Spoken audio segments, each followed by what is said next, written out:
That's great coffee.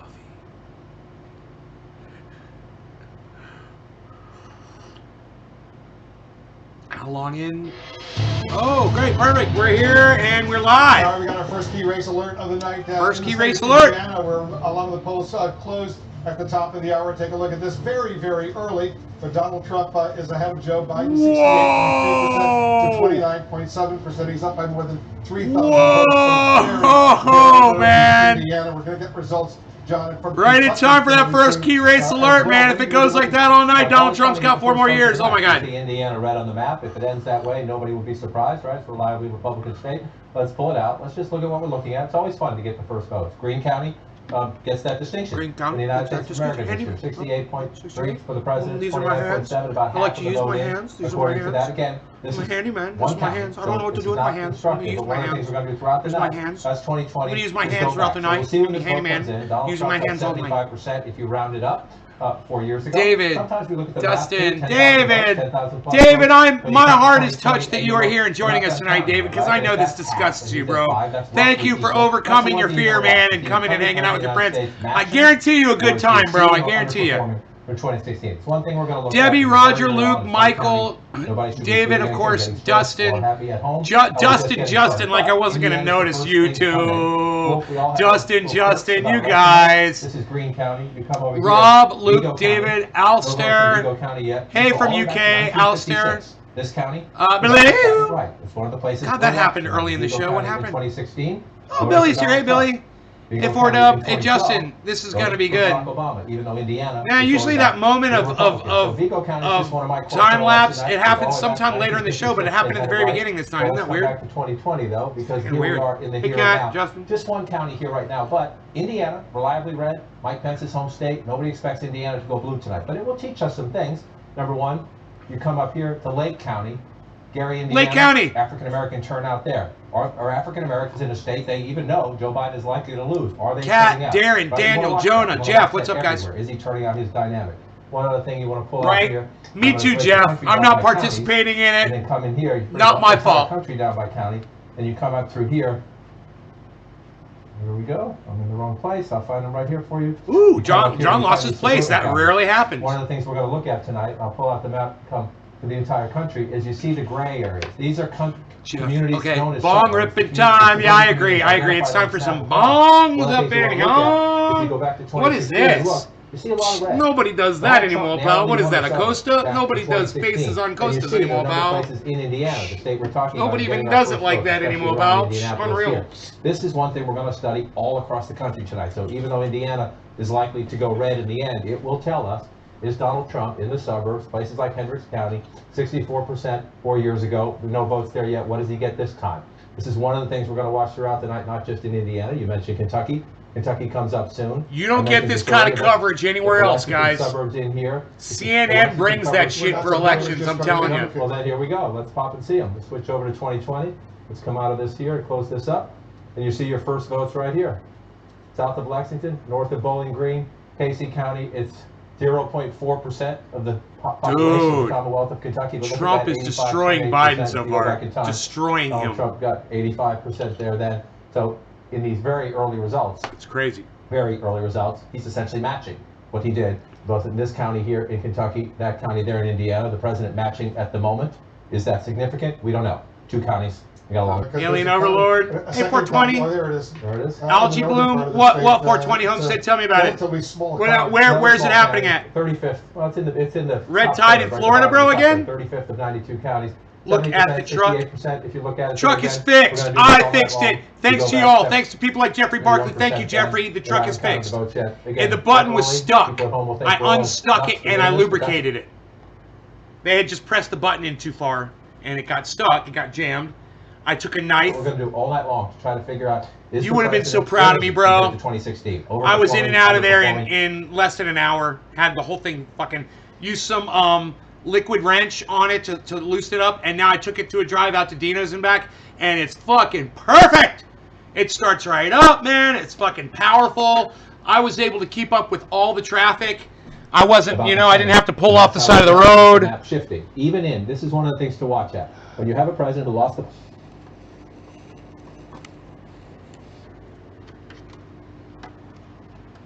Okay, let's see.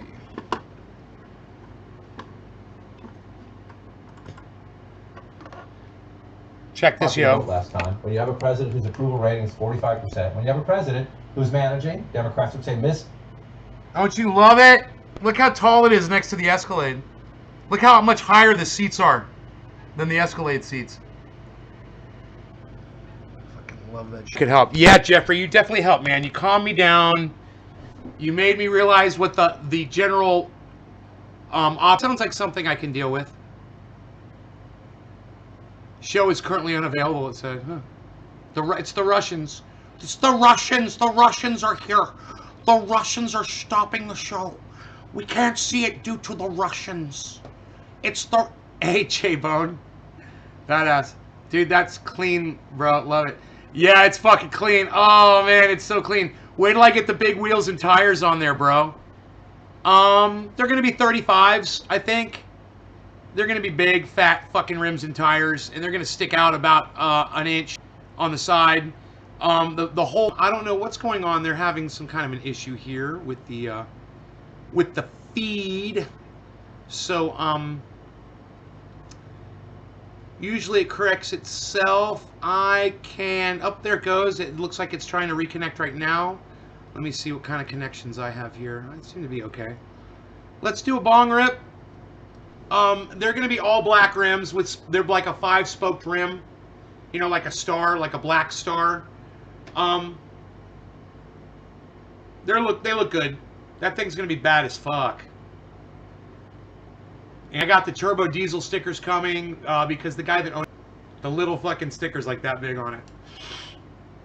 All right, no law regarding cannabis. Cannabis isn't just for all. Cyber style. Cheers, everybody. Let's see what happens with this fucking election today, huh?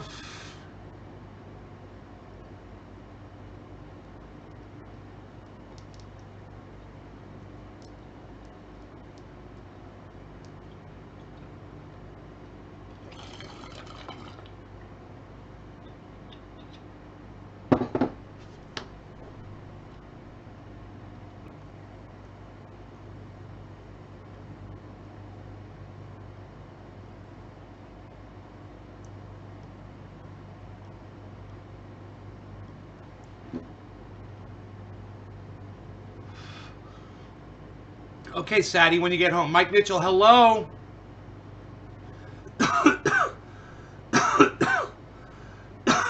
You're good now. Justin, what do you mean I'm good now? What is going on with this feed? We're having issues. I'm not dropping frames, am I? Oh, shit, I'm dropping frames? Oh, man, fucking... the CNN's fucking with my connection, bro.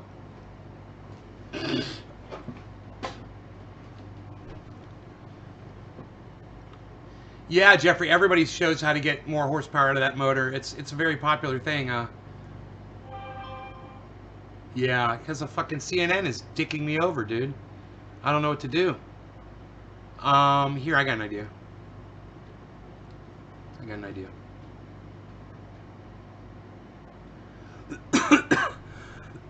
Just bear with me, kids.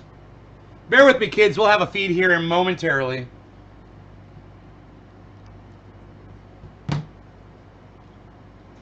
Your patience, right? This is an early vote count, which is just coming in. Other states are going to release, they're going to count the mail-in votes first, or the absentee votes Biden first. is winning in a county. Flip that, do those last. So we're going to bounce around a little bit throughout the night, and we ask your patience. But you look at this, Anderson County, Kentucky, the state we fully expect will be Donald Trump red at the end of the night. Joe Biden up. If you go back to 2016, this is a county. Donald Trump carried by a huge margin. 50 points. Whoa! 4 years ago. That is huge. It's a place you watch, right? You're looking to see. Again, the results here are early. We have no idea. This could be one Democratic precinct. This could be early votes. We got a long way to go. But it's one of the things we will watch when we see aberrations on the map. When you see blue, there's been traditionally been red. You see red where there's traditionally been blue. You go and you take a look and you study. You look at it in the map. We talk to our reporters. So something to watch, again, because it's one of the suburban counties south of Frankfurt. We know the suburbs did turn on Donald Trump in 2018. So we'll watch that, see if it stays blue, see what the margins are in the end, see if it is a clue to what might come in other states as well. You see right now statewide in Kentucky right now, Donald Trump opening 2% in, but opening a lead. Again, you see 67% there just for fun. 62% was his margin his lead back in 2016. So I'll update you guys. I'll keep my eye on it. As well. Senate Majority Leader Mitch McConnell on the ballot, expected to Where's win. my volume at? Sometimes we get surprised on election night. We'll watch him. You look up at Indiana right now. There's no blue on the map yet. Here, you're coming up here in the top corner. You know, again, these are tiny. So he's giving some comparisons here.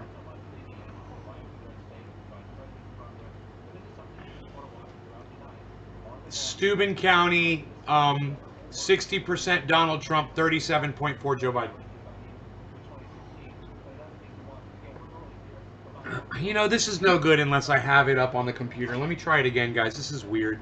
I should have enough bandwidth for this. I probably have some other software that I can take care of, like take my cell phone off the router and shit. So let me deal with that. And let me pull CNN back up and see if we can make it work this time. Because it's not good if I use the camera. I mean, let me go turn my phone off. The router. It's not on the router. Okay, let me get this other computer off the router.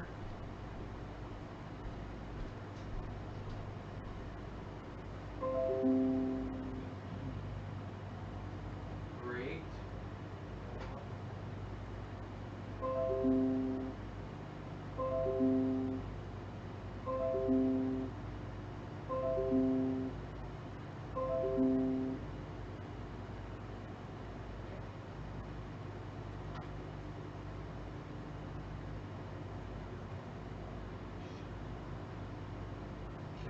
Shut that computer off.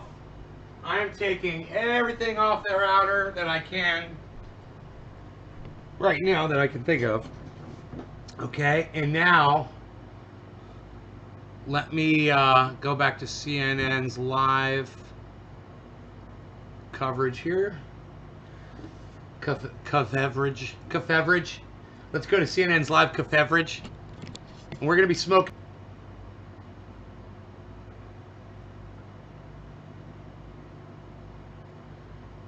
Acting weird again.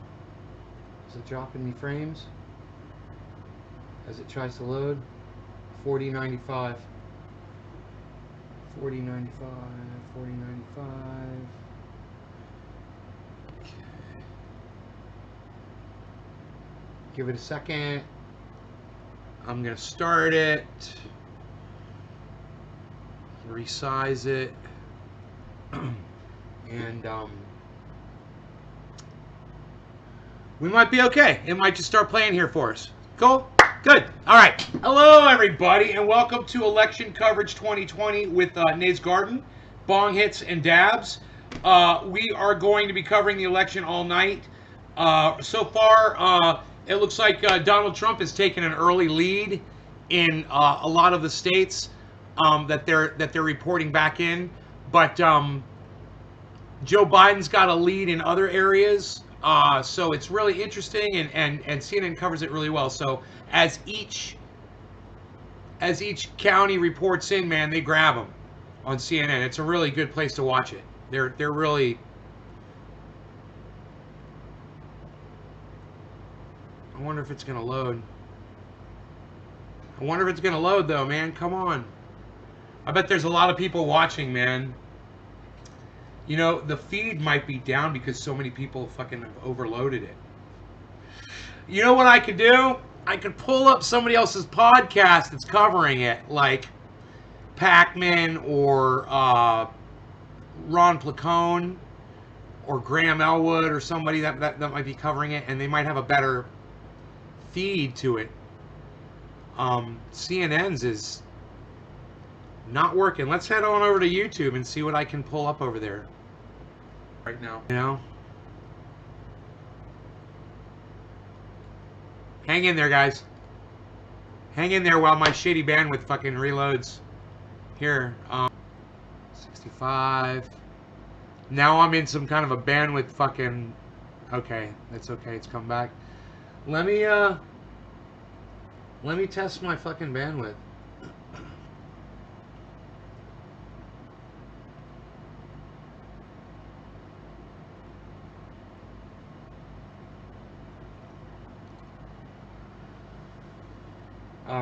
test my bandwidth here. Hold on.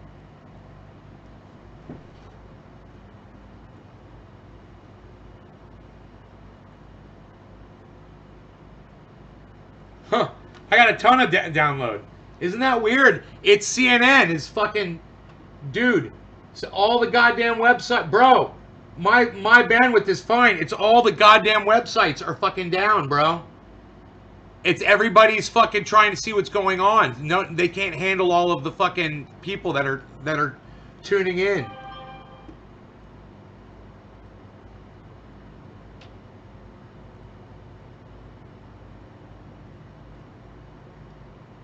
Okay, I don't know who this is, but it says The Line. Let me just pull this up. Fair. I've never... I mean... There was, you walked in and they divided you by... Well, I guess we pulled up the right fucking broadcast. So look what this is, guys. Divergence. And then they had other people who divided you by small sections based on the first letter of your last name. And they all went to separate rooms. And the lines wrapped around long hallways and corners and other corners. And it was just insane. Now, this is, of course, red state Oklahoma. So I have no illusions that it's not going to go for Trump. I don't know about Texas. I don't know, well, Austin maybe, but... maybe you don't have this phenomenon, but we've got vehicles with Trump flags that are just driving the streets. I mean, it's like the dear leader sort of, the parade. That shouldn't bother you. Don't let that bother you so much. I saw it today too. It doesn't bother me. I'm excited. It felt good to vote, but I'm also, I'm a little weird. Like what happens when Trump declares victory, but it's not an actual victory, and the people who've already been primed to believe it's a conspiracy and a coup decide that they are going to, quote unquote, take their country back. What does that even mean? I'm a little bit nervous about that. Yeah, I'm even nervous about you talking about long lines in Oklahoma, because to me, long lines in Oklahoma on election days suggest that there's a big turnout for Trump. Right. Mail-in with advantage. I'd be curious to see if I'm interested in the percentages. Like it's never even close here. I mean, Trump is the great savior in this state, but I'm interested to see if there is percentage-wise a representation of the resistance. Right? I mean, are we going to see a higher blue mark? Will that column represent people who finally did get fed up? What will that even look like? So I have no illusions. I mean, the game's over in this state. But are we seeing any sort of cultural shift, hell, a moral shift? And so that's one of the percentages I'll be watching closely tonight. So, Vice Rhino, are you now able to hear everybody? I am, yes. Thank you. That's good. All right. Well, first of all, amazing to see your face. You are the first Canadian cancellation fill-in for the night. I like this policy of somebody canceled, get a Canadian. Vice Rhino, what thoughts do you want to give? And then we'll pull up the map and get some people's thoughts on things so far. Well, I think this is the most I have ever cared about an American election in my life. Like in 2016, I was kind of riding the edge of the anti-SJW crowd in 2016, so it was kind of like I was rooting for Hillary, but it didn't bother me that Trump won. But after 4 years, like I can't. Like I never actually supported the guy, but I can't even imagine how anyone could possibly support him now. And I can tell you, if he hadn't done such a horrible job handling the pandemic and the borders were... I don't want to listen to fucking just one-sided fucking political commentary. That's all these guys are doing.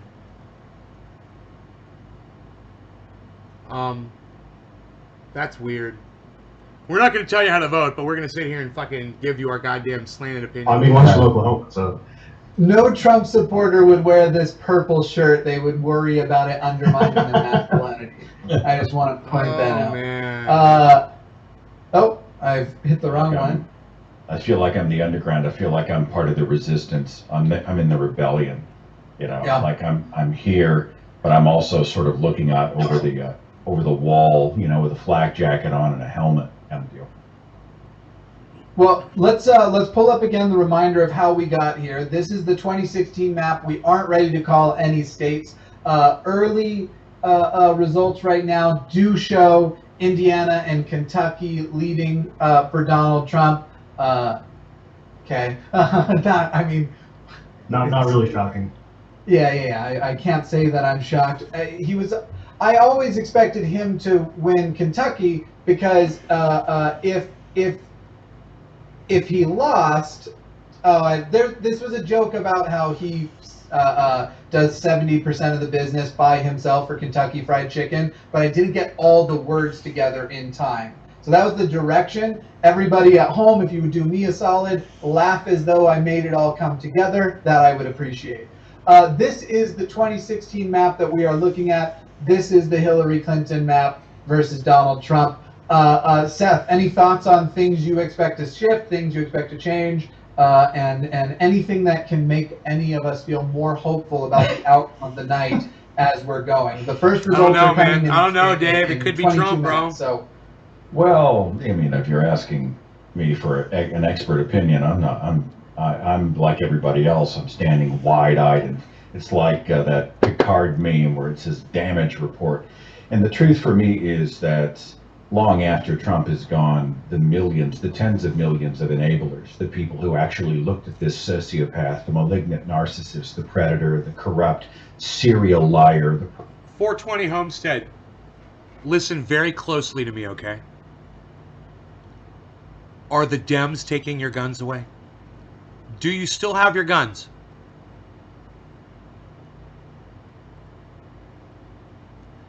So I know the answer to that question. So why the fuck are you making a non-issue your fucking mountain to stand on, bro? Really? That a non-issue? Nobody's taking your fucking guns away, and that's your fucking issue, bro? There, you just got called on your bullshit. Welcome to Nate's Garden, bro. person who used other people, who actually made cruelty a moment by moment attribute. No law regarding of the cannabis. United Cannabis isn't States, just for all. Cheers, everybody. presidency, Cyber our style. identity, and people cheered it. Long after he's gone, the people who enjoyed it and enabled it and celebrated it remain. I've come to the conclusion that we are at least two nations. We're certainly not a United States of America. We probably never will be again. And so Trump, for me, has been like the black light at a crime scene. He has really revealed many of the problems. He has given voice and made to feel empowered the worst parts of ourselves. And you see the split happening because there are those of us who see the rise of an authoritarian. And we see also, I think, how religion has primed many of his supporters for authoritarian thinking. They respond to an authority with a capital A. And much of this thinking starts with the idea that God brings the Savior. He is the chosen one by his own words. And then they can sort of shut off their moral reasoning centers and line up in obedience. And this authoritarianism and this obedience is actually primed in them religiously. So when Donald Trump acts like a king instead of a president, when he can just eschew the entire democratic process and say, you know what, I'm going to do it my way, I'm going to break the rules because blah, blah, blah, they think, well, he's divinely appointed and he's working on our behalf, and he really is a great American. They see him wrap himself in the in the flag, like some fucking kind of a flagget. Sorry to all my gay friends out there. I know that. Thanks, Feist. Yeah.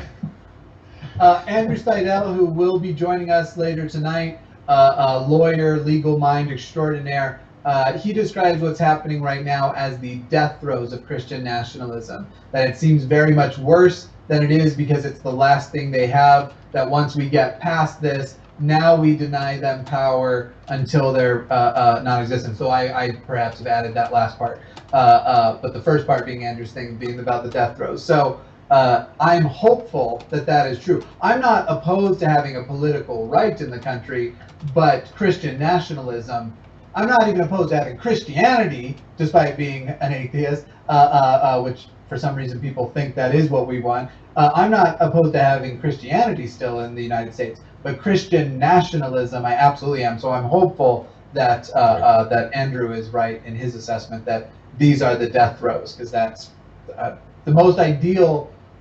If there's a way to describe what's happening now, that's the one I can pull the most optimism from as far as what comes next. Didn't Seth, didn't you just do a video on this? Like, Yeah, I called it the last days of Christian nationalism, a power and panic. The last days, and I don't mean literal last days. It was sort of a play on words, like Yeah.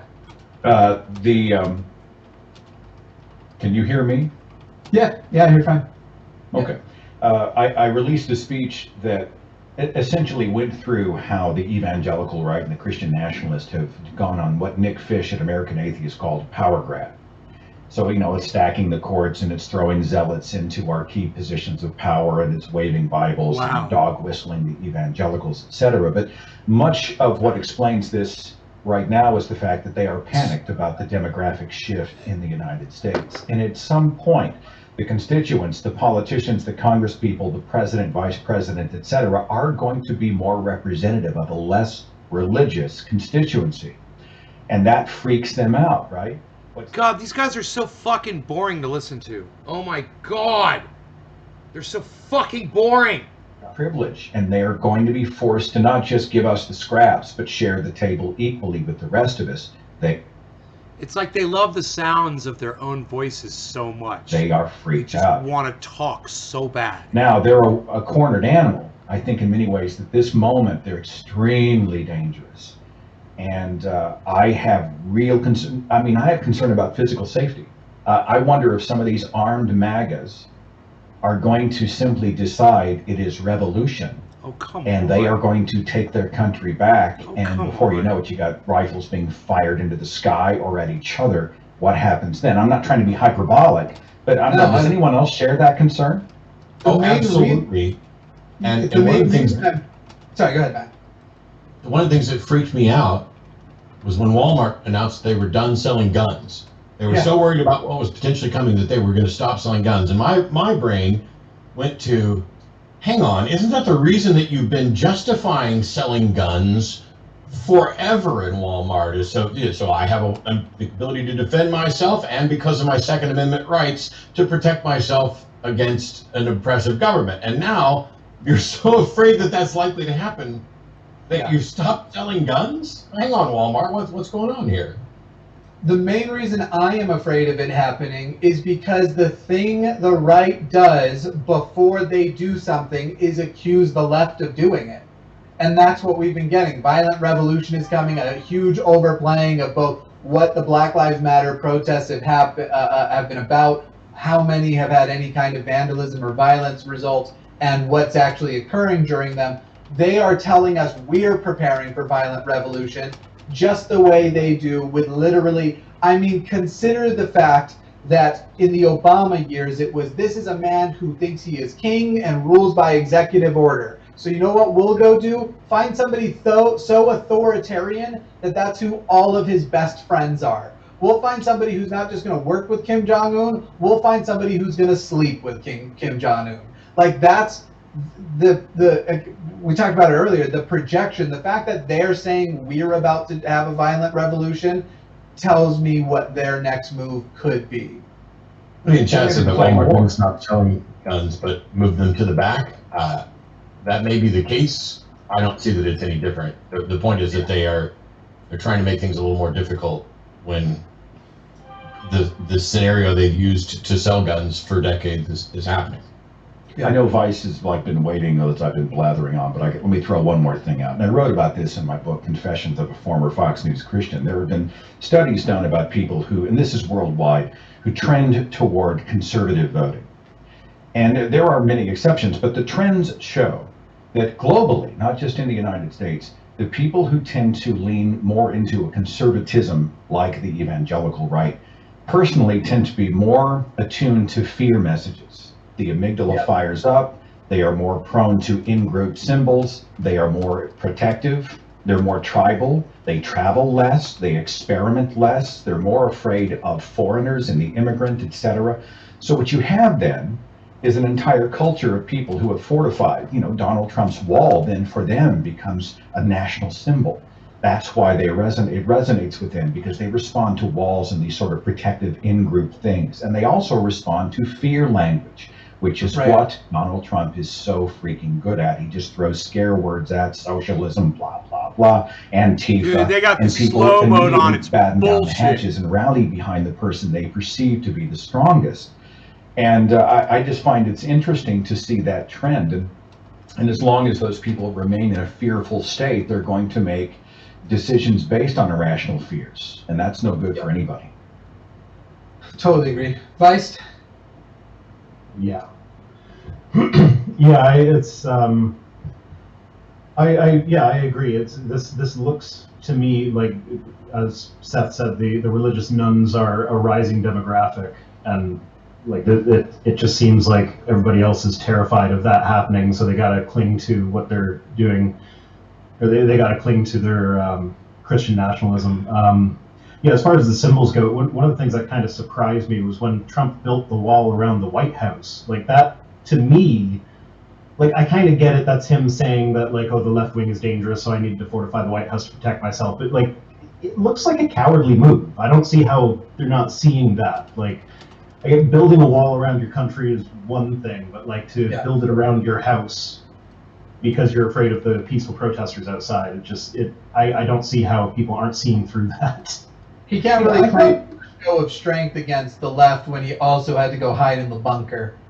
I mean, I don't grant him that one because, it's any not president in a situation where there is the potential for violence right outside the White House, I'll see if Secret Service CNN works again. Let me try. Bunker, they're not going to give him a choice. He then the next day showed how many weapons he has when he did his little stormtrooper walk, and I'm not talking about the ones from Star Wars.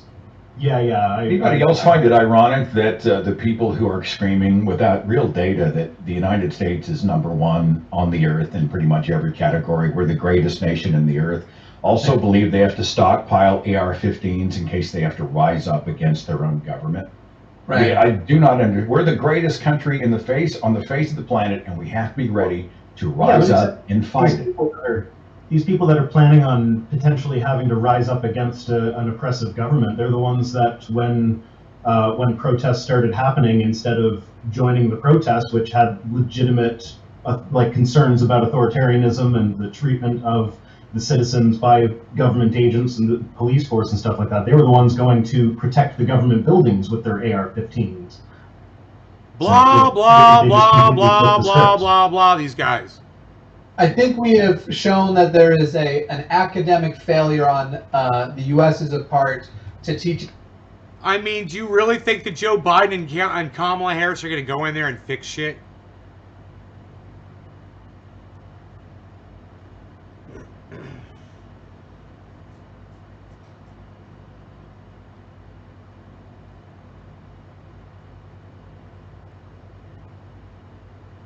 They have a live ticker that I might be able to just display the live ticker. If this keeps up with the bullshit, you know? Those guys are so fucking boring and one-sided. They're all atheists. I understand that. I am too. And I understand that they don't like Donald Trump and that they're all voting for Joe Biden or whatever. That's cool.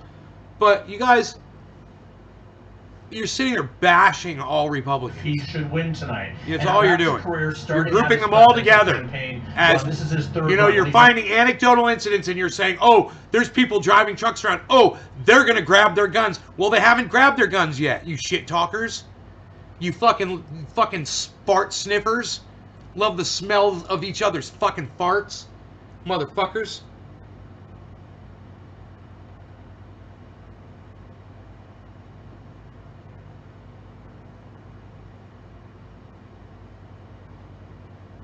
The electoral map is 0-0 right now.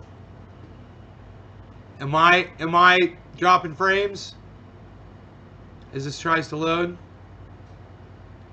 CNN just won't work. So I'm thinking we'll go back to their ticker. Here, it's trying to load one more time. I'll just wait and see what it does, because it's doing exactly what it did last time. It appears to be a Trump landslide victory. On the walls of the White House, but we did just hear from the campaign manager, Bill Stepp.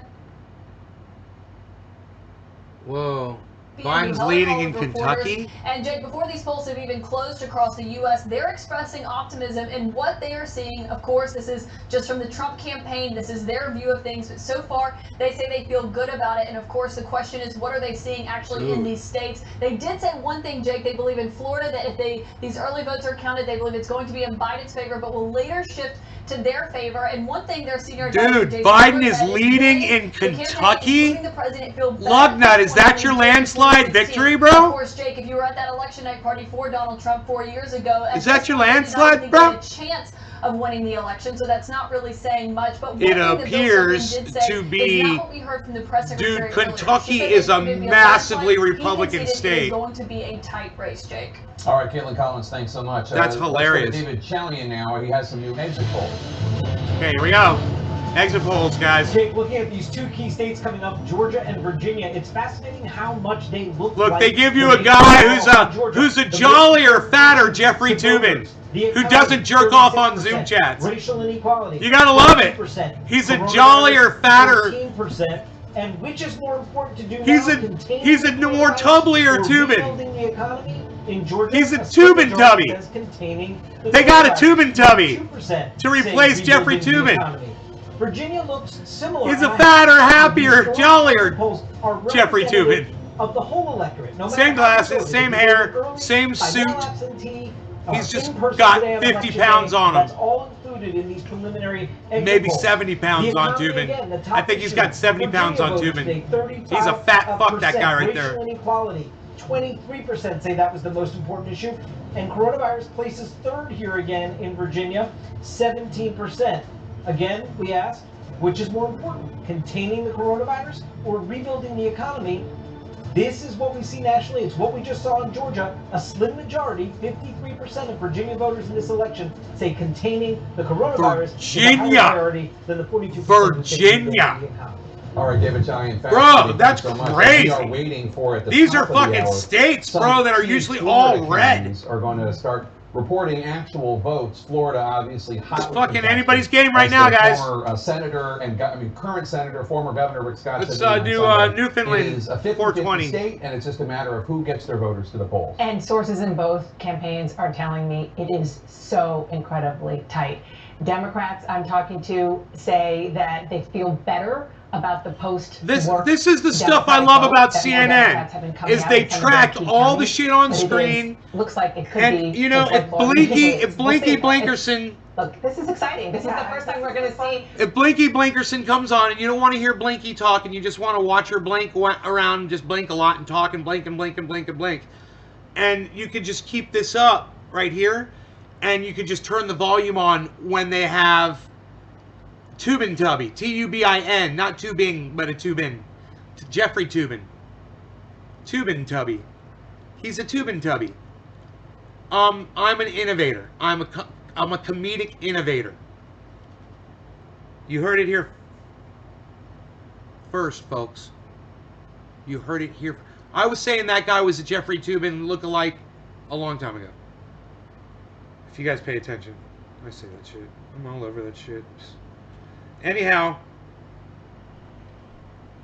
when the big words flash across, like right this, when the words flash across the screen like that, you know, that's when you want to pay attention, because it'll be like, update, you know, it'll be like, this is coming in, blah, blah, blah.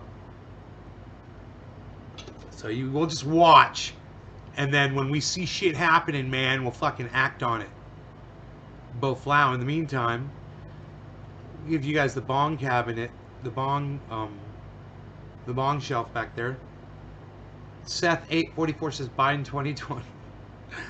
How long do you think till they have an answer? I think we're gonna get Megsy. I think we're gonna know here real soon what the general consensus of the country is. I mean, we've already seen a couple of counties that were solid Trump that are now not as solid Trump. So there is a push away from Donald Trump. Now what they're offering, hey Craig, now what they're offering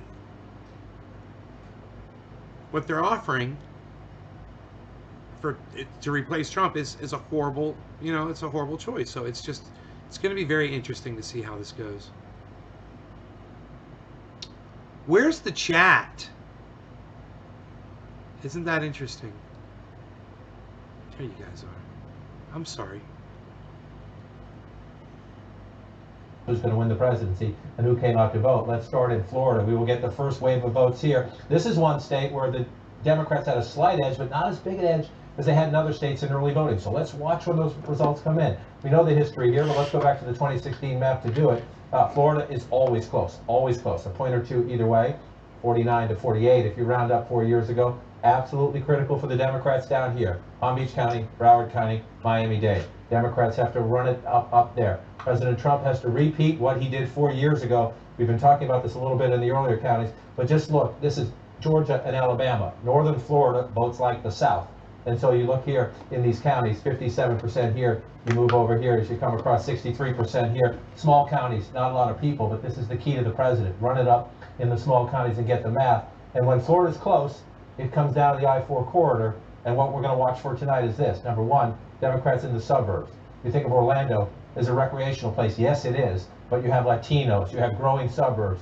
Orange County. Hillary Clinton carried with 60% 4 years ago. What does the president do there tonight? What does Joe Biden do there tonight?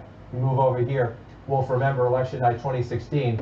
In the middle of our count, early in the night, Tampa? I had a call from a Democrat working the ground here in Pinellas County who said, we are bleeped. I won't say the word on television.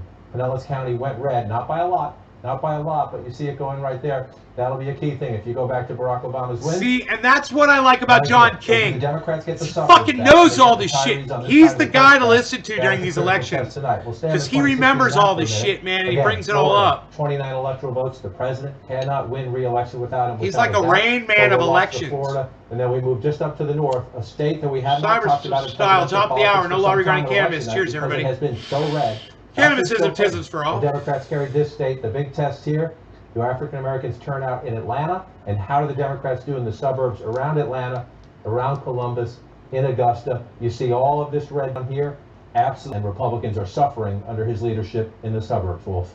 We're just moments away, John, from the first big round of poll closings. Voting is about to end in 6 states with 60 electoral votes at stake. We're watching all of these states, especially the battleground state of Georgia, for early clues about where the race may be heading tonight. All right, we have our first projection of the night. CNN now projects President Donald Trump will win Indiana.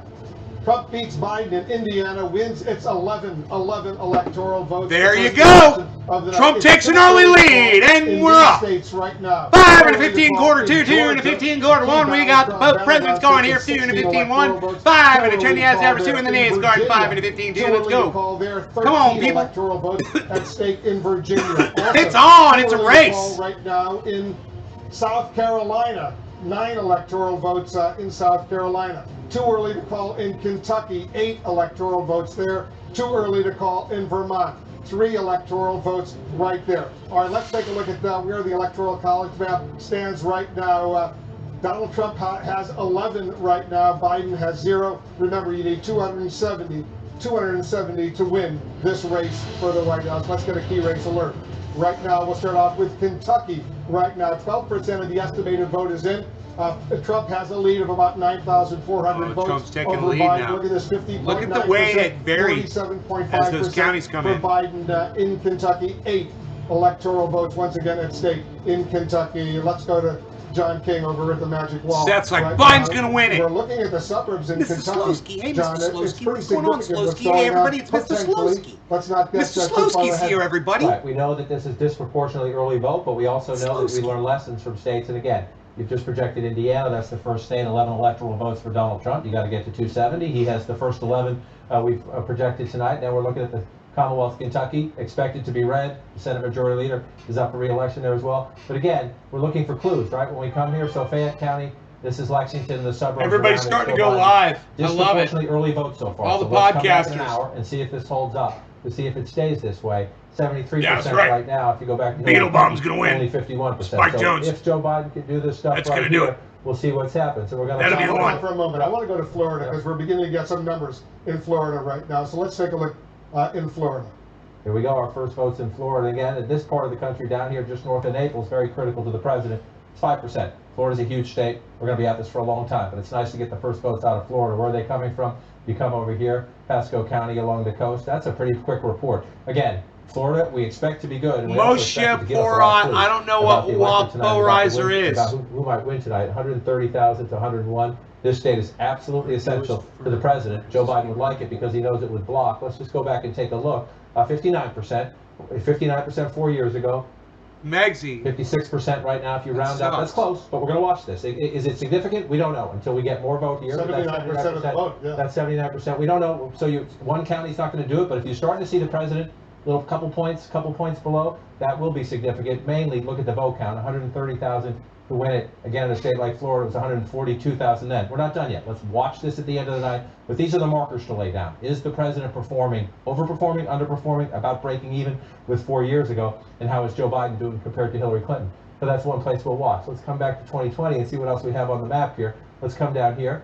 Lee County, this is 81% they're up to there, 57 to 42. If you do the rounding there, and again, we go back in time and we look, 59. So again, a little bit down. Is that significant? We don't know yet. It's very early, but it's one of the things These are to watch. Republican counties. A little bit down. These are very Republican counties. The question for the president, He's a little the bit president down. has to win them. A little We know bit. that. The question is, A little is he bit, I getting think, a little the bit. extra votes there? Is he running up We're the gonna look margin into there? that a Because he little needs bit. the math I think from we're gonna places look into like Trump this a little bit. to A offset little what we bit. expect to get when we get A here. little bit. Now, this A is what little we see bit. here. Let's come over here. A little bit.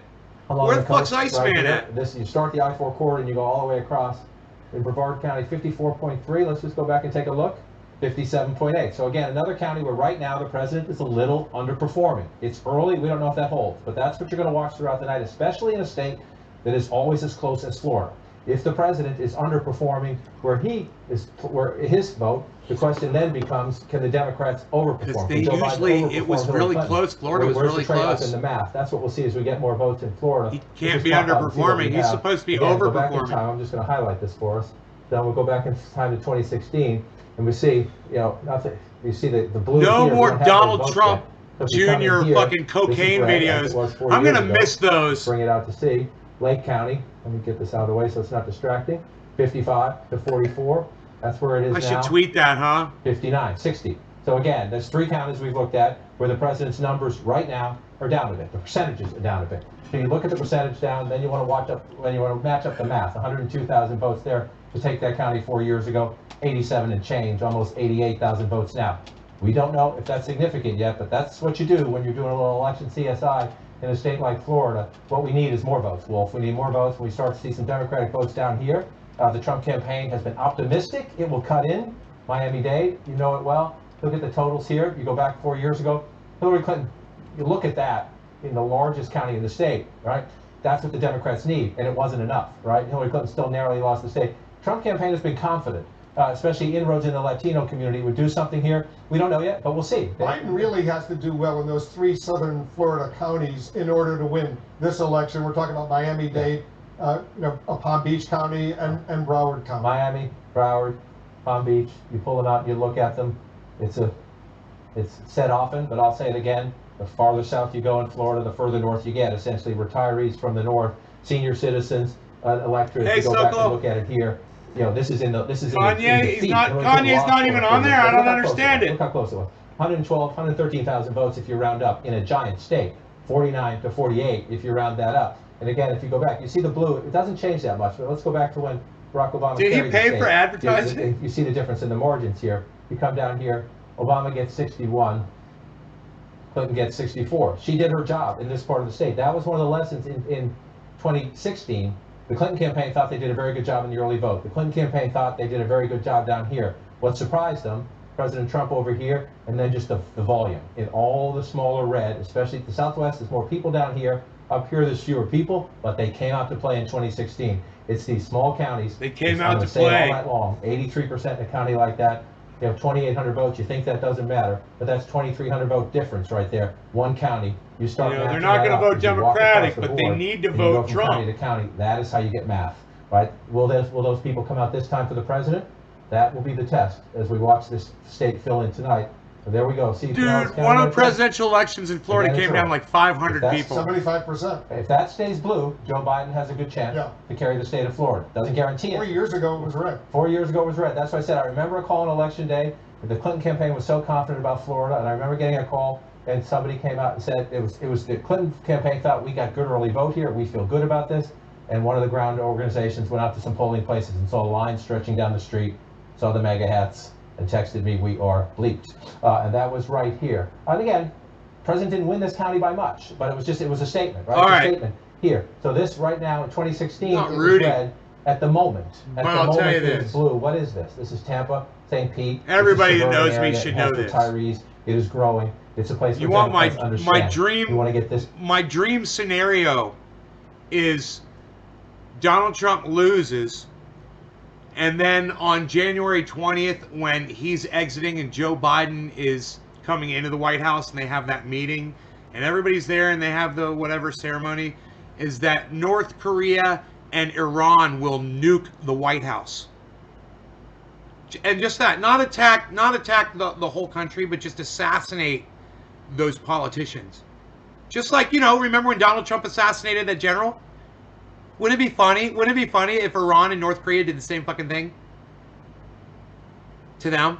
Or just like, oh yeah, we just sent a couple missiles. Oh, did we kill our bad? That's my dream. I've counted, but just to remind people, we have a ways to go. 4.6 million to 4.5 million. So we're early in the Florida count. But look, Florida is always, I say fun. I don't have a horse in this race. If you're a partisan watching at home, you go back and forth on the up and down in all of this one. But look, this is one of the most fascinating states because of the diversity, because of the senior citizen vote, because of it's the most complicated Latino vote anywhere, because of the diversity just within the Latino community.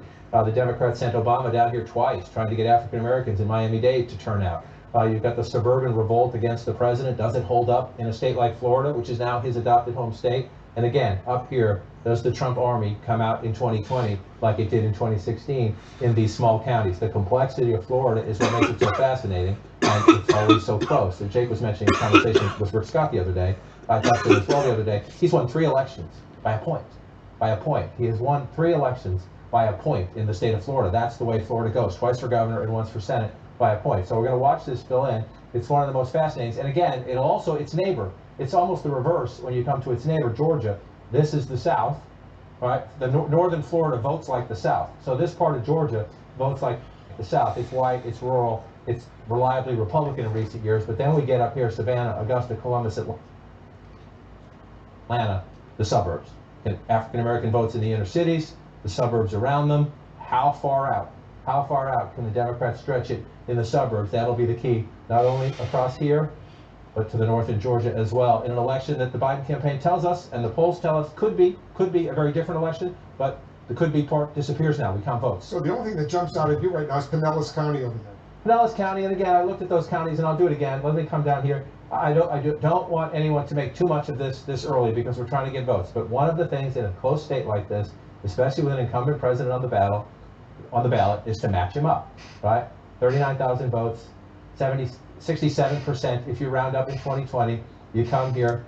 David Honey Sr., what's up, son? Nice to see you. Are you guys having problems with the feed somewhere? 28%. Dave C says crashed. If you roll up Seth says for me the stream isn't loading. A little better. Are you guys having problems on YouTube? So we don't know. These are the little things in a very close election. What's going on, guys? Let me know what's going on. Come on over to Facebook. Let me know what's going on. And especially, in places where the polls are still open and they know the votes, then they're trying to surge voters in.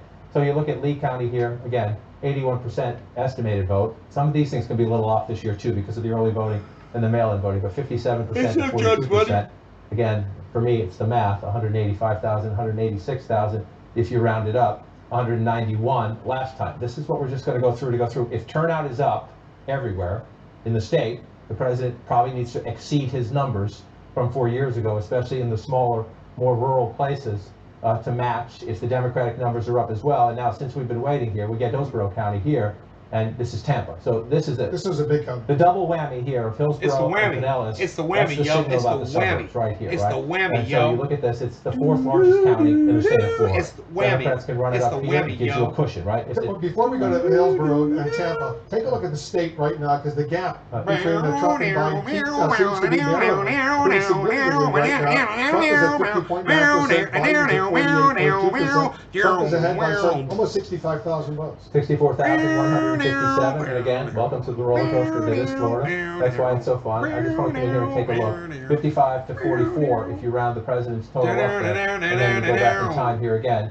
51. So if this holds, and it's a big if, Hillary Clinton at 51, Joe Biden at 55. That's exactly what Joe Biden needs to do. Run a little stronger than Hillary Clinton. Biden's just taking the lead with 22% of the estimated vote.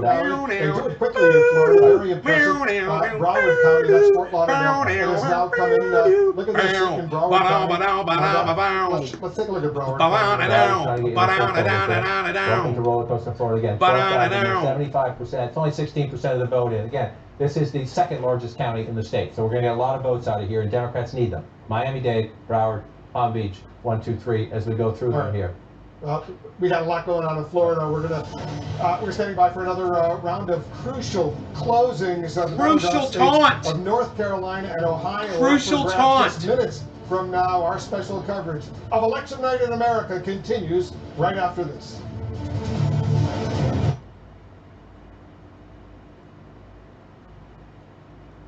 Bum bum bum bow. Bow bow bow bow. Bow bow bow bow. Bow bow bow. I'll keep my eye on it, guys.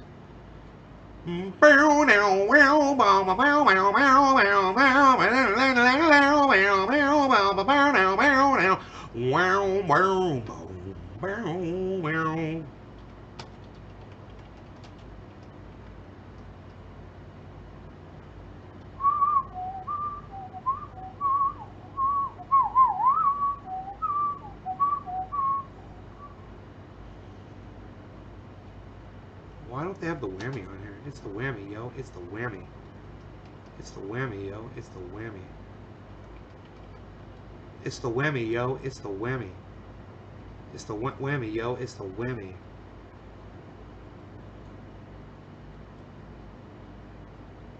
Okay, this is copyrighted. You can only play this for a second. I happen to be master of the ancient art of hypnotism. Get down, get down, listen to the sound. Get down, listen to the sound. Don't you want to fucking hear that song? I'll bet you I get copyrighted for that shit. Unreal. Yeah, you're copyright in violation. You played fucking 8 seconds of Two Skinny J's. Fucking whatever. It's the best. It's the best. You guys gotta hear that song. You gotta just hear the break. Here. You gotta just hear this break. Listen to this break right here. 3, 3, 4. Got time. 1, 2, 3, 4.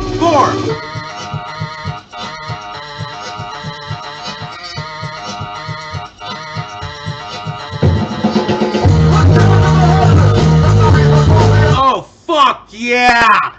Yeah! That's what I'm talking about right there. That's what I'm talking about.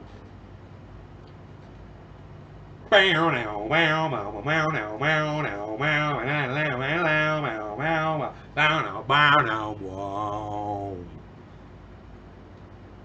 dude, that shit fucking... That shit goes off, yo. Shit goes off, son. You know what I mean, pal? You know what I mean, pal? Two Skinny J's, the whammy. It's on YouTube. Go listen to it.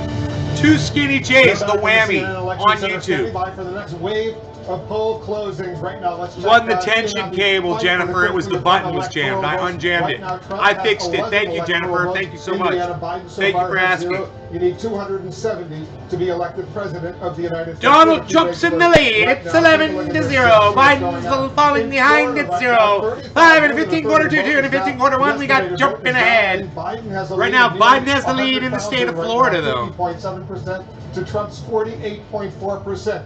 35% of the estimated vote, once again, is in 29 electoral votes. Look at Georgia right now, very early. Only 2% of the estimated Oh, fucking H.A. Goodman, motherfucker! Oh my God, what did I tell you? Me and H.A. Goodman argued about Georgia.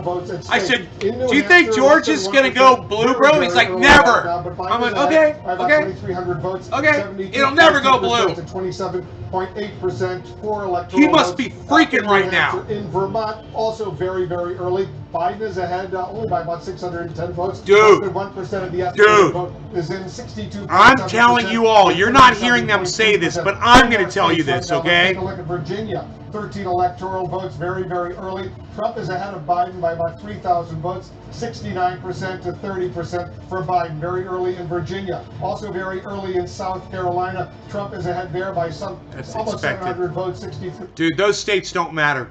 Listen, I'll tell you what matters. If Biden wins Florida and Georgia, Biden wins the election. Guaranteed. Guaranteed, guys. The election is fucking over. And did you see those Georgia, Florida? Holy fucking shit. Right now, Donald Trump is winning. But right now, Florida and Georgia look like they're going blue. It's crazy. We'll see. Be a flip. Again, it's early. President right now leading in Virginia, but it's a very early count. If the president could pull off that would be a dramatic story. We expect Joe Biden to win Virginia. It's very early and light in the votes. But these would be two big ones right there. New Hampshire and Vermont, we expect to stay. Kentucky and Indiana. South Carolina is closer than we thought. But at the moment, very early. Everybody needs to be careful about this, but at the moment, this is what Joe Biden wants to do. He flips these states here. We know we might have to wait. Pennsylvania, Michigan, and Wisconsin. If they're close, we might have to wait, especially on Pennsylvania. That could be a day or 3. However, look at the ticker. If Joe Biden wins that, he'll rest comfortably waiting. Gunman who was shot and killed by police was an ISIS so what you see supporter. Now doesn't mean the lead won't change. Who was out on parole. It changed as we were speaking. But right now, Joe Biden at 50%, Donald Trump at 49 when you round up. 62,394 difference in a giant state where both candidates got more than 4.5 million votes last time. So we're going to be at this a while. But if you're the Biden campaign, you're looking at this map. Number one, you're winning Hillsborough County, which is Tampa. You like that. You're winning Pinellas County. I got to call my mom. St. Pete. You like that. That's where you want to be. This is how you finish. You finish your race in Florida across the I-4 corridor. You get started if you're a Democrat by winning down here. And if you're Joe Biden, and we'll say this, as we're early in the count, this is somewhat concerning. But it could be the quirks of 2020. Donald Trump thinks he can do better down here with Cubans, with other Latino votes, especially Latino men. We'll see if that's the case. The Democrats were worried about African Americans in Miami-Dade County. We'll see if that's the case. 84% in right now, 54 to 45. If you go back in time, this was a much bigger win for Hillary Clinton. Right, 64% if you round up to 34%. So this was something to watch. The Democrats, this is their basket where they need to run it up. So we'll see. And if you don't run it up here, you need to offset it somewhere else. That's one of the trade-offs in this campaign. We know Trump may perform better among African Americans, especially among Latino men. Joe Biden's performing better with white, blue-collar workers and with senior citizens. So we're going to go through the trade-offs throughout the night. But this right now, if you come back to 2020, Joe Biden would like that to be a little higher. We're at 84% right now. We believe most of this is election day voting, today voting here. So we're waiting for early vote as well. That might help Joe Biden. Democrats disproportionately banked early in Miami-Dade. We'll see as we go through. You move up to Broward. This is more what Joe Biden wants it to look like. She's so good. Again, thanks, Nick. See that at 16% right there, 75%. You go back to the comparison, 66%. So he's overperforming. I got to dance a jig for you guys if Donald Trump loses. Remember? So you pull back out. And again, do you guys remember that shit? By 28, hey, it's 420. Votes, right? Happy 420, everybody. No law regarding cannabis. This is again trademark for this president. Look at the smaller counties, right? You see I just had to get a knife in there and pry it out. You look at it, Jennifer, and work the cable, work the shifter, and then spray lubricant up in there, and it works fine now. Everything's fine. Starts up, runs good. You want to see it? You want to see it? It's his math in a lot of states. with these smaller counties like this. Interesting This though. one, John, 41% of the estimated vote in Florida is now in. Look at how close it is. Florida's close. That is not breaking news. That part is not breaking news. But it's incredible because, you know, just as you were here last time it flipped, you were here this time it flipped. We expect Florida to flip. So you're looking at key things. Number one, for the president, that this Trying to show you Collier the County truck next to is it, coming bud. in for Trump. That's a good thing for the president. That's what he needs. The southwest part of the state tends to be more conservative. Imagine that thing's got big old 77%. tires Look on how it. low we are here. So we got a long way to go here. We're just a couple hundred votes, 300 votes, and some change there. So see if that holds up for the president right here. But you pull up right here. But I just want to come up here. This would be a huge deal. This would be a huge deal. Duval County is Jacksonville, up here in the top part of the state. President tends to win once you get out of the urban areas, but this is again one of the fast changing areas all across America. But it's the Sun Belt states like Florida. You have the city and the suburbs around it. 75%. You see Joe Biden at 54%, President at 45 if you round up. This was a Trump win, just barely. But Donald Trump narrowly carried the suburbs 4 years ago. He's expected to lose the suburbs this time. By how much could determine who wins the presidency side. So if you watch Duval County right here, it's the 7th largest county in Florida. That edge for Joe Biden. We always think about down here is critical for the Democrats, up here critical Let's not for the forget, Republicans. John, in the up to 67,000. the central time zone, they're not going to close until the top of the hour. Right. The eastern time zone in Florida, they've closed. Right, and so again, if you look across, just watch across here, they're still voting out by Pensacola and in the Panhandle. So let me just go back and show you, just to remind you, all these smaller counties, you're going to see a lot of red. Right, that is the key for the president. Again, they're not very populous, but when you add up one, then another, then another, then another, you get the votes to offset some of this. It takes time, which is why Florida sometimes roller coasters through the night. But look at. I see Palm Beach County is now in. Look at this. That's 2012. That's 2016. But you do see this though. Your Palm Beach County is in right now. But look, this is 91 to 28. Yeah. We have a long way to go in Palm Beach. But this is the quirks of the map. When you're watching at home, you see this county red. If you're a Democrat, you can. Wow. Which is why we need to visit it. Go back to Miami. Remind you that we're very early in this. That's not good. So let me take the lines away so you're not distracted. But if that stays blue, that's a big deal for Democrats. If that stays blue, it's a big deal for Democrats. You come back down to Miami-Dade. Again, if you're in the Biden campaign, you want it to be better than that, right? Doesn't mean it's game over, but it means if you're not getting it here, you better make it up somewhere else. And we'll watch the rest of this vote come in. Again, if there's a lot of early votes to come in, these numbers could change dramatically. Because 40 years ago, Hillary Clinton did a lot better in Miami-Dade County. She did 64%. And again, part of it's the percentage. Thanks, That's one bro. thing you look at. The other thing you look at, especially because we expect turnout to be up this year, sometimes that helps you, sometimes that helps you more. 624.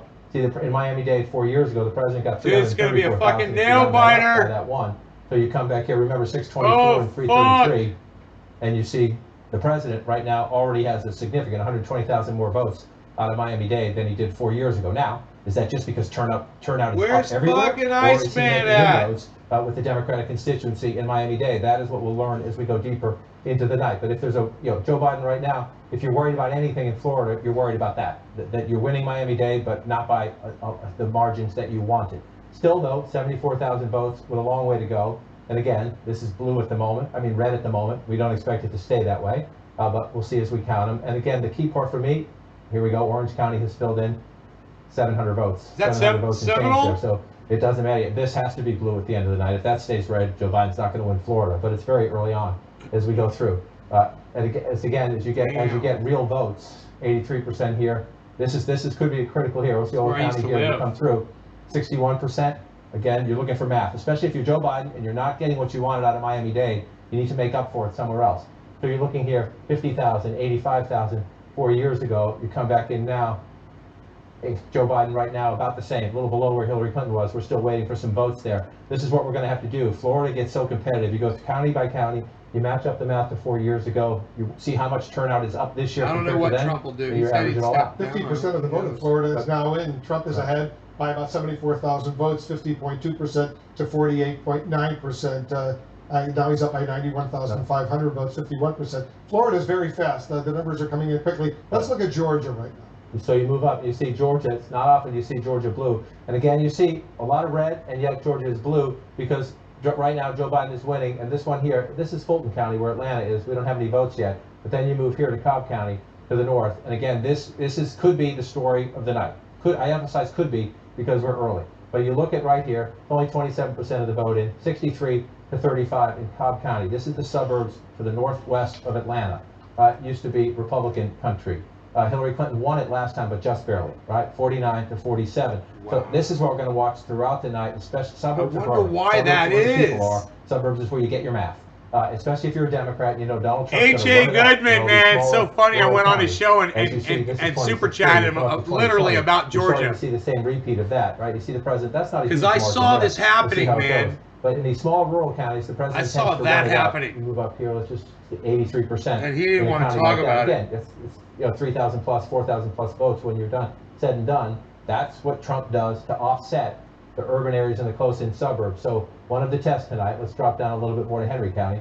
59% there, come back in time, 50%, 51% if you round up. So those are the things you're looking for, especially in these places where Joe Biden's performance in the suburbs is absolutely critical. He needs African-American turnout to be up in Atlanta, in Augusta, in Columbus, in Savannah, and he needs, when you get into the suburbs, and the Democrats do very well in the close-in suburbs, more and more increasingly in the Trump areas that are moving out, the outer rings of the suburbs, after the exurban areas.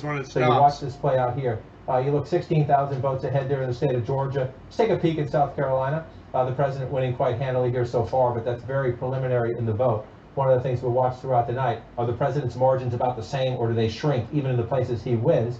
Just want to peek one more time at Florida as we go here. Florida 2020, welcome back to the roller coaster. Joe Biden has pulled ahead by 7,784 votes in the state of Florida, but again, 49.6, 49.5. We're early in the night. Florida is as close as it gets, which is pretty nail biter. Let's just take a closer look at what we're seeing here. Palm Beach turned blue. We thought it would, and a big vote dump to get it blue. That's why the state changed, right? It's exciting. Just a few hundred votes in Palm Beach a few moments ago. I want popcorn. I want right now. Something. The Florida vote coming in as Joe Biden would like it. I want something. We'll keep counting. We certainly will. Florida's popcorn is a major popcorn fight that's going on right now. We're coming up on another critical 14, round of poll 13, closings in the 12, Trump 11, presidential race just 10, moments from now. 9, most polls 8, in North Carolina, 7, Ohio, 6, and West Virginia. 5, Together, 4, 3, 2, 1, 0. All right, we got a key race alert right now. Too early to call in these states, including in Ohio. Too early to call in Ohio. Too early to call in Ohio. Too early to call. Too early to call in North Carolina. Too early to call. Electoral votes in North Carolina. Too early to call. West Virginia, 5 electoral votes. Too early to call in West Virginia right now. Let's take a look at the Electoral College map where it stands right now. It still remains the same. 11 Electoral College votes for Trump, Indiana. Trump's in the lead, 11 to 0. Donald Trump is winning. Joe Biden is losing. 5 and a 15 quarter to 2 and a 15 quarter, 11 to 0. 11 to 0, 0 to 11, 3 and a 15 2, 2 and a 15 5, 5 and a 15 Trump has a narrow lead right now with 59% of the estimated vote is in. Look at how close it is. Got a lead of about 25,000 votes, 49.7% to 49.4%.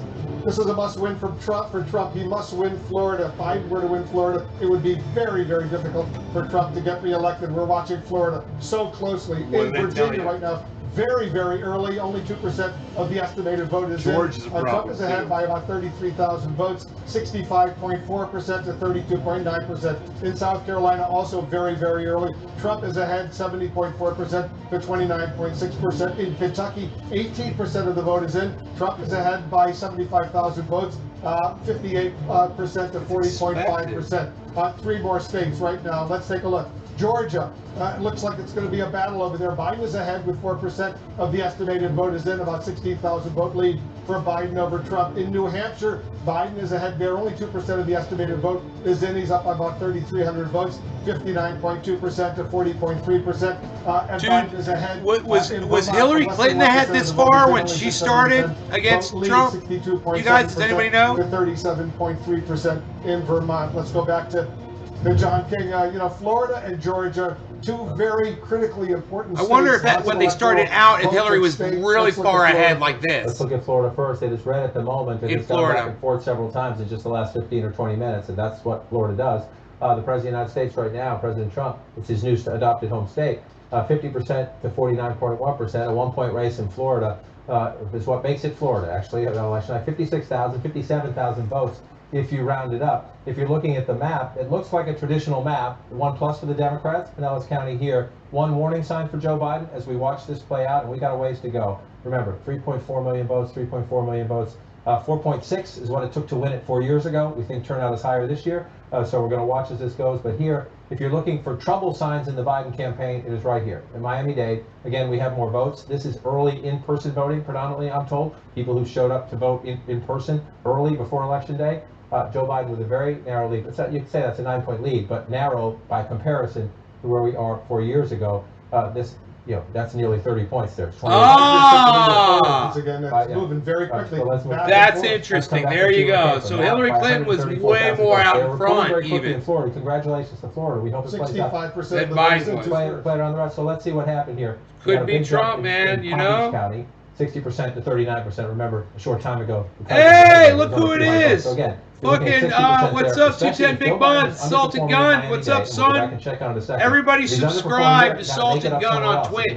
Make the switch to Twitch and subscribe to Salted Gun. It's my boy. 40, 60 to 39, you come back here, it's a little bit better. She's at 57. First person in California to let me crash his place when I moved out here. See if that holds up. Let's just move south as we go. Broward County, 66. To me, what's more important is the 562 because we know turnout is up this year. We come back here, 66. So about the same there. The vote total is actually incredibly close to the same. If we come back to 4 years ago, he's a little bit above it there, but we got a little ways to go still. So turnout's up a little bit, which you adjust your math, and then you come down here. I need some again, popcorn. In the Biden campaign, you think in a normal race, you're winning anyway. You say, oh, 54-45, I'm doing great. No, the Democrats need to run it up more here. And you see Hillary Clinton with 64% when you round up last time, and she lost the state. Remember that. She lost the state, ran it up here. 624,000. Not good, Biden. Looks like they're going to lose Florida. Under that vote total here. Again, that happens. Elections change. Constituencies change. Donald Trump doing better, perhaps, with African Americans, with Latinos. It's a very complicated, see what happens diverse with Georgia Latino reports community in Miami-Dade. So Joe Biden has to make it up somewhere else. You can make it up with senior citizens. You can make it up here in the growing suburbs across the I-4 corridor. And let's see the case. At the moment, I used to do wheelies on I-4, guys. 700 votes and change. So this one. I got pulled over by a police officer for doing a wheelie on an on-ramp. Yeah, we're not high enough up in the vote count on I-4 in Altamont Springs. Hillsborough County, which is Tampa, coming off of 436. And the suburbs around it. Pinellas County is St. Pete, and the suburbs here as you move over. This one red 4 years ago, as President Trump carried Florida. It is staying blue at the moment. Narrow though. Look at that, 50.3 to 48.4. But again, in a state that often goes a point or two, sometimes within a point, but little margins matter. Donald Trump carried it just barely by a point 4 years ago. At the moment, Joe Biden carrying it just barely by a point. That's how you win a state as close as Florida, in on the margins like that. And if you come over here, 55-43. What? I just want to check this one. That's 7 right there. You want to statewide now. Son. Let's see if it changes again as we I'm go. going to make some popcorn, seriously. Candidate is overperforming and underperforming. All right, so we can go back and look at this. Nobody makes popcorn anymore about. Nobody even does that anymore about. Underperforming, right? So where's the president underperforming? He's underperforming so far in these 2 counties. Now, they're blue. That means the Democrats are winning in those counties, but the president's vote in these counties is below where it was. You see the Trump vote here by more than 5 points from where he was 4 years ago. And again, it's 1 county. It's not a lot of people, but in a state that is so close, that could come down to several thousand votes. 2000, it was 537 votes. It's one of the things you look at. So you pull that out here. And so right now, this is, if you look at this, actually, we expect the president to underperform in the suburbs. At the moment, we're not seeing it in dramatic ways. We'll watch this as more votes come in. And so where is Biden underperforming? Where is Biden underperforming Clinton? And you see it right there. That's what we were just talking about. If you come back in here, this will slide over in a minute. Underperforming. This doesn't count yet because the vote is very preliminary. Let me just check on this one. Also very preliminary there. So this we're waiting on. Don't focus on that. Where's Biden overperforming? Look at this here. You see this. This is right now a warning sign in the Biden campaign headquarters for that. And so then you want to look at where are they overperforming. So let's do Biden first. Let's turn this one off and bring this one up. And he's overperforming again. These are Republican counties. The red counties are voting Republican at the moment. But you see Joe Biden at 41% here. You go back to Hillary Clinton. He's only at 36%. There are some places, and again, this can matter if you get down to a race settled by a couple thousand, 5,000, 10,000 votes. It's a performance like this that matters when you go through and match it up. There's not a lot of it, given how big Florida is. He's out. Let's see, he's outperforming Clinton here. Leon County is Tallahassee, but again, this is very preliminary. So let's not go to the bank on this. There's not many votes in there just yet. But it's one of the things you look at as we study it throughout. Where's Trump outperform? Let's take a peek at that as well. We're in the neighborhood, let's do it. Where's the president outperforming himself? Again, right now, in Miami-Dade matters. These other places, the votes are very preliminary. Let's see if we have many votes in here. 37% here. That helps. It helps in these smaller places. Not a ton of votes, but it helps. Same thing, about 40% of the vote here. But again, this is where it matters, right here. If you're looking at Florida right now, it's a roller coaster. We're going to go through this several times. Lead switches are not at all uncommon, but this is the #1 county, #1 basket of votes in the county, in the state. I mean, 13% of the statewide vote. Right now, it's blue for Joe Biden, but those numbers, if you're in the Trump campaign headquarters, that puts you in play, but you got a lot more business to do. It's a Do we know complicated state. Miami-Dade if those numbers are today voting or early voting? I was told a few moments ago that most of this so far is in-person early voting. So we're still waiting for them to count mail-in votes. We're still waiting for more of today's election day turnout. This is in-person early voting. So far, we'll keep counting. Here's a look at the key races as we count down to polls closing at 8 p.m. Eastern. A great future awaits us. This place is dangerous. I had this idea of the perfect life. People are worth saving. Live here. That means a test is coming.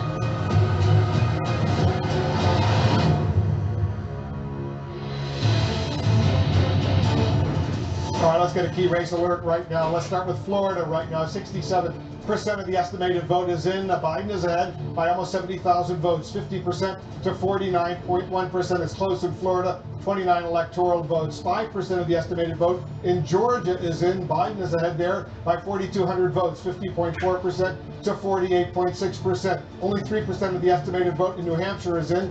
Biden is ahead there by some 3,000 votes, 56.6% to 42.7%. In Virginia, 8% of the vote is in. Trump is ahead, 50.2% to 48.1%. He's up by almost 8,000 votes in Virginia. Let's go back to John King at the Magic Wall. Lots of excitement going on. So far, we're seeing some blue in Florida and Georgia. Then the question is that going to hold? That is the question. Is it going to hold? You see red in Virginia. We don't expect that to hold, but we'll count the votes. They're early in all these places. We also see this. Donald Trump had an early lead in the popular vote. He still does, but Joe Biden is starting to close in on that as well. One of the questions, that's not how we pick a president, but Hillary Clinton won the popular vote. And if Joe Biden can stretch that lead out, it should help him in the Electoral College. But we'll watch those numbers as well. But we go state by state. That's how we pick presidents. And Florida has 29 Electoral College votes. So it is one of the biggest prizes on the map, and it is always a battleground state. And again, Biden on top right now, 50.6 to 48.4. In Florida, they call that a blowout. It's about 1.5 points. But that's what it's. So we got a long way to go still. And again, 3 big parts of the state. Democrats need their votes here. This is where close elections are settled. And we're waiting to see what happens up here. And again, you see some trouble signs for both candidates. So we're still going to watch the votes. We have 72% of the estimated vote. We'll watch as it plays out. Why do I say trouble signs for both candidates? Let me start up here in the northern part of the state. Duval County, very close. Joe Biden on top, 52 to 47. If you round it, 5 points there. It's about just shy of 40,000 votes there. But again, if you go back in time, President Trump carried this. Not by a lot, but in a state that is so close, the small margins in the big counties. This is the 7th largest of the 67 counties. So you're looking for the bigger counties where the votes are to see what the margins are. Let's just check over here. Leon County in Tallahassee, that's 2016. You come up here, Joe Biden, but very early in a place we expect him to win, the state capital, government workers, unions, we expect him to win. So let's come down here again. This has been holding steady for a while, and again, this would be the biggest danger sign for the Biden campaign in their war room right now, and the most encouraging sign for the Trump campaign in its war room right now. Miami-Dade is the largest county in the state by population. You get about 13.5% of the vote, depending on how the turnout goes right there. And you see, 54-45. In most states, you'd think that's a good win, but not in the state of Florida because it's so complicated and big. The Democrats need a bigger margin here. Again, the Clinton comparison, 64%, 624,000 votes. She lost the state, remember. She ran it up in Miami-Dade. The Clinton campaign was happy with this. They thought they did a pretty good job there, but she lost the state. You see the 624,000 for Hillary Clinton. Joe Biden running below that total right now. We have more votes to come in, and we'll see, and we know turnout was up. Most of this, not all of it, most of this is people who voted in person early. So we're waiting for the election day vote. Republicans think that's where they do best. It's the Democratic area, let's see. That's why the Democrats sent Barack Obama down here twice to try to turn people out to vote. In the end, the former president tried to get African Americans and others to turn out. And so now you pull it out, and you see the state is starting to fill in. And again, Florida doing a good job. Georgia's gone red. Let's just walk up the coast first. Broward County, this is what Biden needs to do here. Again, you want to run it up here. The president's going to win the smaller rural counties, so the Democrats need to run it up. It's the second largest county, just shy of 10% of the vote here. And then Palm Beach County. This is what the Democrats need to do, and what Joe Biden is doing right now. Just for comparison, 60.2, 57% when you round up, so a little bit better here.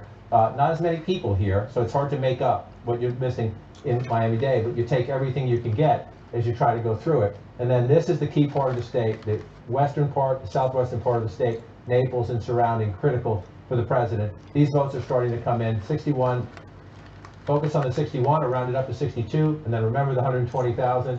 You go back 4 years ago, 105,000 and 62. So the president's got about the same percentage, and more people are voting. More people are voting in this election. Turnout there. Hillary Clinton gets 61,000 votes there.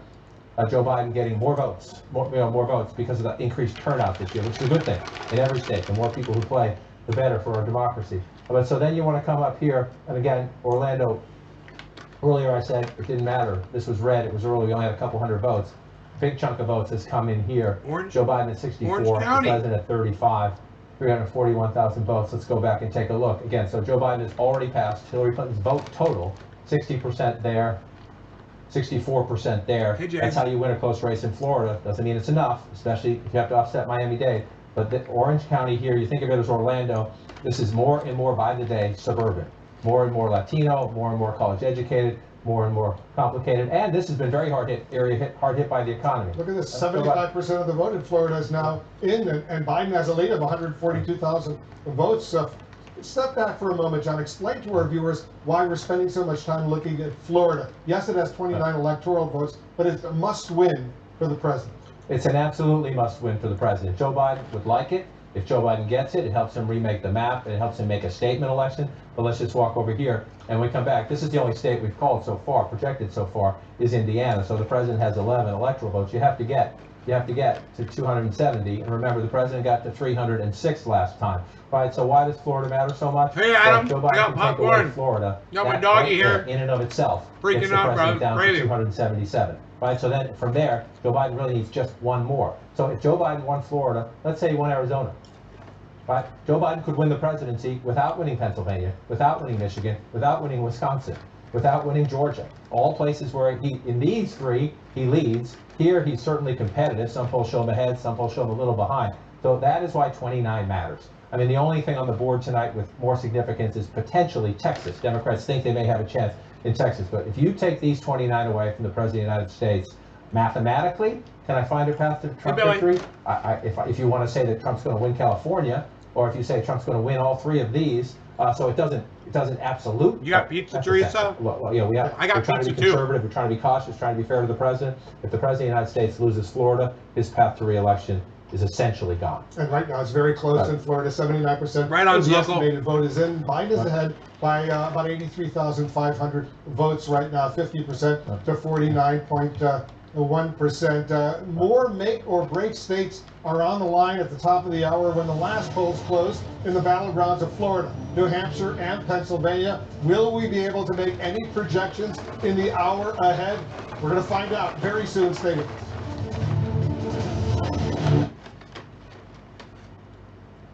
Are they showing commercials now? Oops. They weren't supposed to do that. Someone got some free advertising there.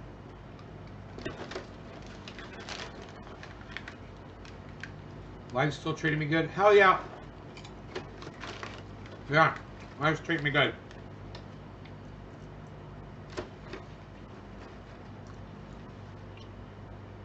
This popcorn's treating me good. And the doggy right here. He's digging it too. He's down here. Take my word for it.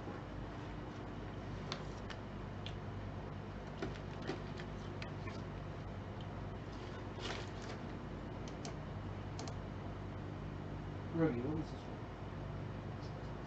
one? Rudy, look. High five? High five? Good boy. Hey.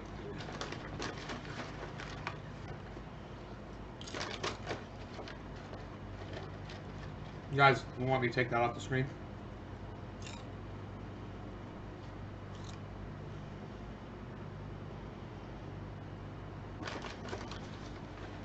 Oh, hey, buddy. Now he's got his... He's laying his face on my leg. How cute is that? How cute is that?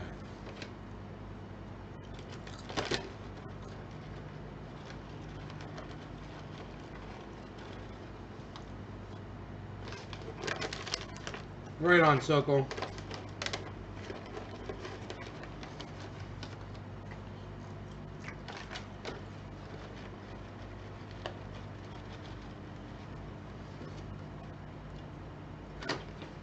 I took a whole bunch of pictures of Rogan today.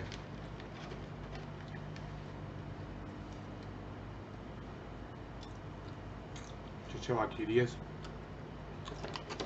I looked at him outside. I was like, oh my god, my dog is so fucking cute. I don't care if he's staring at me or fucking just walking away from me and wiggling his little butt as he walks away. Dude, he looks like a little hot dog on feet. A little muscular hot dog with a big head. And he's so fucking cute.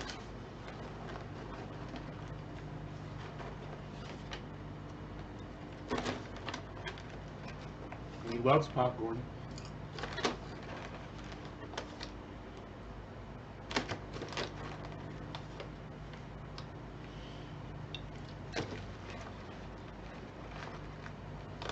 He's so great. Because of him, I've lost a lot of weight and I'm putting on muscle. Anacondas, pythons, cobras, rattlesnakes. Look at that. Puncturing the cloth. Because I have to pick him up all the time. 60 pounds of dead weight. And sometimes he bites you. Sometimes he'll lean away from you and shit. So it's even harder than 60 pounds. There we go. We're back. All right, we have our second projection of the night. CNN projects that Joe Biden will win the state of Vermont. He beats Trump in Vermont. 3 electoral votes. So let's take a look at the map where it stands right now. The race at 270. Trump 11. He won Indiana. Biden has 3. We're only moments away from the biggest. Wave of poll closings in the presidential race. We're coming down to the top of the hour, 8 p.m. Eastern. That's when the last polling places closed in Alabama, Connecticut, Delaware, the District of Columbia, Florida, Illinois, Maine, Maryland, Massachusetts, Mississippi, Missouri, New Hampshire, New Jersey, Oklahoma, Pennsylvania, Rhode Island, and Tennessee. Together, those contests have 172 electoral votes. That's a huge chunk of the 270 needed to win. Florida, New Hampshire, and Pennsylvania are the key battlegrounds we're watching in the coming hour. Joe Biden posing a strong challenge to the president of Florida and Pennsylvania, states seen as crucial for Mr. Trump's re-election chances. Let's get a key race alert right now. And let's start off in Florida right now. Florida, look at this. It's very close in Florida. Joe Biden has 49.6%. Trump has 49.5%. Biden is ahead by 9,200 votes. 9,200 votes in Florida, 29 electoral votes. In Ohio, 18% of the estimated vote is in. Biden has a lead, an impressive lead of 347,000 right now, 64.4% to 34.5%. In Ohio, 18 electoral votes. In New Hampshire, only 3% of the estimated vote is in. Biden is ahead by about 3,000 votes. 54.8% to 44.4%. 2 more states. Let's take a look right now. We've got Georgia. Right now, 7% of the estimated vote is in. Trump is ahead by 9,000 votes or so. 50.8% to 48.2%. In Virginia, 13% of the estimated vote is in, and Trump is ahead by about 80,000 votes. 55.6% to 42.6%. Let's go back to John King at the Magic Wall. We're watching these states very closely, including Ohio right now, which clearly is a major battleground. Right, it's fairly interesting to watch. Florida still Biden. We'll get there in a minute, very close. The president's lead in the popular vote is shrinking. We'll see how that plays out. But let's start with battleground Ohio. This is a state Joe Biden went there Monday morning, right? He went there and people said, "Whoa, do you really want to be doing that? Do you have a chance in Ohio?" Well, let's see. The middle part of the state where you see all these counties and you see nothing, and most of that is going to come in red. You just know that, right? So the Democrats need to run it up in the urban areas. That would be Cleveland, Columbus, Cincinnati, Akron, Toledo, Youngstown. But if you come here, this is interesting to see from this regard. If you get in 2020 here, Joe Biden right now, Mahoning County, Youngstown, blue collar, blue collar. This is where the president goes and says, you know, I'm on your side, I am your voice, trade deals. Joe Biden getting 62%, about halfway in the count. So we'll see if it stays this way. But 62%, you go back in time, Hillary Clinton just barely won this. So this is one of the tests, right? Weird, huh? Can Joe Biden... It's different in different parts of the country. One of the things he says he can do is that, unlike Hillary Clinton, he can win Trump voters. He can win blue-collar, traditional Oh, man, hell yeah. A little bit of water, popcorn, doggy. Democrats who left the party. He's going to need to go get some water here right now. Here as you come to 2020. That's a big deal. Even if Joe Biden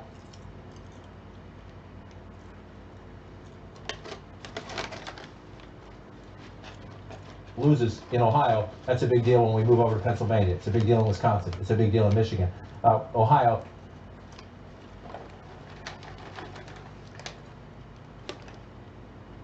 almost a every more kernel Republican pop. state than any of those three that I just mentioned. see So one you're looking kernel up at the here, bottom. challenge number one for the Democrats. You want to win a state as competitive as Ohio that leans a little bit Republican, you got to run it up Cuyahoga County, Cleveland. Maybe Only about 3 or 40% of the vote in, a ways to go, 75 to 24. I'll go back and take a look. 66% for Hillary Clinton. That's a good sign. You have to see if it holds. If you're in the Biden war room, you're looking at that, and that's a good sign. An even better sign, or at least an even better add-on for Joe Biden, this is your base.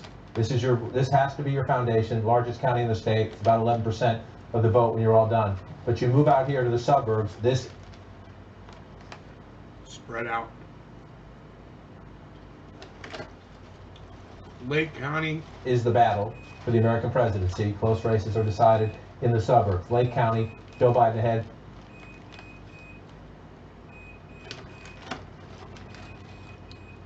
They're making moves. 51-48, it's close, but you go back in time, this was Trump country 4 years ago. Donald Trump narrowly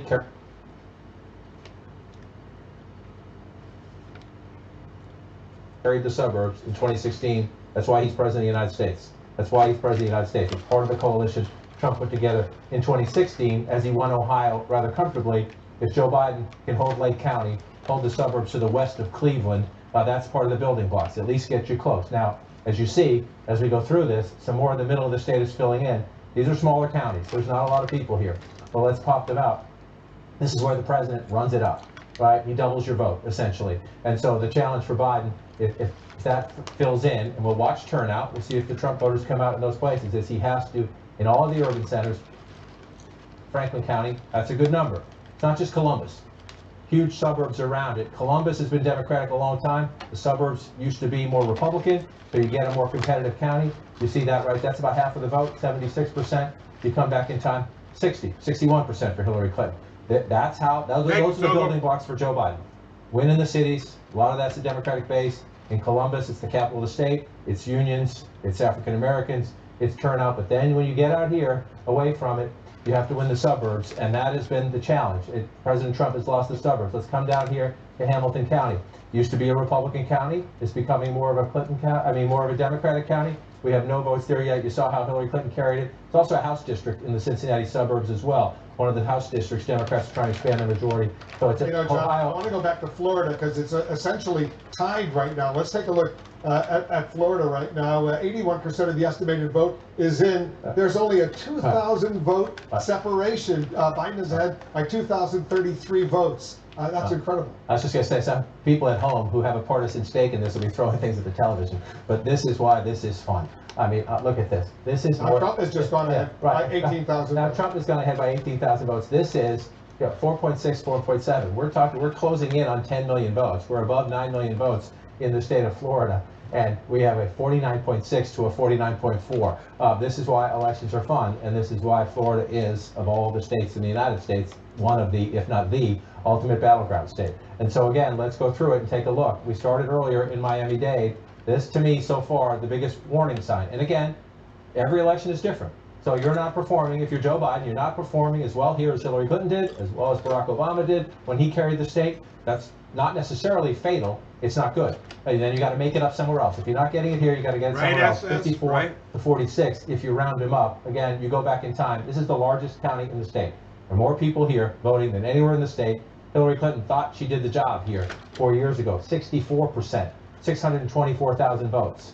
Joe Biden right now, 560,000 votes, only 54%. So that's a problem. It's a warning sign in the Biden campaign. Not insurmountable, because you come up here, can you make it up? This is number 2, Broward County. Miami-Dade's number 1. Second largest This is this is the second largest county. You're at 66 with 562,000 votes. You go back and look at it. So you're running ahead of Hillary Clinton if you're Joe Biden in the count. In the count, turnout is up this time. Turnout is up this time. So that doesn't necessarily mean it's enough, but you're running ahead there, and then you come up here to Palm Beach County. The third largest. Get it to come up. 1, 2, and 3 are right there. 1, 2, and 3 are right there. 58 to 41. If you look at it there, 391,000 votes. Joe Biden again exceeding her total, and right now at the moment exceeding her percentage. So that's a good thing there. So those 1, 2, and 3 are right here along the coast, and then you come up from here. Here's where you find number 4. That's Hillsborough. That's Tampa. It's Tampa and the suburbs around it. Again, I just said this in Ohio, and I'll say it again here. The suburbs decide close presidential elections. President Trump narrowly won them 4 years ago. He's been losing them since. Nancy Pelosi is speaker because of the suburban revolt against Donald Trump. The question is, does it continue from 2018 into 2020 in places like this? 53%. You see, that's about, you see 300, 352, so 52,000 votes, right? In a place like Florida, if you're not doing as well as you want Miami-Dade, you got to run it up somewhere else. There are some votes there for you. Much closer. Well, 45, 42. And then you come over here. This 4 years ago, it's a big victory for Donald Trump to turn this county. Democrats got swamped in election day turnout. At the moment, they're holding this 91% in. Again, not by much, 49.6 to 49.0. The question, that's a little bit of math. 3,000 votes. You take everything you can in a state like this, you get the votes. And so then you come up here, and now we're waiting, right? The Panhandle. This is the later time zone. We're waiting for votes out there. If you come through here, just want to show you, the president runs it up in these smaller counties. There's not a lot of people. But 6,000 votes to 2,000 votes, that's 4,000 votes in the bank to offset the Democratic advantages elsewhere. That's what the president did 4 years ago. It looks like he's doing it in some of these places again. The issue is, as you get to the more populated counties, let's see if we have much votes. Earlier, we didn't have many votes. We still don't. This is a plus for Joe Biden. We don't have many votes out of Leon County yet, but that's Tallahassee. And then you move over here, watching this all night to see if it switches. Duval County, again, sorry for the broken record, the suburbs, Jacksonville and the suburbs around it. Joe Biden at 51, the president at 47. If you go back in time, Donald Trump carries Florida 4 years ago narrowly, in part because he won the suburbs narrowly there. So Wolf, as we watch this play out, I just want to come out to statewide and look. The president of the United States, 2,994 votes ahead in a state that has cast more than 9 million ballots. Incredibly close in Florida right now. Voting is about to end in 16 states and the District of Columbia. The biggest round of poll closings tonight. 5, 4, 3, 2, 1, 0. Here we go! Woo! Right now, let's start in Massachusetts. CNN projects Joe Biden will win the state of Massachusetts. 11. Will win its 11 electoral votes. CNN projects Joe Biden will win the state of Maryland and win its 10 electoral votes. Another win for Biden in Maryland. Joe Biden will win his home state of Delaware with 3 electoral votes, a win in Delaware for Biden. And Joe Biden will win the District of Columbia, which has 3 electoral votes as well. Trump, we have a projection for Trump right now as well. Oklahoma, CNN projects that Donald Trump will win the state of Oklahoma with 7 electoral votes. That goes to Trump. Right now, we cannot make projections in these states. Take a look. Alabama, Connecticut, Florida, Illinois, Maine, Mississippi, Missouri, and New Hampshire. Also, New Jersey, Pennsylvania, Rhode Island, and Tennessee. We cannot make projections in those states. Let's take a look at the Electoral College count as it stands right now. Biden has 30 electoral college votes. Trump has 18. Remember, 270 needed to win the presidency. Let's get a key race alert right now. Biden is leading in these states right now. In Ohio, that's a key battleground. 28% of the estimated vote is in. Biden is ahead by almost 370,000 votes. 59.7% to 39.1%, 18 electoral votes. Biden is also ahead in Georgia right now. 10% of the estimated vote is in. Biden is up. It's very close by about 5,300 votes, 50% to 49% in Georgia. A tight battle underway. In New Hampshire right now, only 5% of the vote is in. Biden is ahead there by about 6,700 votes, 57.3% to 41.9% for electoral votes in New Hampshire. Trump is ahead in these two states. Let's take a look right now. Right now, Trump is ahead in Florida, 82%. That's of the estimated vote in 29 Florida. fucking He's ahead electoral by, votes. about 11,000 votes. Look at how close it is in Florida right now, 49.6% to 49.4%. A tight battle in Florida underway right now. Trump is ahead in Virginia right now. 18% of the estimated vote is in. Trump has a 151,000 vote lead over Biden, 58% to 40.1%. Let's go back to John King at the Magic Wall. More We're looking Virginia. at these states right now, but let's take a look at the big picture first, John. Give us a sense of what we're seeing. Texas is blue, look at that. Florida is blue, look at that. South Carolina is blue, look at that. Georgia is blue, Ohio is blue, West Virginia is blue. Again, if you're a Democrat at home, pick up your phone, take a picture. This is a map you love, right? It's not going to stay that way, but we'll see how many do, though. Texas, the Democrats think it's in play. West Virginia, I would be shocked. South Carolina, I would be shocked. Georgia, Florida, Ohio, Texas. This is a very different election. We are looking at competitive races in states that have been red Explain for a Texas, long what's time going ago. on now. Well, I don't think we're going to have a lot of vote there, and we don't. See, so that's why we have So, yeah, 700,000, man, we're gonna say, 1.1 million votes. Joe Biden's ahead because of this, though. Again, I'm going to say this repeatedly throughout the night. This is part of the changing Texas. Dallas and the suburbs around it flipped a House seat there 2 years ago. Joe, 81% there. Joe Biden leading in Dallas County, 66% of the vote. I want to just point out a lot of this vote in Texas is early voting, which we anticipated would early be. Vote. Yeah, it's early vote. Yeah, a lot of the blue you're seeing is because we're early. I mean, this is again a lot of early votes here. So again, you don't expect that to hold up. This is very competitive. This is very competitive. We know Democrats voted disproportionately early. They wanted to vote by mail. Coronavirus safety concerns. They were encouraged by Democrats early on. So we're looking at a map right now. We talked about this earlier. We're going to be talking about this all night long. Some states are reporting in a different way this year because of all the mail-in voting, because of absentee and early, and then you have in-person election day voting. Different states are reporting it in different ways, and some states, within those states, they're reporting it in different ways. Some states are giving you the early vote first.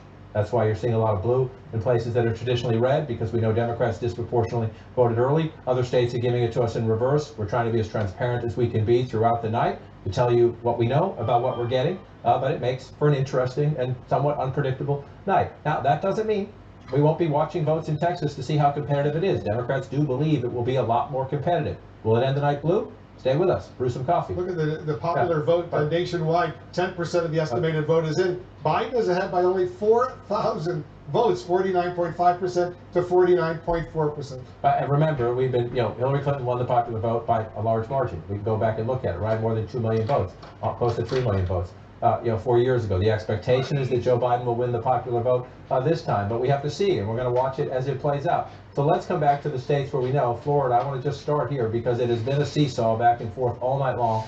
Donald Trump ahead right now by 22,100 votes in a state where we're approaching 10 million votes cast. We're just shy of that. That is a tiny need, 49.6 to 49.4. And if you're looking at it, we're still waiting. You're starting to see the panhandle. Pensacola filling in here, Escambia County. This is the panhandle. This is where President Trump gets his votes. We're going to watch this play out. 22,000 votes, Wolf. Florida, we're still counting, and some others as well. All right, we have another projection right now. CNN projects that President Trump will win the state of Kentucky. He'll win Kentucky with its 8 electoral votes. That's a win for Trump in Kentucky over Biden. This is where it stands right now in the race to 270. Biden has 30. Trump has 26. Once again, 270 needed to win the presidency. Let's get a key race alert right now. Here are 5 battleground states right now where Biden is ahead.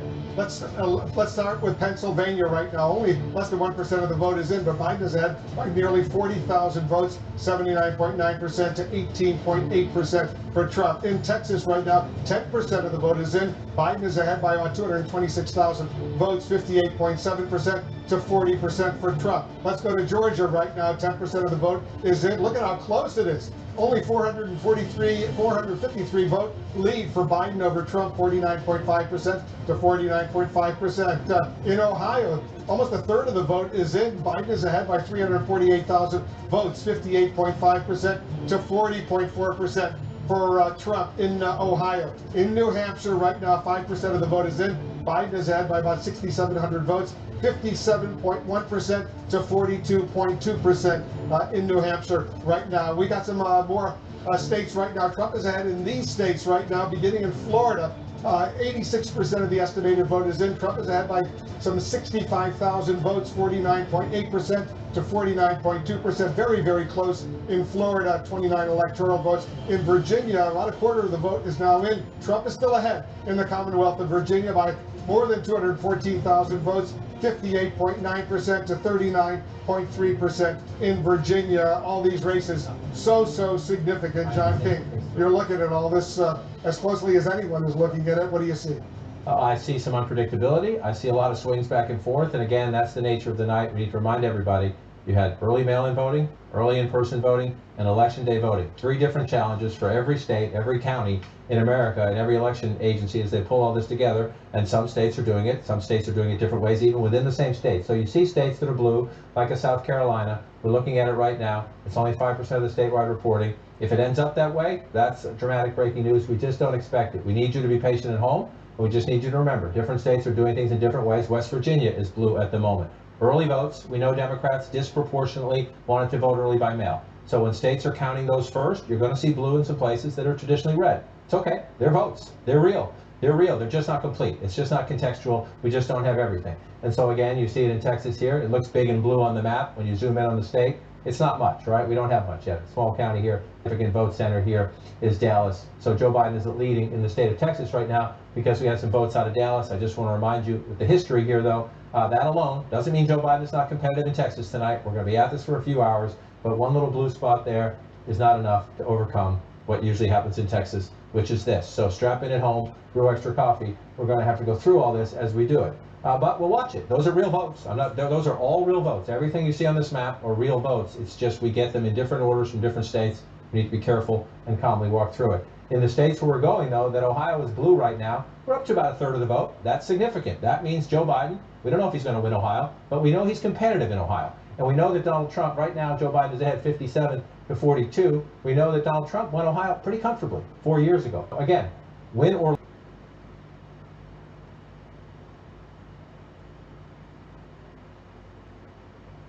Number one, this is a must. Democrats always win Cuyahoga County, but look how much he's winning it by. About 4, again, we've been waiting for a while. We're at 42% here, and we'll see if it evens out. You have Cleveland, African-American turnout in the city, and then the suburbs around it. The encouraging part at this moment, and we'll see if it sticks, is not just that Cuyahoga County, Cleveland is blue, but that Lake County to the northeast is blue. Suburban Cleveland right there, suburbs, and then you move over here to Lorain County as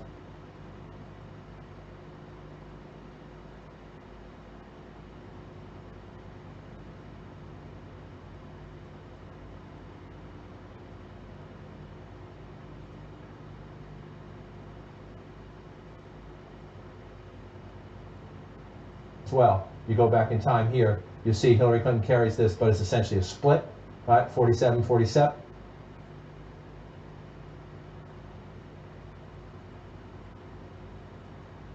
A split there. Joe Biden right now on top by a more significant margin. These are the suburbs. There are more people.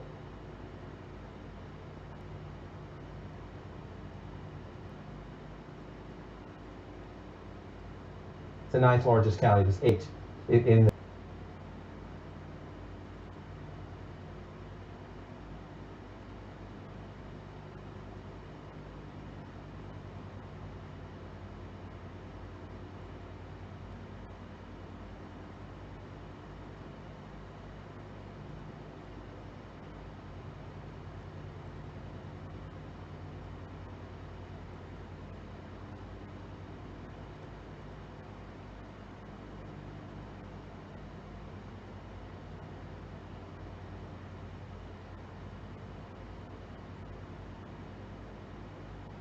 here for Joe Biden right now, 329. So that's 50,000 votes. He's running ahead of Hillary Clinton, 50,000 plus.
away from more, but Hillary Clinton won this in a landslide. She walked out of here 624 to 333.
The Whiteout. We'll be back in 2 minutes.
Happened. I was on a commercial break. All right, I'm back, guys. Hold on, wait.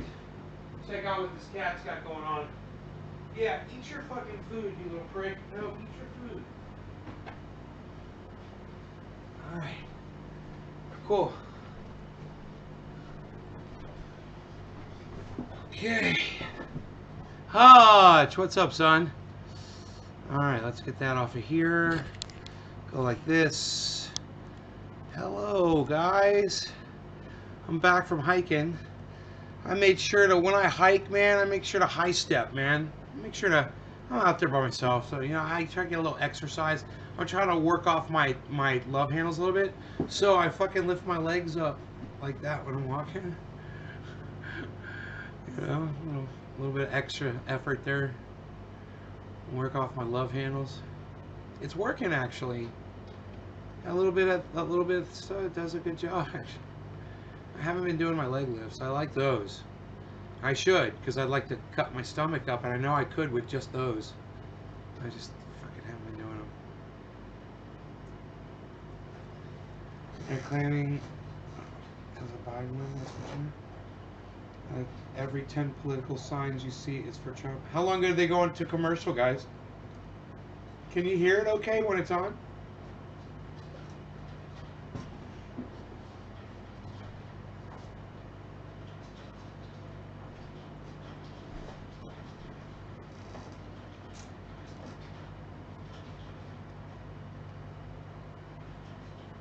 It's going on and off. Huh.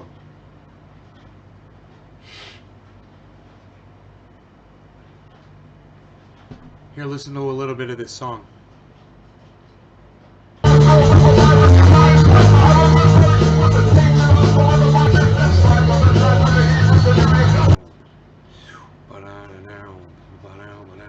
Okay. We're refreshing it. Okay. I didn't know. We're back on it.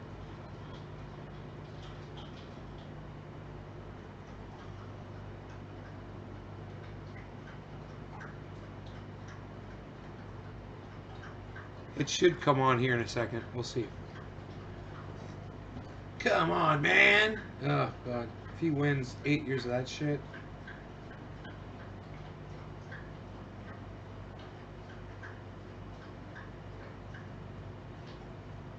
America. We're watching it play out in Florida. We're going to watch it play out in Georgia. We'll see it in Central Ohio. The president runs it up in the small town. 67% here.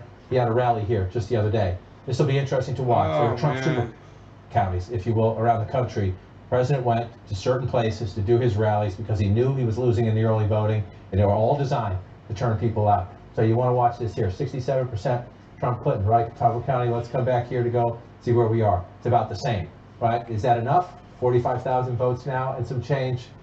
48,000 4 years ago. That could be a key test. We'll watch this play out. That's 75%. Let's watch. The president had a deliberate travel plan.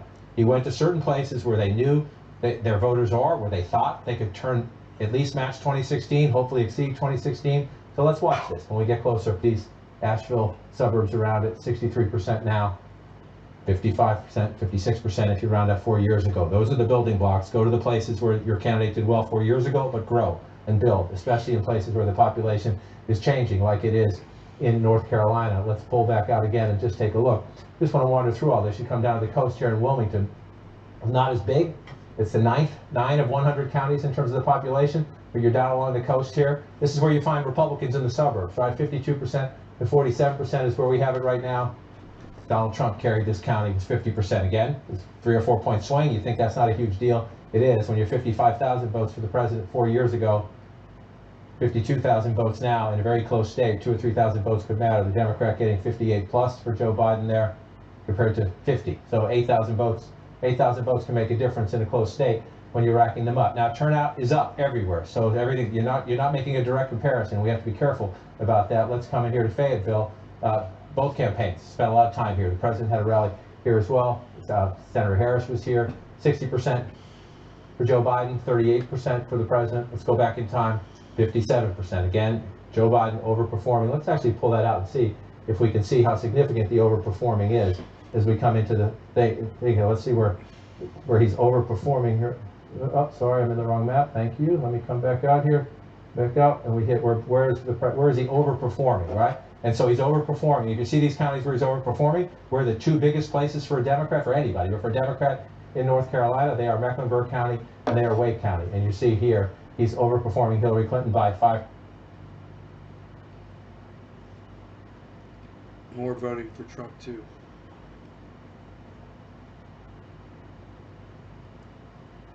Percentage points here. The biggest, most populous county in the state.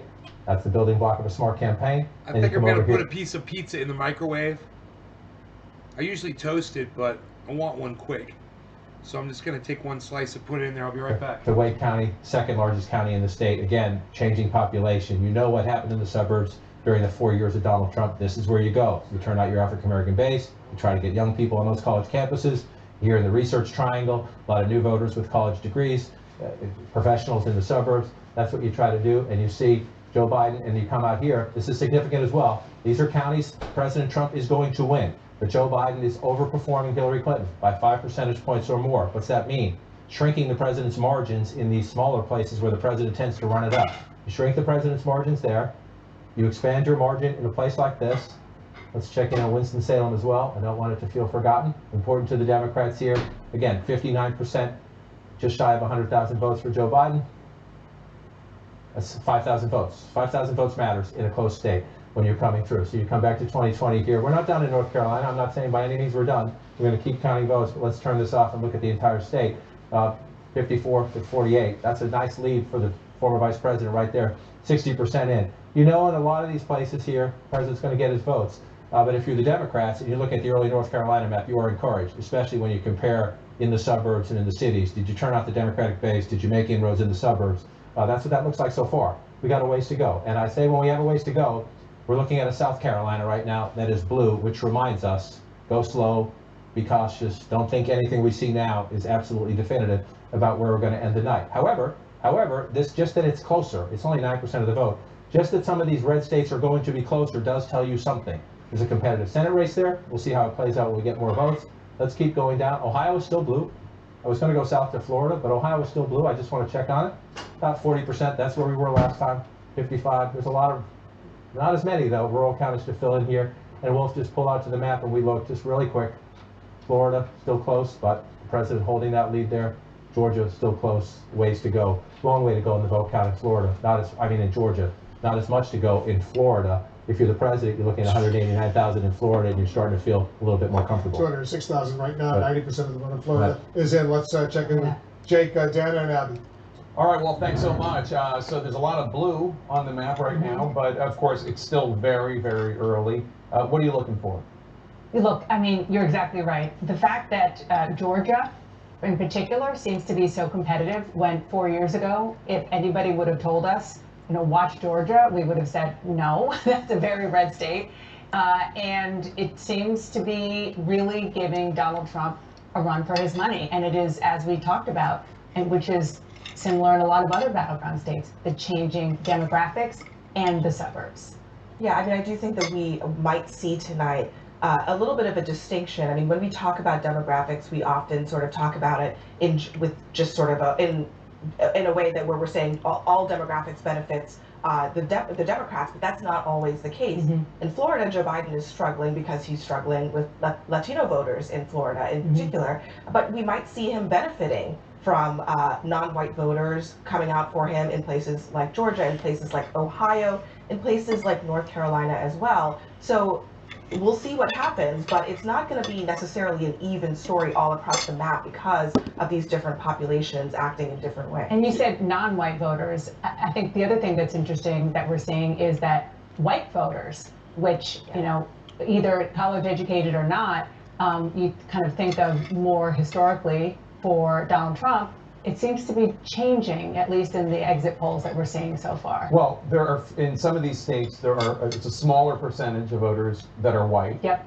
And Donald Trump is not doing as well with them, even if he is winning them. And it's those different kinds of margins that will determine this election ultimately. And of course, there's also different kinds of Latino voters, for example. There's Latino voters who are largely Cuban American and Venezuelan American in southern Florida.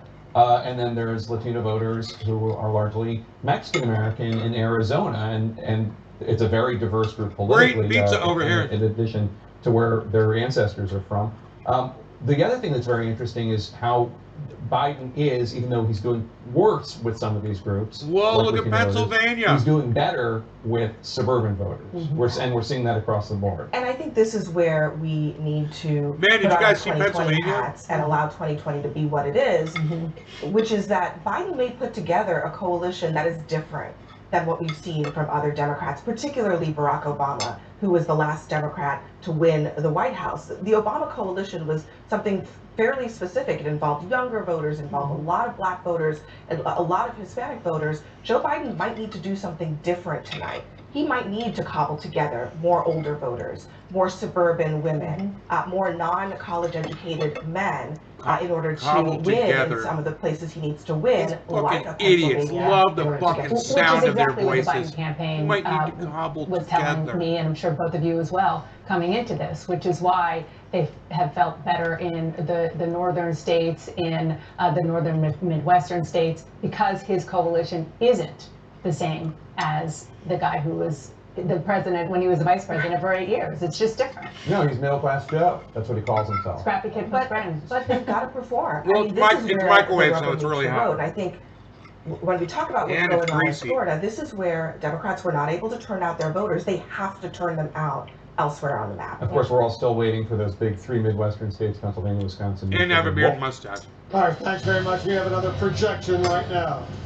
Projection. CNN projects that President Trump will win the state of West Virginia with its 5 electoral votes. Trump wins West Virginia, 5 electoral votes. Too early to call in the state of Arkansas, which has 6 electoral votes. Too early to call there. Let's take a look at the race for 270. Let's take a look at where it stands right now. Trump right now has 42 electoral college votes. Biden has 30. Once again, 270 needed to win the presidency. Let's get a key race alert right now. Here are some of the latest numbers. North Carolina right now, take a look at this. 62% of the estimated vote in North Carolina is in. That's a lot. Trump is losing to Biden right now by some 329,000 votes. Biden is ahead 53.9% to 44.9% in North Carolina. In the key battleground state of Ohio, 44% of the estimated vote is in. Biden is ahead there by an impressive 284,000 votes, 54.5% to Trump's 44.3%, 18 electoral votes in Ohio. In the key battleground state of Pennsylvania, only 6% of the estimated vote is in, but Biden is ahead by about almost 79,000 votes, 58.7% to 40.7%, 20 electoral votes in Pennsylvania. In Texas right now, I got something to give almost half of the vote is in, 45%. Biden is ahead in Texas right now by 250,000 votes, 51.7% for Biden in Texas. Trump has 46.9%. A huge number of electoral votes at stake in Texas. 38 electoral votes in Texas. 38. In New Hampshire right now, 10% of the vote is now in. Biden is ahead there by about 7,500 votes. 53.7% for Biden, 45.3% for Trump. 4 electoral votes in New Hampshire right now. Too early to call in several of these states. We're monitoring right now, once again, Florida, Michigan, Georgia, and Virginia. We cannot make any projections in those states right now. Too early to call right now. But let's take a look at the vote in those states right now. In Florida right now, 90% of the vote is in Florida. Trump is ahead by about 226,000 votes, 50.5%. to Biden's 48.4% in Florida. In Michigan right now, only 4% of the vote is in. Trump is ahead by 39,000 votes, 57.5% to 40.6%. In Georgia, the numbers are increasing. 22% of the estimated vote is in. Trump is ahead by an impressive 154,000 votes right now, 56.2% to 42.8%. In Virginia right now, 30% of the vote is in. Trump is ahead, also impressive, 260,000 vote lead in Virginia over Biden, 58.3% to 39.6%. Let's go back to John King at the Magic Wall. I'm really curious to see what we're seeing in I the thought Georgia was going to go blue. It's interesting. We have a lot of places on the map that at this moment in time, and remember this was going to be that night because of the combination, mail-in voting, early in-person voting, election day voting, different states handling those ballots in different ways. The map looks a little different than we expected. Now, we'll see where it ends up. That's what makes tonight exciting. Makes it exciting. But you're looking at a map right now that has Kansas in blue, Virginia in red, where I started my career, Rhode Island in red. I don't expect it to end that way. Michigan's in red at the moment, but again, we're waiting for votes to be counted. We're very preliminary in some of these states. And on the flip side, I just circled some states that you'd be surprised by. You look right down here, Texas is blue, Mississippi is blue, South Carolina is blue, which tells you what? A, we're having an unusual night because of the pandemic election and the different ways people are voting and the different ways states are counting. Everybody needs to be patient. Number two, it's just without a doubt, though, even as I say that, and even as we have a long way to go, we are seeing a very different map. We are seeing in a place like Ohio, where Hillary Clinton was not competitive 4 years ago, we don't know how it's going to end tonight. We know Joe Biden is more competitive in this race and across the industrial Midwest with blue-collar Americans who voted for Trump. We know Joe Biden is more competitive, and we know that because just look at that. That's a 10-point lead in Ohio. Only 40% of the vote. A long way to go. Ohio is a traditionally Republican state. It's the more Republican if you're going through Ohio, Pennsylvania, Michigan, Wisconsin. This is more Republican than those states, so we'll see how it ends up. But the fact that Joe Biden is competitive, and the fact that he is doing what a Democrat needs to do, at least so far, we're not at the finish line, but so far the building blocks of a Democratic win in a state that's fiercely competitive, Republican leaning even, is Ohio. You've got to run it up in the cities. This is the biggest one of all, Cleveland, Cuyahoga County, 75% of the vote right there. You go back 4 years ago, again, 66%, overperforming Hillary Clinton. Lake County in 2016 went for Donald Trump. This is the suburbs to the northeast of Cleveland. Right now, 61% of the vote in those suburbs going for Joe Biden. Remember what happened in 2018. In 2016, Donald Trump narrowly wins the suburbs. Sometimes I do, Darius, and it depends on the amount. Revolt. Small amounts, no. Test Large tonight. amounts, Does that yeah. last? Does that accelerate? Does it stay the same? Anything over Lake like County 4 right now, grams. we'll see. We're not at the finish line. Tells us that the suburban revolt and rejection of President Trump continues. Is it enough in Ohio? We don't know yet. But Lorain County again, to the west of Cleveland. Make Joe sure to Biden trim the 57% bag. Don't use when the you whole round bag. up. You go back if in it's time. only doing a few. Almost 10 points, running almost 10 points ahead of Hillary Clinton. Again, look at the vote totals. Turnout's up everywhere, so this makes the math a little different this year. 66,000, just short of 67,000 there. Joe Biden running behind that right now, but we still have 60% of the vote. We're going to watch as it plays out. Again, you come back out to Battleground, Ohio. Why are we spending so much time on it? Joe Biden flips this state blue, Donald Trump has no path to re-election. If Joe Biden flips this state blue, Donald Trump has no path to re-election. That's why we're going to spend some time on this. And we're watching it right now, about halfway through, though. About halfway through means things One can state, change. So let's keep an eye on Ohio. it. Let's come back out. You see Pennsylvania is blue. I just want to stop here very quickly to see we don't have anything yet. So it's blue at the moment with early votes. We'll stay with this one. We're told, Pennsylvania could be tomorrow, could be a couple days after that. We'll watch as it fills in. Joe Biden has a lead early on. That looks blue on the map. You're happy if you're a Democrat, but that's not, we're not there yet. So you come down here. I said if Joe Biden wins Ohio, Donald Trump's path to re-election is blocked. If Joe Biden wins North Carolina, Donald Trump's path to re-election is almost blocked. You can come up with some other scenarios, but it's really hard. And so you're looking at this one right now, 66, 2/3 of the vote in Wolf, 53 to 46. Wow, dude. 275,000 vote lead. That It gets looks hard to like overcome. Trump might win Florida. 66% of the vote in North Carolina is in him. Biden has a 275,000 vote lead. I want to check in with David Chalian right now. So we have a sense, David, how much of this vote is early vote? How much of it is today vote? We do have that sense. As John was just showing you, what you see here now is a Joe Biden lead. He's got 2 million votes to Donald Trump's 1.7 million. This is 66% of the estimated vote that is in North Carolina right now. But Wolf, I want to show you what percentage of that is early vote. 97% of the current vote that you're looking at in North Carolina is early vote. That's benefiting Joe Biden. In fact, in the big Democratic counties, in Charlotte, in Wake County, and in Raleigh area, it's almost all early vote, those big Democratic counties. And we expect the share of the early vote to go down to 75% of the total vote at the end of the night. That could benefit Donald Trump as more election day vote comes in. So it's just a note of caution that right now, the vast majority of the vote that's in North Carolina is early vote, and that is benefiting Joe Biden at the moment. So there's still more election day vote to be counted. What about Ohio? Do we know Ohio? Well, in Ohio, I think what we see here is that Joe Biden's also benefiting from early vote there, but there's more early vote to come in there. So, take a look here. We have 49% of the total estimated vote in. 29% of it right now is early vote. We think that's going to climb, okay?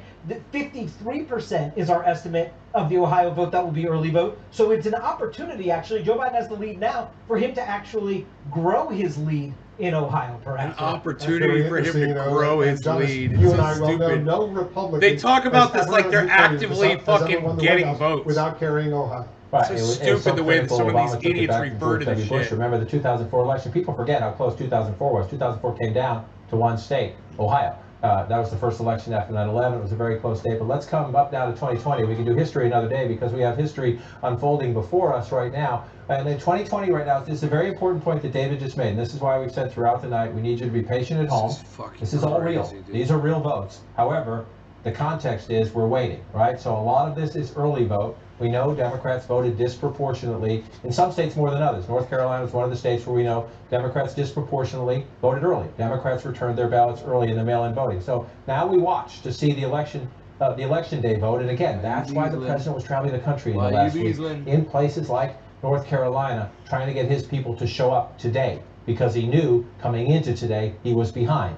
This tells us that was in fact correct. And so you're looking here in Mecklenburg County, Billy. which is the largest county in the state, and you bring it up. The challenge is, we think this Different is about 84% states, of the different vote. rules.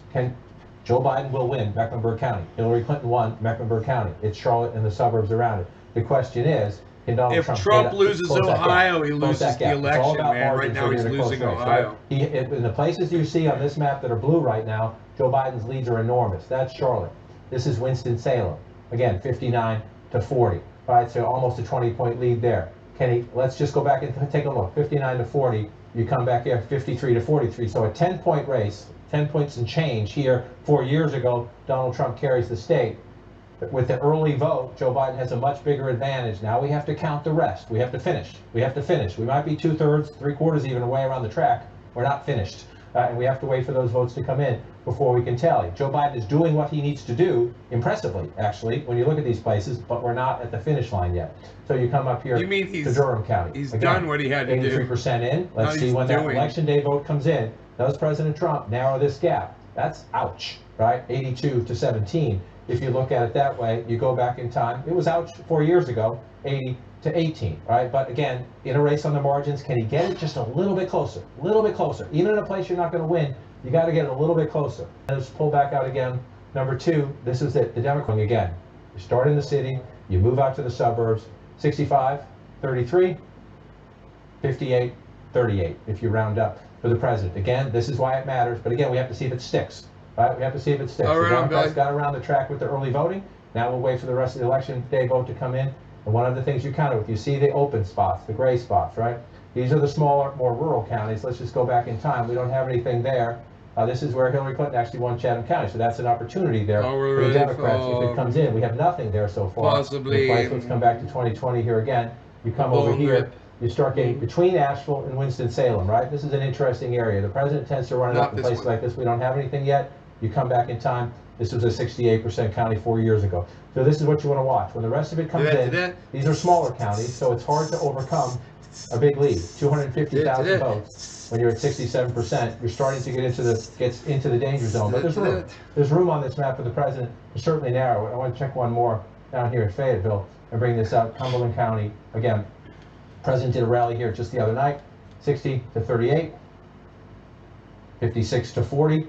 Got to get up a little bit more. Again, you say, oh, that's not that much. It can matter in a very close race to narrow those margins. So let's wait to see if the president can get his vote total up, narrow the margins a little bit as we go through it. And again, you're spending extra time on these states because Joe Biden does not need this. Joe Biden can win the presidency without North Carolina. If Joe Biden wins North Carolina, the president's math gets near impossible. And let's pull back out because another place, if president lost this, it would be near impossible, but they're feeling pretty good. We're not ready yet. Florida's hard. We wait. We count every last vote. They're feeling pretty good at Trump headquarters about that one. Let me just check up here on Georgia.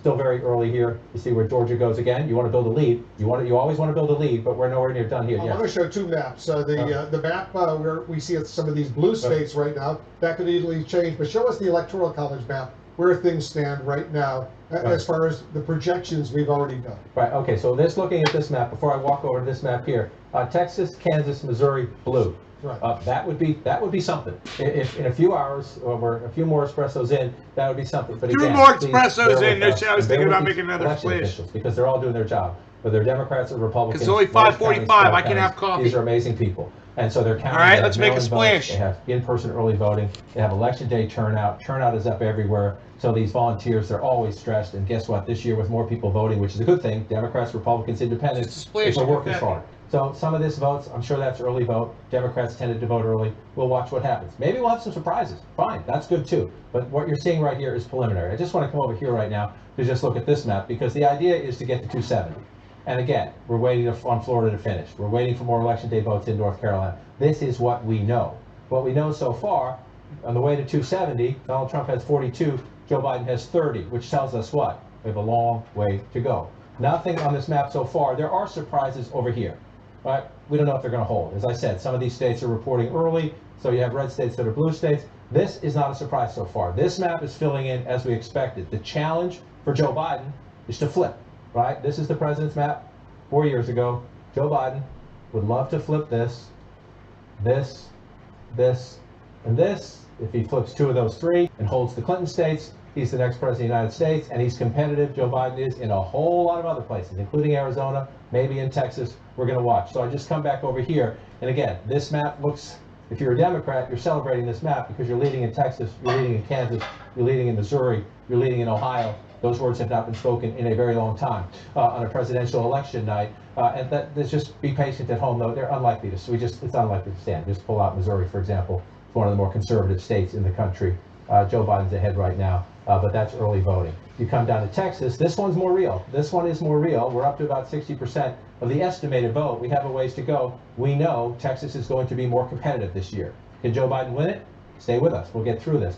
But so as you look at this map fill in, you have Joe Biden ahead by 216,000 votes in a giant state like Texas. And so you're looking at the map. Again, I just want to go back in time. Most of this is going to fill in red. Most of them are small counties, but it just adds up after a while. So the challenge for the Democrats is where you see the dots, where you see Democrats flipped a House seat here 2 years ago. They hope to build. They think they can even pick up more House seats here, down in the Austin area as well. 66% for Joe Biden right now. You go back in time, 61% for Secretary Clinton. That's where people live. That's what you want to do. Expand what the last Democrat did and grow. So that's so far a building block there. Let's come back to 2020. Move down. Largest county in the state is right here. It's the size of Rhode Island. It would be the 25th largest state if it were a state by itself. Harris County, Houston, and the sprawling suburbs. More than 16% of the vote comes right here, right? There's been a lot of voting here. We know turnout was off the charts here. 789,000 votes for 56% in Harris County, Texas. You go back in time, 707,000 votes, 54%. So turnout is up. Joe Biden's percentage is up. Again, you're nowhere near the finish line in Texas. But those are the building blocks to be competitive and to maybe win. Democrats think there's a House seat down here. They could flip as well. So then you come down here, you come to the other major urban areas, San Antonio. The Latino vote matters here. You're in the city. Then you go to the suburbs, 59% for Joe Biden. This time you go back in time, 54%, 55% if you round it up for Secretary Clinton. For me, the vote totals matter because turnout is up, 319,000 then. Come up to now, Joe Biden already approaching 400,000 votes. Turnout is up everywhere, which is a great thing. No matter who wins tonight, turnout is up, which is a great thing, and we hope that continues. You come down here, this is where Beto O'Rourke and others in Texas told the Democrats, you want to win the state? Yes, you have to be competitive in Dallas and Houston. Please come down here, try to turn out votes here. Well, let's see, Joe Biden here is the 19th largest county, Webb County.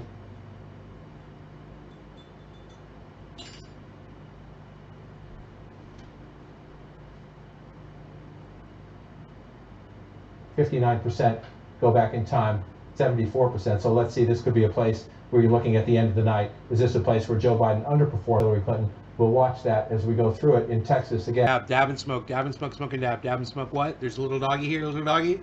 Little doggy. The Count Wolf, little doggy as well. Williamson County above it, and Travis County here. Joe Biden running it up. Cyber style, no longer regarding cannabis. Cannabis is for all. Cheers, it's not just about the presidency. There's a Senate race there, or a couple of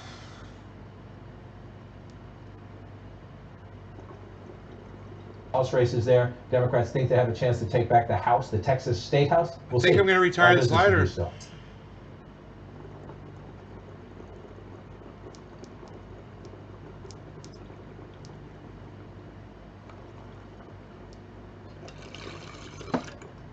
We certainly will. We're standing by for the second largest wave of poll closings just minutes from now at 9.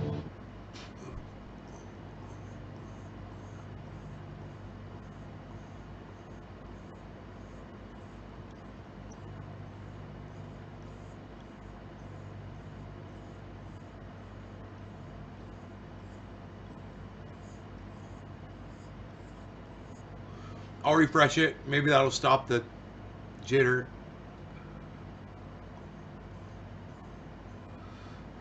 There we go.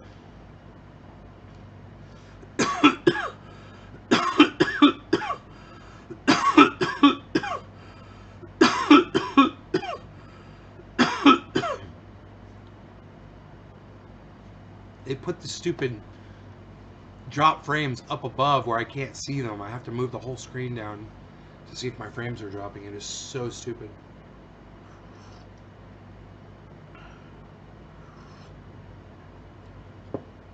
Now, 55.9% to 43.1%. More than a third of the vote is in. Poor Virginia, man. Cheers, Slisky. Virginia right now, and Trump has a 285,000 vote lead over Biden, 57.7% to 40.2% in the Commonwealth of Virginia. All right, let's focus in on.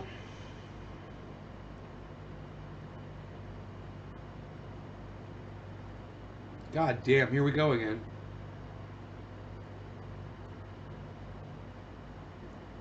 I'm not lagging though, so that's good. A little bit on North Carolina and Ohio right now, John, because if Biden wins those two states, potentially, that could be the ball. Those would be the ball game. Those are two states absolutely critical. The president got 306 electoral votes 4 years ago. You take away Ohio, you take away North Carolina. Joe Biden holds the Clinton states. He's the next president of the United States without even taking back all the blue walls. So let's focus on them. Ohio, let's just focus on this just for a second and look at this right now. Ohio is blue, right? That's a big deal. North Carolina is blue. There are some other anomalies on the math, and again, I know I'm a broken record. Just want to keep everybody at home, especially for those tuning in later in the night. Mail-in voting, early in-person voting, election day voting, the combination of those things, the count's going to come in different ways tonight, and things are going to be different. And things are going to be different. The map's going to bounce around a little bit, and this is real.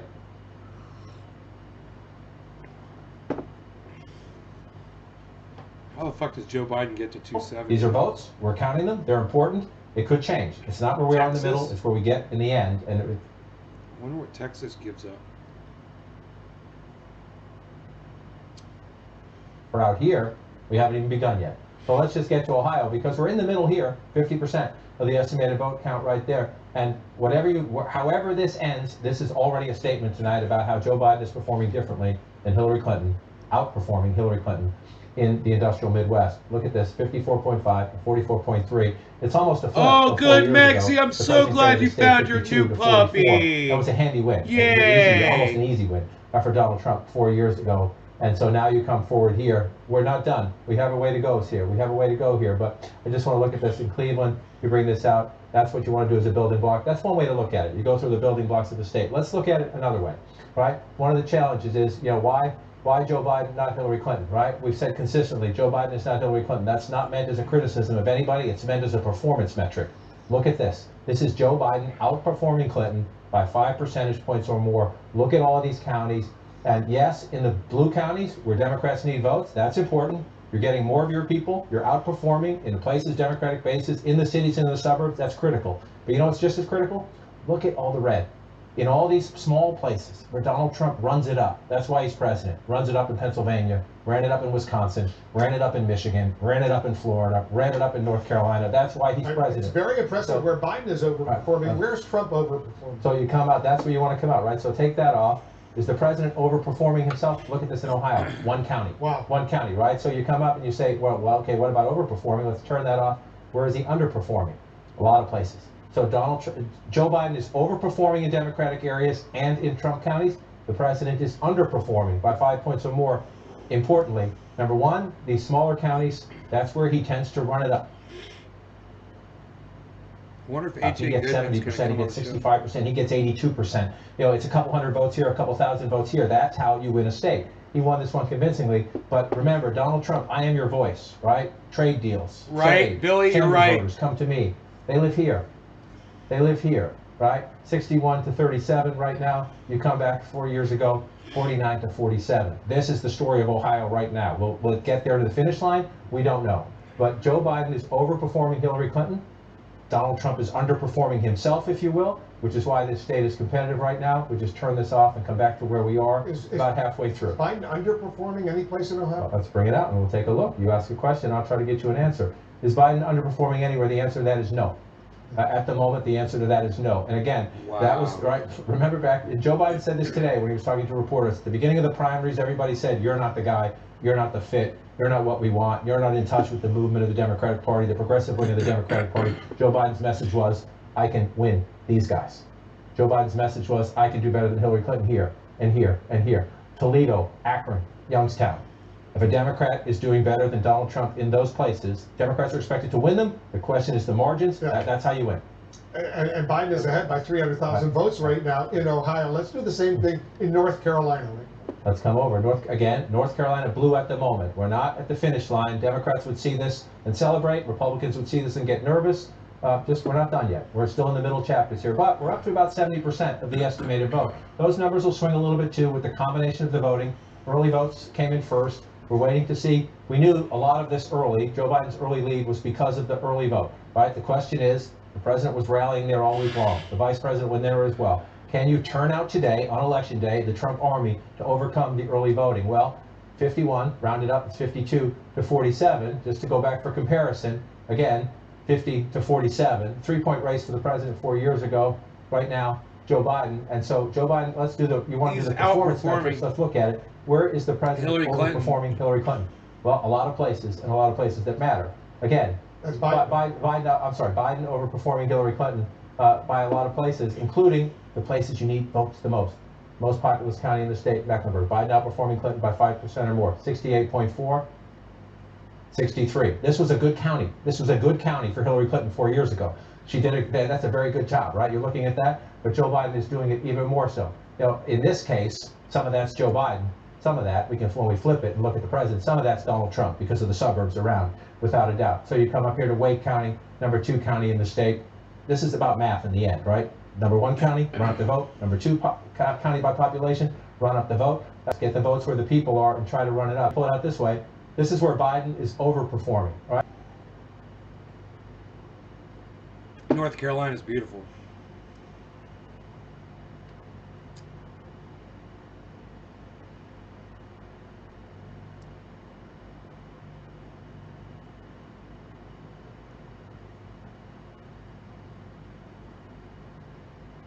Fayetteville.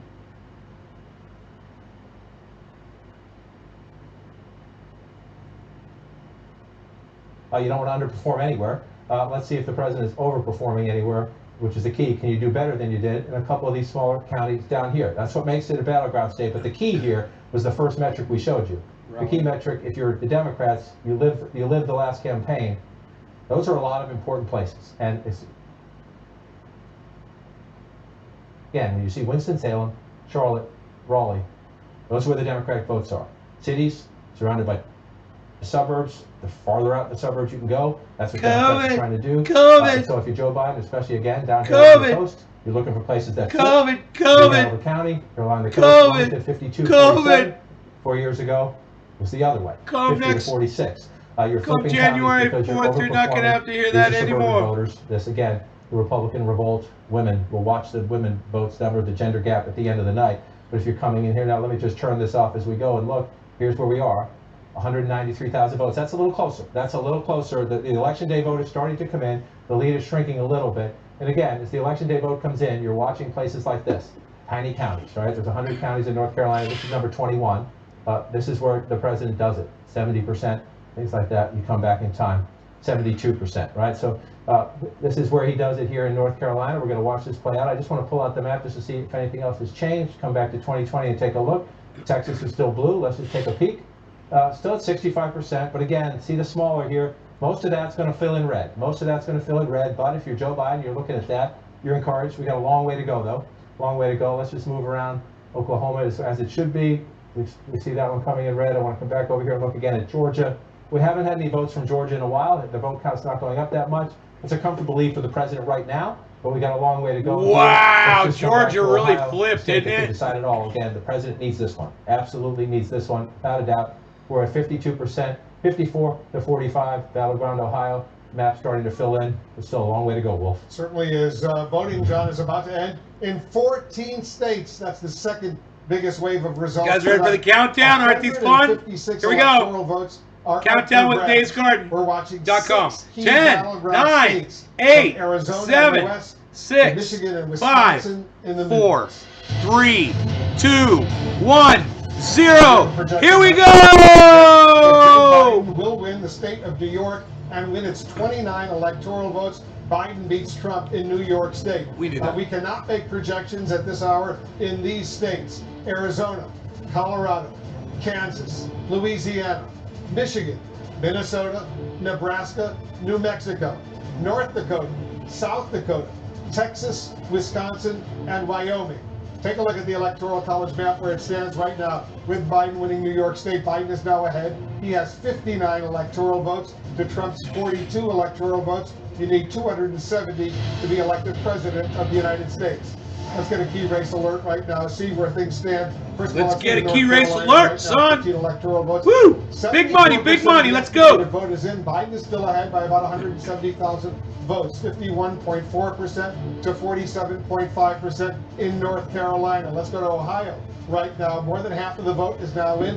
Biden is ahead there. An impressive 281,000 vote lead over Trump, 53.6% to 45.1% in Ohio. In Pennsylvania, only 14% of the vote is in, but Biden has what looks like a comfortable lead right now, 353,000 vote lead over Trump, 66.8% to 32.4% in Pennsylvania. In Texas right now, look at this, 65% of the estimated vote is in. Biden still maintains a lead. It's close in Texas. He has a lead of about 84,000 votes, 49.8% to 48.7% in Texas. In New Hampshire, 13% of the estimated vote is in. Biden has an 8,600 vote lead over Trump, 53.2% to 45.7%. Trump, on the other hand, is leading in these 4 states. In Florida, 92% of the estimated vote is in. Trump has a pretty comfortable 271,000 vote lead over Biden. In Florida, 50.8% to 48.2%. Quarter million, more than a quarter million people. In Michigan, only 15% He's got of the Florida. vote is in. Trump is ahead. It's early there. 183,000 He's vote got lead over Michigan. Biden. It's early in Michigan, 59.3% to 38.4%. Almost a third of the vote is in Georgia. He's got Georgia. Trump has a relatively comfortable lead, 248,000 vote lead over Biden. Biden ain't coming back in those 57.2% states. to 41.8%. In Virginia, It's more up than to a third fucking of the vote is Ohio in. and Pennsylvania, Trump has man. a nearly 300,000 vote lead in Virginia over Biden, 57.7% to 40.2%.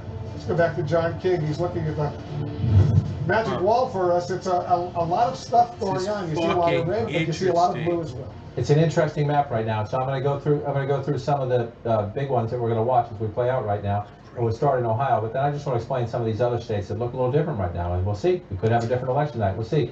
This is the big one for me, Ohio, and the more of this is starting to fill in, right? But I just wanted to show you 2016. You see all this red in here. That's what you're looking for. Those are the small counties where the president runs it up. But as they fill in, Joe Biden is holding on to that lead. But we still have a way to go. About 53% here. But again, this is impressive, and it's somewhat, the Democrats thought this was in play. Joe Biden went there on Monday. Some Democrats were worried, should that time be spent somewhere else? But he went here. He went to Cleveland to turn out the vote right now. And again, we still have some more votes to come from Cuyahoga County. So if you're a Democrat, that's impressive. The question is, when the later votes come in, do you keep that margin? How much do you do? Can you grow it? Can you maintain it? Because it's absolutely critical. By far, this is your #1 vote center in the state of Ohio. You want to run up the vote. Again, I keep watching the suburbs here. We're up to 61% of the vote. Right it's on, close. Adam. What's It's up, close. son? It's a moral victory, but it's also a little bit of the math. Right? The Democrats want to expand in the suburbs. If you can pick up 1,000 votes anywhere in a place as tight as Ohio, I got the you try to bees do it. So chilling. let's move out of Ohio. Call One place me that's been red for the a long time, people bees. from home probably asking what's going on in the Commonwealth of Virginia. It has become more of a blue state, but look,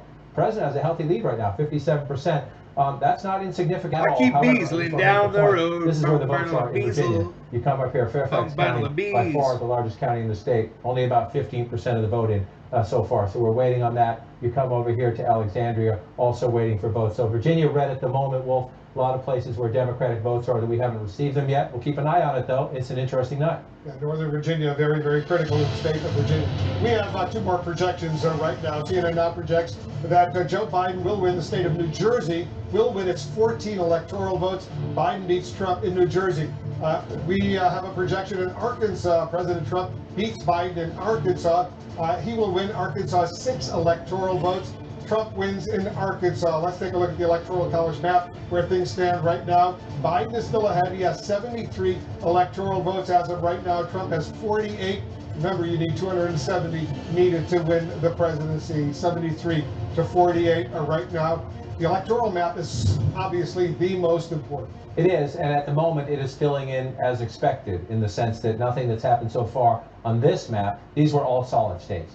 The red states you see for the president, whether it's Oklahoma, Arkansas, Tennessee, Kentucky, Indiana, West Virginia, we had those solid Trump coming in, so no surprises here. Over here, where we're counting votes, potential surprises. You look at these states up here again, no surprises here. Massachusetts, Vermont, New Jersey, Maryland, Delaware, New York. Those were solid Biden states coming in. So and Ohio, Biden, Adam. 48 for the president. The question is, where do the big prizes go, right? So let's come. If you remember this map, right? It's as it was, which means it is as it was. We go back 4 years ago. This was the Trump map. So nothing has changed so far. But remember what we're seeing on the other map. Just for now, we're not done yet. We're not done yet. But if that changes, and that changes, right there gets Trump down to 273. So imagine that, right? So then, if you're looking around, Joe Biden, you have a chance in Arizona. We're not there yet. We got a long way to go before we get west, right? If you keep looking at this map, Joe Biden had a healthy lead at the end of the campaign in Michigan. He had a decent lead at the end of the campaign in Wisconsin. He thinks he can win Pennsylvania, although we'll see how that one goes. But it just tells you the menu. That gets Joe Biden to 322. We don't know if that's the way it's going to turn out, but it just tells you that he has more options anyway. And if you can add Ohio to that, then it's just a buffet. Actually, do I think Biden's going to win? To run it up and to take away the president's map. So if you're the president, right now, I think Biden's going to win. You had 306, right? So you're trying to figure out, what am I going to lose? Right? If you're in the president's campaign, what am I going to lose? Press well, again, 1 if you think Biden's going to win. Press number 9 if you think in Michigan. Donald Trump's going to win. Deficits before, not quite that big. 1 if you think though. It's a bigger Biden, deficit. But if you're 9 for Trump. And you think let's do a little you may poll. lose those two, look where you are now. You're already at 280. And so, at Joe Biden, if he can get Michigan and Wisconsin, and we're just starting up here, there are other options. He has so many menu options, but those two coming in look like they were there. This is why, if you're the Trump campaign, at this point you're getting nervous, because that means you can't afford to lose that. Connor right? says and Joe Biden. Biden's leading there right now, and even if you hold that, there's just no way you can lose that.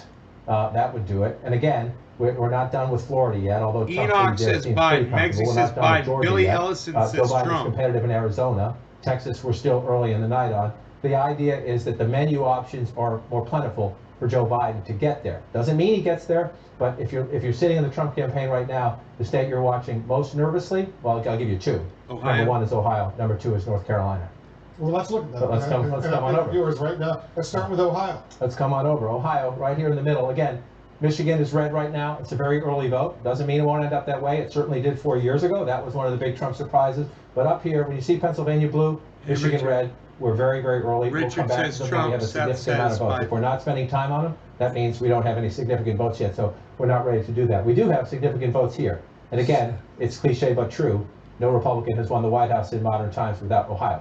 So that's why we're going to spend a lot of time on this. And if you look at this right now, again, 55%, 52 to 46. Right, Dark? That's where you want to be. You want to be on top whenever, but we do have a ways to go. But if you watch this map play out, I just want to go back. Doesn't look a lot different, right? But just watch where you see a little bit more blue when you come back in here. You see it up here in the suburbs. You see it up here along the lake. Again, suburbs outside of Toledo. This is where the Democrats are doing it. I haven't come over here at all tonight. Let me just take a look. Lucas County, look at this. And again, here's your opportunity, right? Is this early vote? Joe Biden, 73% to 26% at 39%. So watch when that number's higher later in the night. Are the margins still like that percentage-wise? Where does that math go? We go back 4 years ago. Yes, Hillary Clinton won here, 56-38. Let's just see where you are now, 73-26. That matters. That matters. Those margins matter in places where there are votes. And you come across, again, we did Cuyahoga County, earlier. This is Summit County here. You're dropping down south of Cleveland into Akron. This is a place where Donald Trump made inroads, 67% to 31 right now. Jack you go back 4 years ago, 52, Rob 43. Block says that's a big difference. That's a big difference. And so if Joe Biden can hold that, again, Dragon that gives Slayer you your 420 cushion. says Biden. And this was the central argument of the Biden campaign. Scrappy kid from Scranton, middle class Joe, pick however you want to describe it, that I can go into these places, not only win them, but outperform Hillary Clinton, make them like they used to be when Democrats were more competitive in the state of Ohio. I think these presidents should only Moving have over here 2 again, years. Come along the river in the valley here, 61% to be to president. 31. Again, 2 years. You halfway got 2 there. years. So let's just see. Out. This is a place where the president anymore. has votes. We'll see if they turn out this time. He had votes last time. We'll see if they turn out this time. If I had votes last time, I just want to show you shit. 46%, right? And that's, this was very close last time. People need to vote these motherfuckers out of the 88 counties in Ohio. It's the 10th largest. So this matters in terms of the votes, and it matters not only here. You go across the border, then you're in Pennsylvania. These two come together. He's going to be so shamed. Trump's going to feel so shamed if he gets. Ohio was comfortable, but Pennsylvania, Michigan, Wisconsin, it's the same people. the same people who swung it. So let's pull back up and take a look at it. Let's come back to 2020 and look. Where else are you looking? You look down here. Hamilton County is Cincinnati. Again, Joe Biden running it up. Cincinnati, about halfway there again. So when you're halfway, you're looking at it, you're placing a marker. You say, that's where you want to be. That's actually outside where you want to be. Let's go back and look. 52% then.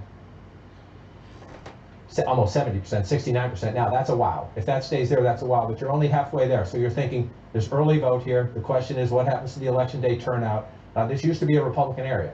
This is again a changing community because of the suburbs. And if Joe Biden tries to win Ohio tonight, and that would be a statement right there.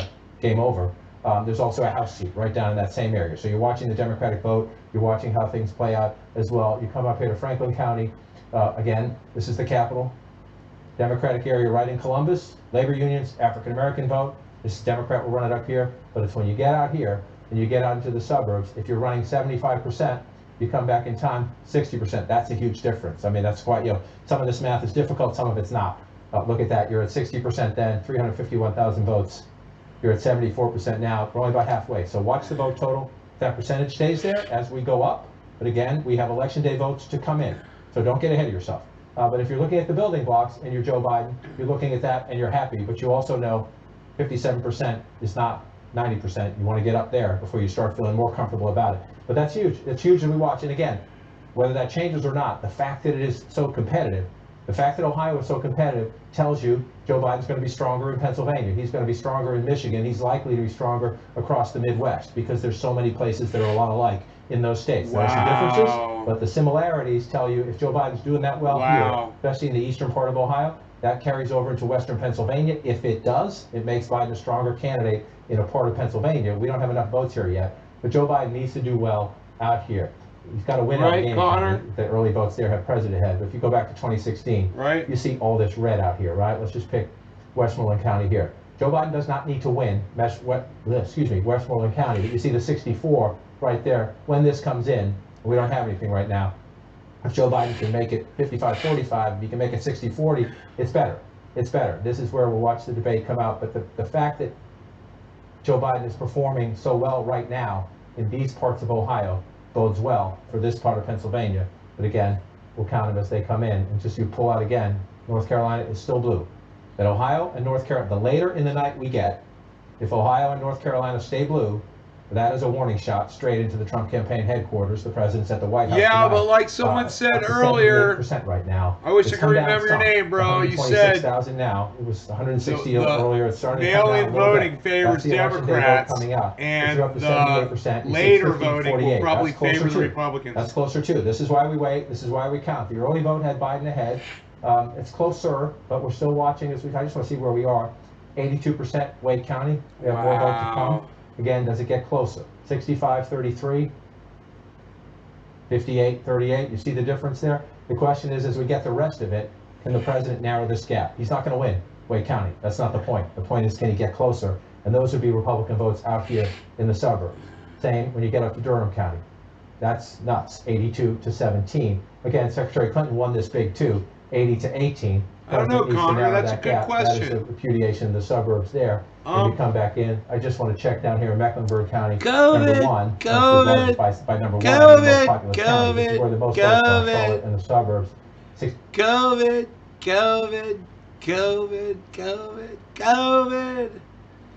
I don't know what Donald Trump's gonna do, man. Oh, here's a projection.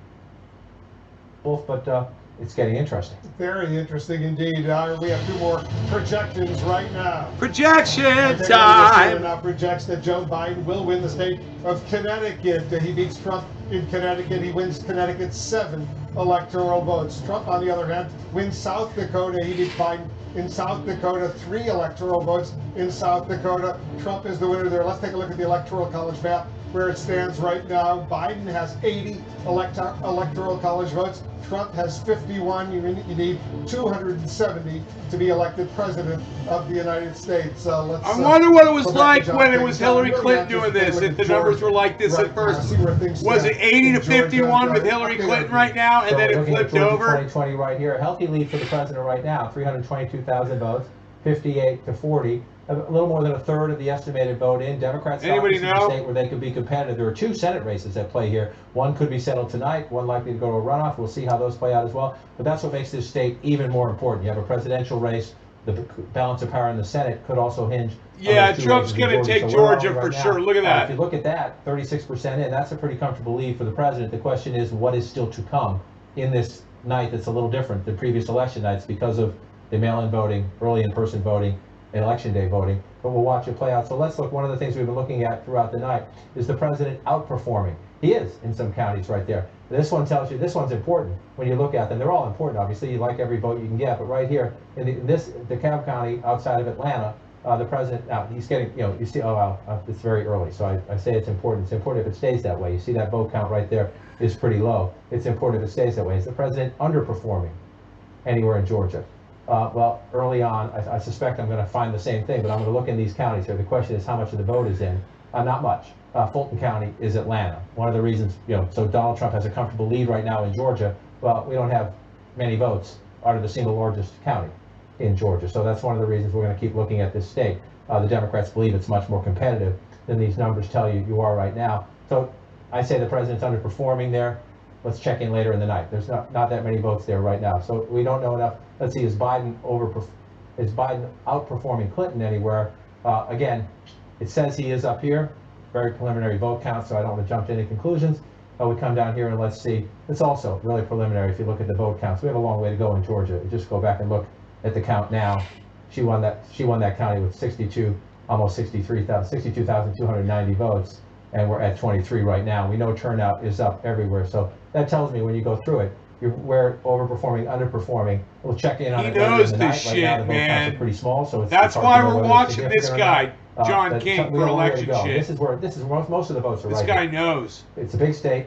It's an important. I'm not saying the other places are unimportant, but this is where most of the votes in Georgia are. Right up here in Atlanta and the suburbs. So you start in Fulton County, you pull it out. I'm gonna get rid of the telestration. You think Connor? You think he'll quit? This right here, 10% of the vote. That'll be horrible if Mike Pence runs the country. And you move over here, Cobb County, 30% of the vote in. That's good for Joe Biden if you're winning by that margin out there in the suburbs. You come back there, it was much more competitive. Again, suburbs, one of the biggest stories in America right now, American politics as they shift. Move over back to Fulton, you come to the suburbs to the east. Gwinnett, 15%, again, a long way to go. So you see this, a lot of this is early vote, tends to be disproportionate Democrats. Pace yourselves, everybody, pace yourselves. If it holds up. We're going to know who the president is tonight, I believe. There, but we're very preliminary when it comes to Georgia, so we want to wait and see how that plays out. I just want to pull out next the map again polls close in 42 minutes. Texas has gone red. Remember earlier we had Texas blue for 7 a while. p.m. Starting my to fill in time. some counties here. 66%, 1,300 votes in a state like Texas. So it's very competitive. A lot of these states are more competitive this time. And again, that's part of the story. This was not a close state 4 years ago. Almost a 10-point race there, 807,000 votes. 4.6 million won it. Come back here just to look where we are, 3.8. We know turnout is up. So we have a ways to go in the state of Texas as we count through it. Just want to pull out and look at some more. Again, wow. We don't expect Kansas to be blue at the end of the night, but there's a Senate race out there. Let's just watch. About 40% of the voting. Hey, what's up, son? Where is it right now? It's coming mostly from here. You can see Riley County, Manhattan, Kansas. Fantastic military base out there. You come out here, you pull out. I want to check in here again because this is it right now. I mean, no offense to any other state. If Ohio stays, that would be the ball game, but we're still at 58% there. Just want to pull back out as we look. Just check down here to see if we've gotten any higher. We're up to 93% in Florida. By Florida standards, if this holds, a 3-point race, that's a big win by Florida standards, not in many states perhaps, but we'll see. We have a ways to go still in Florida as well. Florida, man! Just pulling out and looking. Again, these are the two that jump out right now. I know Pennsylvania blue, Michigan red. People look at the votes are early there. We don't know enough about them. Let's just look. There's some. I suspect this is very early vote. Oh, my stupid Trump. We expect that one to stay blue. So Wolf, I'm a broken record. Well, you see, it just has some votes pop up in Wisconsin, but very few. Pennsylvania, all places where we expect to get sort of distorted results. Some states only election votes, some counties only election day votes, then early votes. We'll figure it all out. These ones are going to take a while. But again, North Carolina blue, Ohio blue, this time of the night, that makes it interesting. Michigan and Wisconsin, pretty early right now. Yes. We see they're red, yes. But what, 17%? And you have the President of the United States. No, this is one of those nights where, because of the different ways people voted, we'll look early on because they're all votes. We'll look at them early on. the key is, where are we a couple hours from now? And in some of these states, where are we tomorrow and the day after? And there's absolutely nothing wrong with that. Is that by the end of the night tonight, we could have some people saying we should be done? No. Legally cast ballots can be counted, whether it's tomorrow. 4% difference in Ohio, guys. If good people and officials, they'll tell you when we're done. Coming back to this again, just he's going to want to recount in Ohio. This is a statement right now. Again, win or lose, Joe Biden is making. Ohio.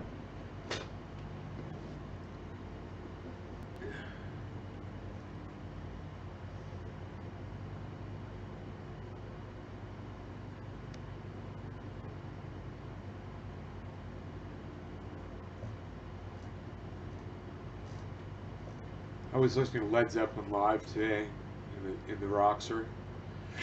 Man, they were such a great band. You know, just they could just carry a song. You know, they had every single musician in that band could just carry any part of the music almost by themselves at any point.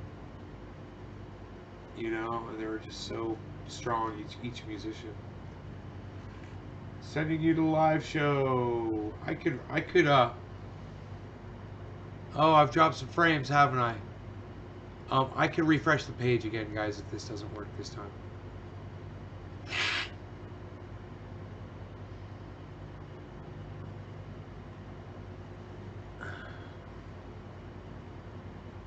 Wow, you woke up from a nap.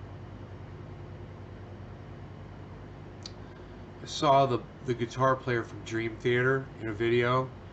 It's a horrible video. He's just talking about his favorite licks, and it's like all this basic shit. You know, you want to see the guy from Dream Theater. You want to just see total shred, and he just gives you total fucking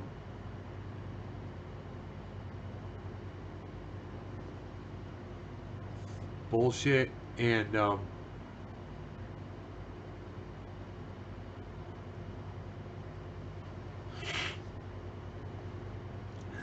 commercial break. Oh, okay, commercial break. Okay, it was just freaking out a little bit. I see.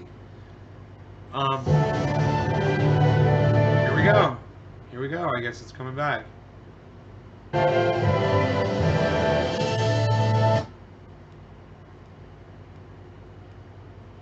We have any breaking news? Breaking news. We're calling a state. It's Florida. And well,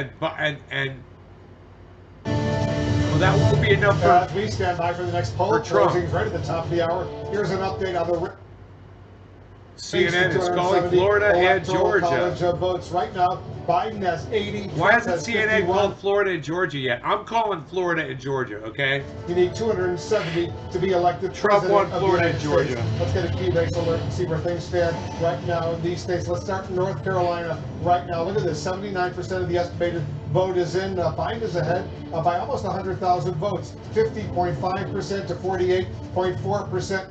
It's amazing. In North Carolina, 15 electoral votes at stake. In Ohio right now, 59% of the estimated vote is in. Biden is ahead there by about 132,000 votes. 51.1% to 47.6%. 18 electoral votes at stake in Ohio right now. Let's take a look at Pennsylvania. It's getting closer. Only 11% of the estimated vote is in. Biden has a lead of about 200,000. Right now, 62.2%. Wow. 2% to 36.7% in Pennsylvania, 20 electoral votes at stake. 70% of the vote in Texas is in. Look at how close it is. Biden is ahead, but he's ahead by only 5,200 votes. 49.3% to 49.3%. Look at how close it is. 5,000 votes in fucking Texas. In Texas right now, huge prize, 38 electoral votes in Texas. Let's take a look at some more states right now. A lot of people in Texas. 11% of the vote is in. Biden is ahead once again by 200. Look at Colorado, man. 100,000 votes in Pennsylvania and Colorado. Biden is ahead. 32% of the vote is in Colorado. 235,000 vote lead in Colorado. In New Hampshire, Right now, only 17% of the vote is in. Biden is ahead by some 15,000 votes, 54.4% to 44.3% in New Hampshire. We have 5 more races we want to update you on right now. Let's start off in Florida. Right now, 93% of the vote is in. Trump has a pretty comfortable lead of more than 327,000 votes, 51% to Biden's 48%. I called Florida already electoral for votes Trump. at stake in Florida. Georgia, I called Georgia for Trump. Michigan right now, 18% of the estimated I called vote Michigan is in. for Trump. Trump is ahead by about 213,000 votes, 59.2% to 38.5% in Michigan. Still relatively early in this Trump. Michigan. In Virginia, 41% of the vote Virginia's is in. definitely Trump. Trump. Has a I'm lead, calling it. Very impressive lead of 330. Calling it for Trump, Virginia. Why won't they do this? Come on, man. Votes right now. Lay your ball In the sack state of out on the Virginia, trade track, Jack. 57.7% to 40.4% in Virginia. 13 electoral votes at stake. In Georgia, more than a third of the vote is in, 39%. Trump is ahead by Calling Georgia for Trump. votes. In Hey, Georgia that's right now, right, 56.9% to Biden's 42%. In Wisconsin, only 3% of the vote is in. Very, very early in the state of Wisconsin. Trump is up by about 11,000 votes, 54.3% to 44.1%. Wow. Let's take a look at the balance of power, what's going on in the U.S. Congress. Dan Ambassador is looking very closely at the U.S. Senate. That's right, Wolf. We have 8 projections Blinky. to make in U.S. Senate races, starting with the Commonwealth of Kentucky, and that is the Senate Majority Leader, Mitch McConnell. CNN can project that he will go on for another term. Same with Arkansas's Tom Cotton, keeps that seat going on for another term there. And in South Dakota, CNN can project that Mike Rounds will go back to Washington for a second term. Oh my God, Mitch McConnell Tennessee, this is an fucking open seat. won. Lamar Alexander is retiring. CNN can project Oh that my Bill Haggerty God, will win what a douchebag, man. a first term there. In West Virginia, Shelley Moore Capito is going on for another term, according to CNN They fucked up. projections. And in Delaware, CNN is projecting that Chris Coons is going to go back to Washington. Representing that state, it was Joe Biden's old seat. New Hampshire, CNN is projecting Jeanne Shaheen is keeping her seat as well. And same goes for New Jersey. Cory Booker is going back to Washington representing New Jersey. Now let's look at some of the really important races we are watching right now. Colorado, right now, the Democratic challenger, John Hickenlooper, is ahead by a little more than 200,000 votes, 60.3%. The incumbent Republican Cory Gardner is at 38%, about 30% of the estimated vote in there. North Carolina, the Democratic challenger Cal Cunningham is ahead by just a little bit more than 57,000 votes at 48.5%. The incumbent Republican Tom Tillis at 47.3%. And in South Carolina, this is one that people across the country have been watching. Right now, the incumbent Republican Lindsey Graham is ahead pretty significantly. Now let's look at what this all means. Biden's gonna in the win, big you picture think? right now. Democrats Evan? are leading in 3 I'm calling it Republican too. I think seats. Biden's gonna win Democrats too. must pick up We already did 4 this, but Republican yeah. seats to flip the balance of power. And what is the balance of power right now? 39 Democrats, 36 Republicans, 25 seats remain to be called. All right, thanks very much. Dan. We'll get Texas. Are you a gigolo, Luke Day? You go service ladies late at night when they need your services? I had to go into a customer's home. Gigolo Luke.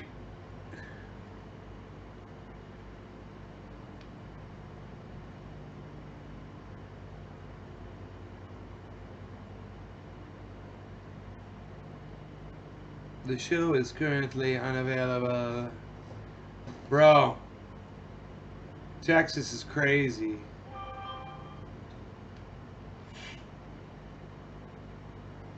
Texas is crazy, man. 5,000 people right now. Florida and Georgia were both showing Democrat. Isn't that funny? And they both flipped big time. They flipped so big.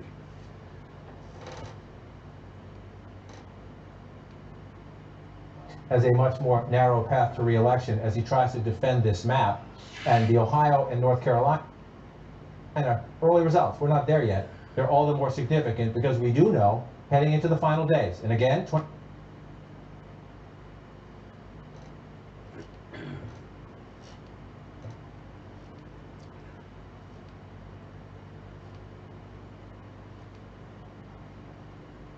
Daytime. Oh, I got you, Luke. 2016, president was behind, he roared back. Election day turnout overwhelmed, Hillary Clinton's lead in the polls. Joe Biden's lead in the polls was bigger. We call this that time. afternoon It was bigger delight in Michigan, here. It was bigger in Wisconsin. It was bigger in Pennsylvania. So there was a path for Joe Biden to win without Ohio, without North Carolina, without Georgia or Arizona. Joe Biden has more options on the map, which is why in the Trump campaign headquarters right now, you're looking at Florida, you're happy. We're not done yet. You're looking at Florida and you think, okay, we're doing pretty well, but you're looking at Ohio and you're looking at North Carolina, and I'll just move over here and do it. And that's what you're looking at, because you can't afford to lose. You don't want to give up anything from your 2016 map, but if you're going to give up anything from your 2016 map, you certainly don't want to give up two of your bigger prizes, which would be Ohio and North Carolina. Again, we're not there yet. And again, right now, Trump's leading in Virginia. So if there are trade-offs, if you give something up, if you lose in North Carolina, you get it back by taking Virginia. I just want to say to people watching at home, look at that. Look at that, right? Virginia is a state that's been trending blue, but, and here's the but. And this is the anomaly. Here's the but. We're getting different results at different times in these different states. So we have a lot of Democratic votes still to come in. Fairfax County is the biggest. I was looking at some of the other ones early. A lot of Democratic votes still to come in. We'll watch it. It's interesting, right? Maybe it's going to be closer than we thought. Maybe there's a Trump surprise there. We'll keep looking at it, but there's a lot of Democratic votes out still. So I suspect Virginia may change in a little bit. So we come down to North Carolina. Really? He thinks Virginia's going to change. Now. What was the question earlier? We were 140 at one point, down to 113. Now we're down to 85,644. We told you early on the Biden big lead early was based on early votes. We know Democrats disproportionately voted early for COVID protection reasons. Democrats encouraged them to do so. And then Trump, all his rallies, what was the goal? Impressive, overwhelming election day turnout. That's what the president wanted. Is he getting it? We're up to 80%. We shall see. Right, 50.3 to 48.5, a much closer race in a state that is a 50-50 battleground. North Carolina may be the most competitive state in American politics. Maybe Florida is a close second. But when you look at the demographics of North Carolina, it is perhaps the most competitive state in American politics right now. Cumberland County, 57%, 90%. You get to this point, 90% of the estimated vote. Acid Donkey 47, what's up? He says Trump sucks. If you're a Republican, you're thinking, can I just narrow the margins a little bit? 57.5. Let's go Megsy wants to know. Hey, Luke, Megsy wants to know where the gigolos in Australia are, bro. Votes then. 16-point race. You come back here. 17-point race. Look at the turnout everywhere in America. And this is a good thing, whether you're a Democrat or Republican or independent. Look at that number right there. All right. In every county we're looking at, almost every county we're looking at, a higher vote total winning this time. That's a good thing. No matter who wins the election, Alex that's a good thing. More Americans came out and participated in the election. So we'll come there. Let's look at Wake County. That's Hillary Clinton then. That's Joe Biden now, from 58 to 65. That's a big deal. 355,000 votes, 302,000 votes, 53,000 more votes in the Democratic column there. Look at the president's numbers from 2016, 196. Become forward 179. So higher turnout in this county. The president's not. He's got a ways to go. 80%. Sandra McBride says Trump bites. Sandra McBride says Trump bites. Sandra McBride says Trump bites. Sandra McBride says Trump bites. Sandra McBride says Trump bites. Sandra McBride says Trump bites. Sandra McBride says Trump bites. Sandra McBride says Trump bites. Sandra McBride says Trump bites. Sandra McBride says Trump bites. When you round up 63 to 33, again, I had nowhere to go with that. In a place that has the most votes in the state, that matters. Yeah, 87% of the vote in that county out there. Let's check in with David Chalian, who's taking a very close look at North Carolina as well. I am indeed. Well, first I just want to show you the board here. These are the states that Joe Biden is leading in that Donald Trump won 4 years ago. So in North Carolina, as you were just discussing with John, he's got a 1.77 percentage point lead over Donald Trump. In Ohio, he's just under a 2 percentage point lead over Donald Trump. And in Wisconsin, he's got just over a 2 percentage point lead over Donald Trump. 3 states that Donald Trump won 4 years ago. Let's look at North Carolina and look at what's going on there. What you see the state of play right now, you see that Joe Biden has 2.385 million votes compared to Donald Trump's 2.301. He's ahead with 80% of the estimated vote in. But here's what we have to look out for. All those big Democratic counties John was just talking about, it is mostly early vote. So look, of this 80% of the vote that's in, 90% of it right now in North Carolina statewide is early vote. We think that's going to come down. We think that at the end of the night, 75% of the total North Carolina vote will be early vote. So right now, the early vote is helping Joe Biden. But as more election day vote comes in North Carolina, Donald Trump may be able to benefit from that. So we just got to keep watching as those votes come in North Carolina. Wow, North Carolina is going to be hairy, bro. It's really important right now. Look at 80% of the vote is in. Biden's lead has gone down from 150,000 to now 84,000. And David was just outlining the challenge for Joe Biden in North Carolina, in Ohio, in any of the battleground states, which is the Democrats were happy with their early voting. In many of the states, if you looked at the data, disproportionately for the Democrats. So they got a couple laps in, if you will, on the Republicans. That's great. It's great to be leading the race, but you have to finish the race. And you finished the race today on election day. And that was the challenge for the Democrats. And that was the concern as they saw the president going around. How many rallies did he have in Pennsylvania? How many rallies did he have in North Carolina? 29 electoral votes from Florida, man. Trump wins. Trying to get voters out of the vote. 29 today. And so as David makes the point here, you know, you've gone from 120 something to 111, now to 84,000 votes ahead. You want to be in the lead. You'd rather be in the lead always, of course. But now we're going to keep counting these election day votes. Why don't you give him Florida and Georgia right now, motherfucker? You know he won Georgia. You know he won Florida. If you're Joe Biden, you're happy. Why won't they do it? Why don't they call those two states? This is where you had a rally the other day. You hope that there's not many more votes to come here because you just see the margin, right? 30,000, just shy of 30,000 votes. Dude, it'd be so much more exciting if they would, because those numbers would be right next to each other. 27,000. And you loosely run it up. This is one of the places. I call Trump super counties where they go there for a reason because they know they have voters. How many votes does Georgia have? On election day, and that was the challenge. So now we're going to see. The Democrats don't have to beat Donald Trump today in the election day vote. They don't have to beat him, but they have to be competitive. They can't get, if they get shellacked today, you lose what you gained with the early vote. And so we're going to keep watching as this comes in. And we have some places where we still have no votes, right? So you're watching those as well. It's just we're waiting for people to report. This was a big Trump Texas is off by 5,000 votes, so you're doing fine in Texas. It's a good mix. 4 years ago in this county, look at the difference. There's 24,000 votes more than that, 26,000 votes. So you can get them in the places we're missing. When you come back in here, I don't know how many electoral votes is Texas. Where the president did quite well in 2016. So that's the concern. If you're in the Biden campaign headquarters, you like how this looks, but you know there's more to come. And so what every campaign does right now, they know what's missing. They know which counties, they know which precincts within those precincts, they know what their data tells them about who lives there and how they're doing. Let's go to Ohio. Durham County there, 86%. Again, just one quick point before we do it, before we leave. This is a place where they ran it up 4 years ago, so that's not quite as significant. I want to move over here. This is the thing. We'll come back here to Raleigh, to Wake County in the suburbs. Does the math change and does the margin change as that election day vote comes in? So Georgia's 16. Now you want to go back to Ohio.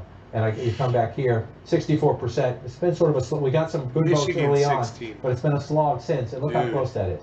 13,461 votes. They call them battleground states for a reason. I thought Biden's going to win. Now, man, it's looking weird. With 64% in. And again, you have the same dynamics at play, especially in some of these smaller rural places. It doesn't look like a lot. You don't think this is a lot, right? Because it's 8,000 votes in a giant state like Ohio. But you're I don't know, man. You're getting California. the other guys 2,900. You'd rather be leading than trailing, but you're watching those leads shrink as election day vote comes in, and you're trying to figure out, is it enough to hold, or do we have trouble? Let's go back to David Chalian. David, take a look at Ohio right now. How much of the vote is very close? Only a 13,000 vote lead for Biden in Ohio. Oh shit, Trump wins. Oh, Trump's coming. Right now, how much is the early vote as opposed to the today vote? Yeah, you're noting Joe Trump over Donald Trump. Trump looks like now of that vote that's in, 41% of it is early vote. That's helping Joe Biden. Right. But unlike North Carolina, we expect the early vote share to grow here in Ohio. At the end of the night, we estimated it should be about 53% of the overall vote. So there's the potential as more early vote comes in, Joe Biden could potentially have that lead. It's something to watch. Obviously, those rural counties can help Trump as well. Jake? Thanks, David. We're looking at the race having tightened up quite a bit from what some pundits were projecting. And right now, it really does look like President Trump has narrowed or even broken even in Florida, and North Carolina, and Georgia. So really, it is all coming down to what we said months and months ago, the blue wall of Pennsylvania, Wisconsin, and Michigan, the states that Hillary Clinton thought she had in the bag that Donald Trump tore down, Joe Biden trying to build it back up. That's right. And, look, those states that you just talked about, it is not over. We are still watching them. But the whole MO of the Biden campaign from the beginning was to rebuild that blue wall. And there's also another state that's going to come in later, which is Arizona.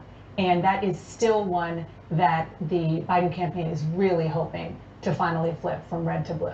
Yeah, and I think that we also are looking at a situation in which Biden is not maybe expanding the map as much as they might have hoped that they would.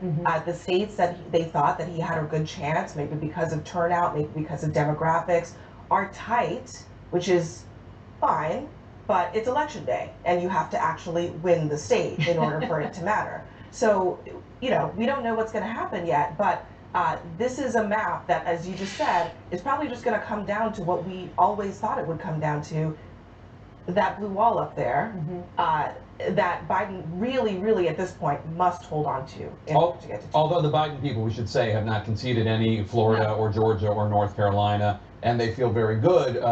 They still feel good about North Carolina. They still feel very positive about Arizona and the blue wall. But it's just not going to be, as some Democrats were hoping for, that they thought it was going to be an early landslide, which was really always a pipe dream. Yeah, I mean, there is no landslide that we're looking at. No way, given the numbers that we've seen, particularly when you start the night in Florida, when it's as tight as Florida tends to be. And it's maybe even less so right now as they continue to count the votes. What is interesting is Florida, one of the reasons why the Biden campaign thinks that they're doing not as well as they'd hoped is because they're really underperforming with Latino voters. Right. They're hoping to change that dynamic in a big way when Arizona starts to count the votes, that they're hoping that that is what helps to buoy them in Arizona. Yeah, and we talked about this earlier. The Latino voters in Florida, a great deal of them are Cuban American and Venezuelan American in southern Florida, very different from the Mexican American, Central American voters, Latino voters in Nevada and Arizona. Yeah, I mean, I'm hearing the same thing from Democrats who are saying, wait and see, because in Arizona, we might see a completely different story. Even in a state like North Carolina, we might see a different story where a smaller population of Latino voters could be very important for Biden if he is able to turn them out. But that being said, what is happening in Florida, I can tell you, Democrats are not happy about it. At the end of the day, the situation in Miami-Dade is something that in the autopsy of this election, they will be looking back at and trying to figure out what went wrong. And I'll tell you what they think went wrong, is that the Trump attacks have worked. Yeah. Calling the Democrats socialists work with people in that area in particular and that segment of the population. And a lot of disinformation campaigns going on down there as well that we've covered on this air. Wolf? All right, thanks very much, Jake. You know, John, let's take a look at Michigan and Virginia right now. What do we see? Well, we're seeing red, number one. Michigan and Virginia.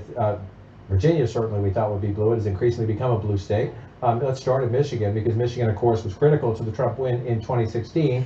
You see a lot of red on the map right now. But again, 20% estimated reporting. We expect red up here. Let's give you a little 2016 flashback. A lot of red in this state, right? The question is, can Joe Biden flip it back? So let's go back to 2020. Remember the blue down here. That's from 2016. You don't have it down here right now. And again, so you look at Wayne County, that is Detroit and the suburbs around Detroit. Donald Trump leading right now. It's 3% of the vote. So this is a tiny amount of the vote here. You come up to Macomb County, 35% of the vote. If that holds, that's a big deal. But again, it's 35% of the vote. Macomb County 2020, legendary home of the Reagan Democrats, if you go back to the 80s, who were the blue-collar workers disaffected from the Democrats, supported Ronald Reagan. This is where the studies, Stan Greenberg, the Democratic pollster, did a lot of studies there. If you look at 2016, Hillary Clinton lost Macomb County by 10 points and change, 11 points there. And so this number here, if that holds up, that's a huge deal. That's Michigan, but this is very, very early. I just want to pull out again, because I know people watching at home, we've told you there's going to be a lot of anomalies in the map tonight. There might also be surprises. That's why we continue to count them. This is one here, 56-41 in the Commonwealth of Virginia. You might expect Trump to pull ahead there at some point. That's a huge lead, about 45%. I just noticed earlier tonight, I just want to check one more time. Fairfax County, the largest county in the state, fast growing, hugely Democratic base, 27%. So there are votes to come in the Commonwealth of Virginia, but again, on a night where we expect maybe the unexpected in some places, we'll keep an eye on that. Let's check in with David Chalian and give us some context on these two states. What we're talking about. We're talking about Michigan and Virginia. Still early in Michigan, obviously, but that Donald Trump lead, 657,000 votes to Joe Biden's 436,000, that is with 20% of the estimated vote in Michigan in. So we want to know, well, how much of this is early vote right now? And take a look here. Only 11% of the vote that's in Michigan is early vote right now. We know that Joe Biden voters are the ones that tended to vote early. We expect that to go up to 55%. We think a slim majority of voters in Michigan will have voted before Election Day by mail, early voting. That could benefit Biden since he's doing better in the early vote in Michigan. He could overtake Donald Trump. Look at Virginia. John was just talking about some of those Democratic areas that are out in Virginia. Here's the current state of play. Donald Trump has a healthy lead there in Virginia with 45% of the vote in. What is the story of the early vote?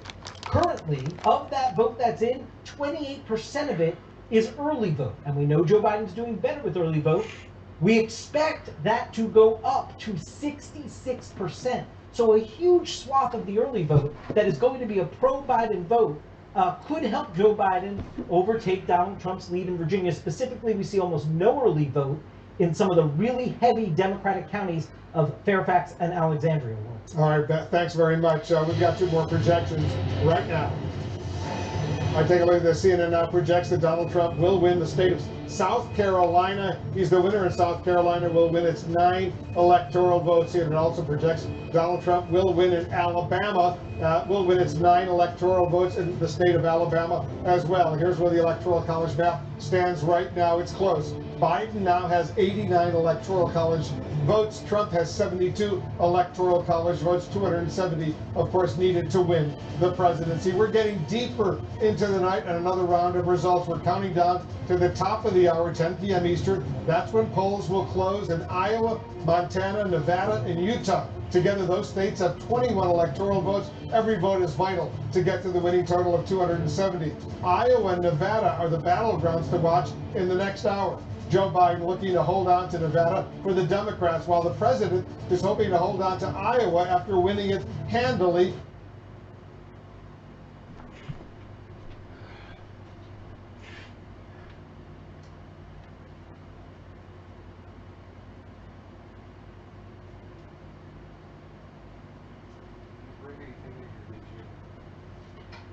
Dude, you're not. 4 years ago. Let's get a key race alert right now. Let's start with Ohio, a critical battleground state right now. 64% of the estimated vote is in. Look at how close it is in Ohio right now. Only a 13,000 vote lead for Biden over Trump. In Ohio, 49.5% for Biden. Look at that, how close it is in North Carolina. 82% of the vote is in. Biden does have a almost a 65,000 vote lead over Trump. 50.1% over there. In Pennsylvania, only 16% of the vote is in. They're taking their time counting the votes in Pennsylvania.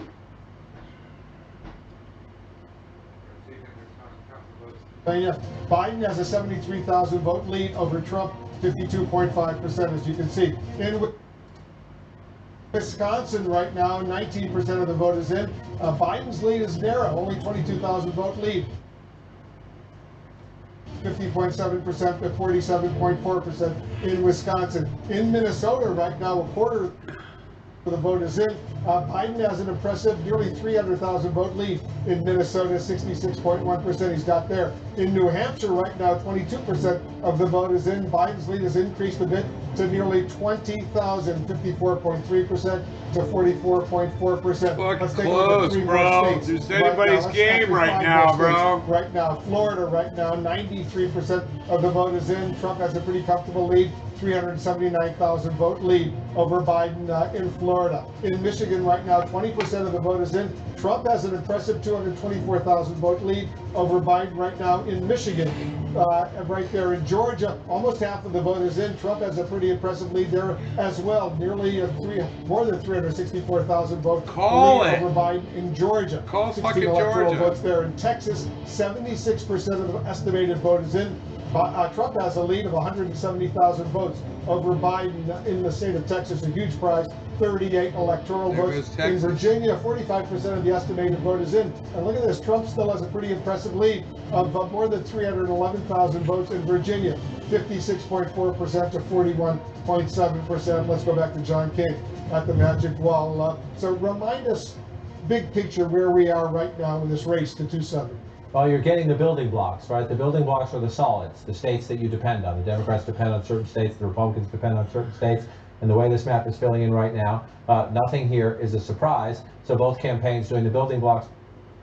I'm gonna press the go live button. We're gonna fast forward. And in the blue wall states was thinking, what can we get? So they were looking at states they just lost, right? They just lost. Minnesota was very close. Republicans make a run at it. I remember George W. Bush making a run at it. Republicans always make a run. 89 to 72 right now, man. But Trump thought he could get there. This is starting to feel like 2016 all over again. Sorry about that. Trump thought he could pick this up, and then he thought maybe I can come here and get this, right? It's just, if you're going to subtract, you have to add. And so we're not done on those states. We're just counting the early votes. But we saw Mike Pence and the president both campaigning in those states in the final days of their campaign. When you know there's going to be subtraction, you look for addition at the moment. We'll keep counting them. But at the moment, if those stay blue, that's a setback for Trump. I want to go back to Dana Bash. She's got a significant projection in the balance of power in the U.S. Senate. That's right, Wolf. In Colorado, CNN can project that John Hickenlooper, the former governor, the Democratic challenger, will be the next senator representing Colorado, defeating the incumbent Republican Cory Gardner. It's the first Democratic pickup of the night in the Senate. Democrats now must pick up 3 Republican seats, and right now the balance of power is 40 Democrats, 36 Republicans, but 24 seats remain to be called tonight, Wolf. Big pickup for the Democrats there. Thanks very much, Dana. So, John, we're looking at the big picture right now. The popular vote, not that it's all that important, but it's still significant. Trump has a significant lead right now, but we're really focused on the electoral college. We are, but it is interesting to watch it play out. Again, we're early in this chapter, and so whether the states look a little funny or different, whether some of those states are in play to change, and as you watch that play out, let's remember, we're early, right? We're still here. We're counting votes as we go. Some people are still voting out on the West Coast and everything, but it's one of the givens, if you will, was that Donald Trump would lose the popular vote again. He lost to Hillary Clinton 4 years ago. At the moment, he's ahead. That's not a surprise. The red states have come in first, but let's watch that as it plays out. If Joe Biden passes him, then the question is, how does it stretch out? So that's one way to look at it. And some people out there I know, a lot of Democrats, having lived through Bush v. Gore and then Clinton versus Trump, you think we don't want the electoral college. Well, we have it. That's the way we pick presidents right now. And so we'll watch that popular vote play out. But more importantly, we're going to watch these states. And again, as you noted, we were just talking about this a minute ago, we're early here, but Joe Biden pulling out to an early lead in Minnesota. It's one of those states. Each campaign looks at the last guy's map and says, what can I do to try to change it? The Trump campaign wanted Minnesota. They wanted New Hampshire. The Biden lead early on. We'll see if it changes. This one here, these are the fascinating. They're just, this is why we do this, Wolf. This is why it's exciting and fun. 4 hours. 13,000 votes now in Ohio, 64% for some time. So we're waiting. We're waiting for more votes to be counted. And again, we should all appreciate the challenge of these election officials all across the country. Democrats, Republicans, small county, big cities. It's a huge challenge. Turnout is up. You have the mix of voting, mail-in voting, in-person early. But right now, 49.5 to 49.2 in a state the president must win. Joe Biden does not need this. He leads right now by just shy of 14,000 votes, 13,461. He does not need this, but he would like it. Just want to check to see where we are in the percentages. David Chalian talked a little bit about this earlier. We have to watch which vote is which, but 55%, still, you have a lot of votes to count here in a deep blue county, Cuyahoga County, Cleveland, and the surrounding areas. If you're a Democrat, you think we'll do okay there. 58% here, so more votes to be counted in Summit County. You're running well ahead. If you're in the Biden campaign quarters, you say, okay, we got a ways to go here. Just want to move over here.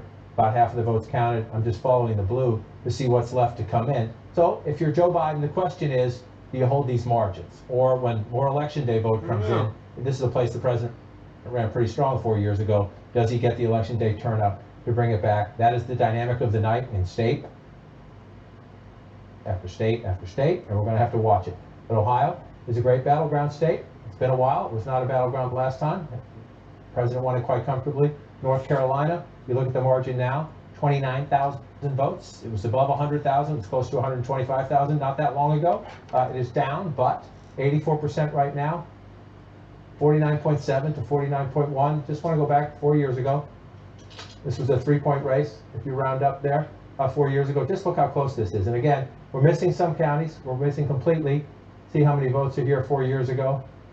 13. There's about 1,000 vote difference there. A little more than that, a little less than that 4 years ago. So you're looking to see what's missing in these counties. And the main place, just come check in here, up to 92%. The question is, again, what's missing? Is it they're counting early votes? Then you think Joe Biden will get more than his fair share of those. If it's all election day votes, that's where the president's campaign team thinks he'll do his advantage. So this is what our people are doing, and it's what all the campaigns are doing, calling into the places where we're still missing votes and figuring out what's missing. Which votes are they? Let's come back up here to county number 2, Wake County, up to 83%. Again, if you're Joe Biden, normally, in a normal election, you see this. You have a huge margin, 83%. You think you're going to build, right? Because you've been running it up all night. You have more votes to come in. The challenge this year is the mail-in, in-person early election day vote. They're different, right? We know Republicans were more likely to come out today. Democrats were more likely to vote early. So the normal rules don't always apply. You have to find out what's missing. What's missing. So let's pull it out a little bit more and come on the map and look at it, see if anything's changed while we've been here. I just want to check on the size of the president's lead here. 179,000 votes in Texas and some change. So we're going to wait in Texas as well. Just want to see how we're doing down here in Harris County. This is the largest county in the state, 82% of the vote in. So we'll continue to watch that. Joe Biden making it closer. The question is, can he find a way to the finish line? And we'll just pull out and look at the map. We're starting to fill it in. 50% to 48% in the popular vote. That's not how we pick a president, though, Wolf, and we'll keep counting. We certainly will, and we're only moments away, John, from another round of poll 10, closings. 9, About to end 8, 4 states, 7, including the key battleground 6, of Iowa 5, and Nevada. Total 4, of 21 3, electoral votes are on 2, the line right now. 1. Woo! Here we go again!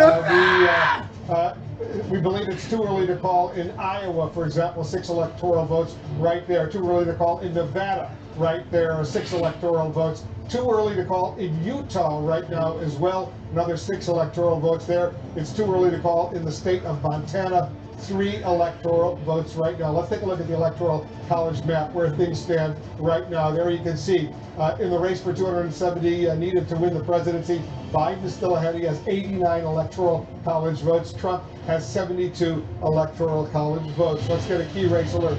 Dude, we can't do Trump for 4 more Here's years. where things stand in these key battleground states. Let's start in Ohio right now. 69% of the estimated vote is in Ohio. Trump is ahead by 102,000 votes over Biden, 50.5% to 48.1%. In North Carolina, 84% of the vote is in. Biden has a very small lead of nearly 30,000 votes, 49.7% to 49.1%. In Minnesota right now, 29% of the vote is in. Biden has a relatively comfortable 300,000 vote lead over Trump, 64.2%. Well, then he wins Minnesota. In New Hampshire, more than a quarter of the vote is in. He's going to win New 26% of the vote is Hampshire. in. Biden has a nearly 20,000 vote lead over Trump, 53.6% to 45.1%. We've got 7 more states we want to check out right now. Let's check out Florida right now. Trump is pretty comfortably ahead with 93% of the vote is in. He's got a lead of 382,000 votes over Biden in Florida, 29 electoral votes in Florida. In Pennsylvania, only 20% of the vote is in. Trump is ahead by some 46,000 votes. Trump fucking went ahead, Pennsylvania. In What? Pennsylvania. In Michigan right now, a quarter of the vote almost is in. Trump is ahead by 228,000 votes, but it's early. 23% of the estimated vote is in, 57% in Texas, 77% of the vote is in. Trump has a 215,000 vote lead over Biden, 50.5% to 48.1%. In Wisconsin, more than a quarter of the vote is in. Trump has a narrow 28,000 vote lead over Biden. Right now, it's still early, 50.6% there. In Georgia, 51% of the vote is in. Trump has a pretty comfortable lead right now, 346,000 lead Really over looks Biden. like Donald Trump's going to win, guys. In Georgia, in Virginia, more than half of the vote is in, 53%. Trump's lead is 189,000 votes over Biden, 53% to 45.3%. Let's walk over to John King at the magic It looks wall. like John, fucking Donald Trump's going to what are you win. looking at right now? What's jumping out at you? Right now, I was just looking every now and then. I just like to look at president by county. I just like, we look by states all the time. I just like to look by county. You'll see a lot more red counties in America. You always do. That's the way it works. But yeah, because of the smaller counties, but the Democrats win in the red counties. We're just taking a look at that as a personal curiosity as we go through the nights. And now we come back to this right here, 50.7 to 47.9 in the national vote. But that's not how we pick president. We look at 2020 right here. Look what has just happened in the last few minutes. Ohio is red. The president ahead right now. If you look at the vote there, 70% there, 128,000 lead. A big shift there as more votes come in the state of Ohio, 50.8 to 47.9. This is why we've been telling you throughout the night, it requires a little bit of patience on our part and on your part as well. They're counting votes in different ways, and so we're going to see some swings. And sometimes they're going to happen quickly when new votes come in. The President of the United States now leading in a state he must win, battleground Ohio, 50.8 to 47.9. 70% still a ways to go. And as David Chalian noted earlier, we're waiting for some early vote here. We're waiting for states to count their votes. Some are doing it in a different order. Early voting, mail-in voting, and today voting.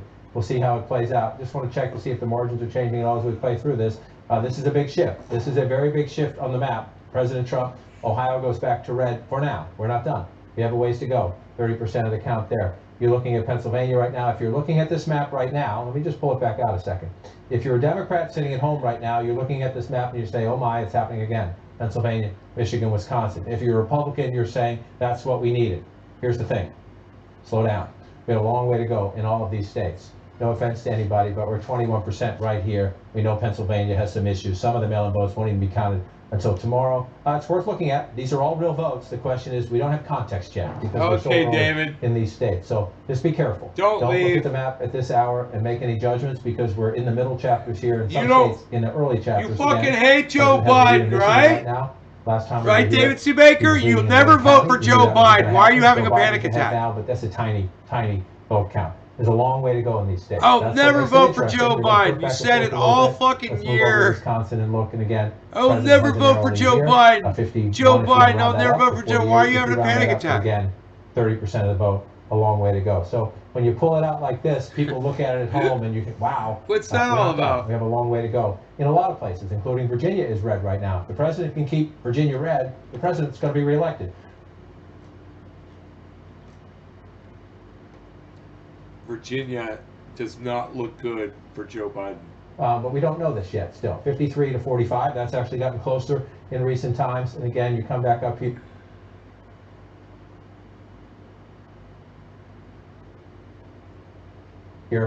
This is where elections in Virginia are won and lost. Northern Virginia is what has changed Virginia from a purple state to a blue state, and we're waiting still. We only have 28% of the vote. Fairfax County, it's the largest vote center in the state. It is Democratic, overwhelmingly so we'll see when votes come in here. Let's move down here. Look at this. Look at North Carolina.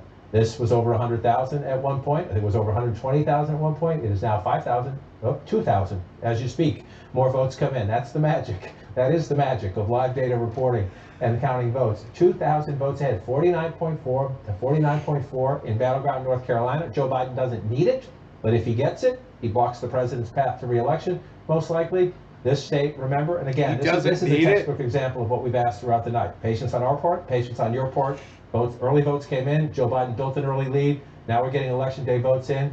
North Carolina, tight. Let's take a look at Arizona. The votes coming in relatively quickly in Arizona. I think nearly a quarter of the vote is in Arizona. And so you see blue right now, not since Bill Clinton has Arizona ended the night. Arizona's fucking blue? With the help of Ross Perot, has Arizona gone blue. And so you look at it now, and you see the entire state. You see the familiar cities: Flagstaff, Sedona, Yuma, Tucson. Let's be honest, this comes down to Maricopa County and Phoenix, one of the fastest growing areas in America. 60% or more of the vote comes right out of here. 77% of it in. Again, we'll figure out what's missing from that. But Joe Biden at 54%, the president at 44, so a 10-point race. A little under 10-point race. Let's just go back and look at it. Excuse me, get that to click in. Again, so Donald Trump wins Arizona 4 years ago, wins Maricopa County. This is the biggest basket of votes. Phoenix and the fast-growing suburbs. 4 years later, from 2016 to 2020, this is one of the fastest-growing states. You get out of Phoenix, you get down here, Goodyear and the like, fast-growing suburbs. Again, the suburbs have revolted against this president. There's an important Senate race in this state as well. Let's come back to 2020 and look at the map. That Maricopa County is blue, is a source of joy in the Biden campaign right now. They have to keep it that way. Let's just look down here. Pima County, again, 64 if you round that up to 35, 80% of the vote in. You go back here, 54. So by 10 percentage points, you're overperforming Hillary Clinton. Just want to see how the turnout is here. 224,000 4 years ago, already 260,000. Again, one of the gifts of this election, no matter who wins, is turnout is up everywhere. That's a good thing. We want that to happen every time. But again, you see the split right there. Joe Biden overperforming Hillary Clinton there. You got some rural areas here to fill in the state. If you go back in time, you can see what happens here. The states, but this is it. This is it. Maricopa County, Phoenix, the suburbs around it. Again, traditionally Republican territory, increasingly because of demographics and because of just the 7-10 in 2 revolt minutes, against everybody. the President of the United States. Maricopa County, if that holds up, that's the ball game in Arizona. Do a dabby But we have a ways to go there. dab. The biggest piece of the state, Joe Biden doing what he has to do otherwise. And again, Wolf, we talked about this before. Both campaigns look at the last guy's map. So you look at the Trump map from 2016. If you're Joe Biden, priority one, hold every Clinton state, and then look for things to flip. If you can flip Arizona, you're chipping away at the president. So the main priority for the Biden campaign is that blue wall. Let's come back out and look. This is the main priority. Flip these guys back. Pennsylvania, Michigan, Wisconsin. If you do that, that's all you have to do if you're Joe Biden. That's all you have to do. But your backup plan, get something else, right? North Carolina is your hope. That one's getting close. If you can't get these, you go over here as well. You look at North Carolina right there. That's 1,300 votes. Basically a tie. That's basically a tie. Again, if you Happy if you look at 7-10, that way, everybody. Cheers. A win is a win. But we got a ways to go. 86%. This is why they're so much fun. Let's just come back out here and see if anything's updated. No, still at 70% here. Got to give these states credit in the challenge they face. Many of these states are reporting pretty quickly. Yeah. In the challenge they face with all the different kinds of voting this year. No law regarding cannabis. Cannabis isn't for all. Cheers, everybody. I want to go back to Arizona here. I was going to check the Midwest, but as you see, 70% of the vote in here. And again, let's just see here, 70%. So 4 years ago, more conservative part of the state, 51. This is where we are now, 51 to 46. Let's just go back, 48. So the president actually doing fine here, right? Doing better, at least so far, right there. 26,000 votes now, 25,000. So the president doing better here, running up some votes here. The problem for the president, when you look at it this way, don't come back to 2020, is that's great. That's what you want to do. You want to do better everywhere you can. The issue is way more people live here, way more people. And so you get 798,000, 77% in. Let's compare that to Secretary Clinton 4 years ago. She had 702,000 to end the night. We're not done yet, and she was at 45 with the. I live in California. I moved here just so I could do 49. Joe Biden, 54%. That's game changing if you can keep that there. So I could do it and do it on the internet. We're still counting in Arizona, and again, that would be a flip. If I can walk over here, I just want to show you the significance of this as you come through this here. Let's come back to the president's map from 4 years ago. And again, if you're Joe Biden and you're looking at this map, you had a very comfortable lead here coming in. That would get the president down to 290. If you had a lead here, that would get the president down to 280. Then if you can pick this up here, you're at 269, 269. Everybody at home take a gasp right now. 269, 269. It never ends up this way, but we do have scenarios where it happens. And then if you're Joe Biden, you look up here in the state of Maine, you think you're going to pick up that second congressional district. Just that, right? Michigan, Wisconsin, that's just as, they're not easy to win, so I shouldn't say just. But Michigan, Wisconsin, Arizona, and Orlando. The congressional district there. There's also a congressional district in here. Nebraska and Maine. Do it by congressional district where Joe Biden is favored. So yeah, Amy, you should move to California or another state that's legal. But that's why Arizona is so important. You're looking at this map, you're thinking, well, Trump, is he going to pull off Pennsylvania again? Joe Biden had, 5, 6, 7 point lead at the end of the race. Hillary Clinton had 3, 4 point lead at the end of the last race. But you're not sure. You're not sure about that. You think you're going to get it back, but you're not sure. You feel more comfortable about this. You feel more comfortable about that. If you can get that, that's the game. That's the game. You look at the last guy's map, you take something away. That's why Arizona matters. Also,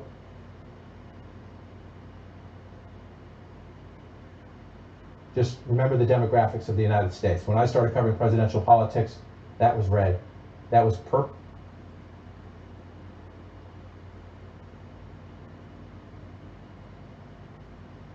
Competitive state, that was red.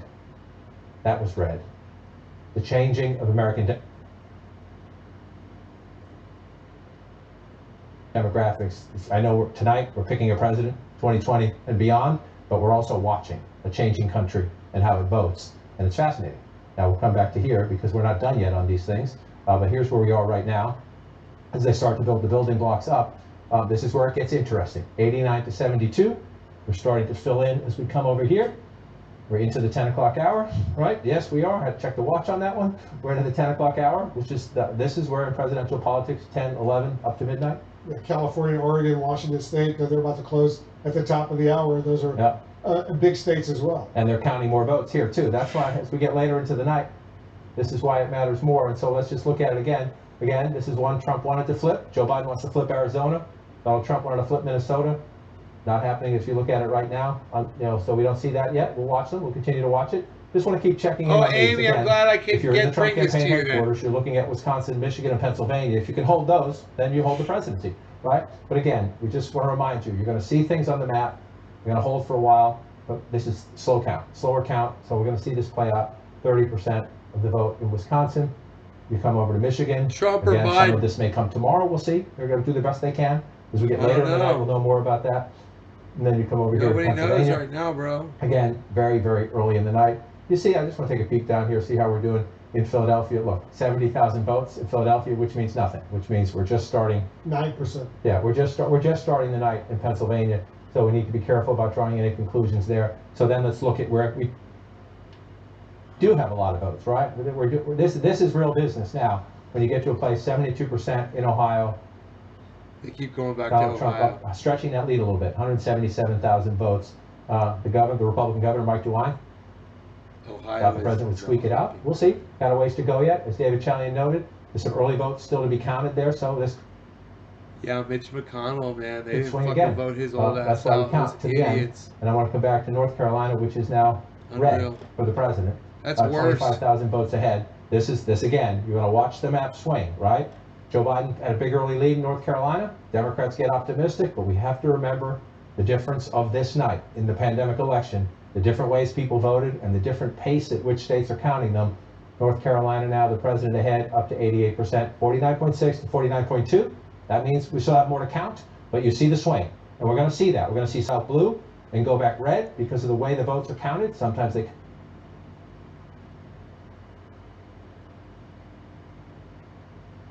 Dude, just say Count the early votes first, or the mail-in Florida, votes first. Texas, and today Georgia, votes, give election them day all votes Trump, later. man. Other states do it in a different It order. is. And they'll swing the other way, which is why we just got to finish. Don't try to end the book before we get to the finish line. Right. 49.6 to 49.2. Let's pull this out. You see this red here. Again, this one here, I'm waiting.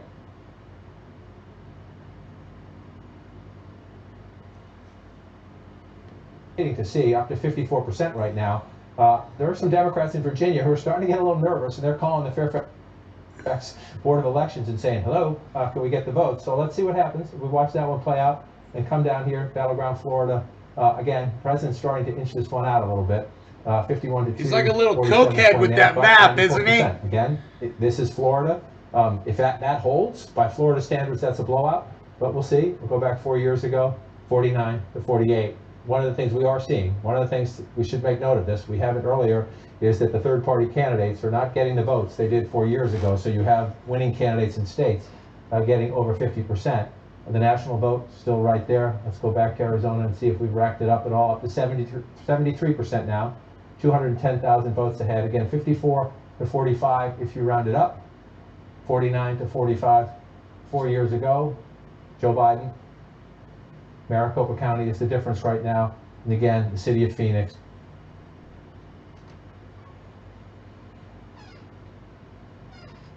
The suburbs around it. If you go to Arizona, you were there 10 years ago, and 5 years ago, and 5 weeks ago.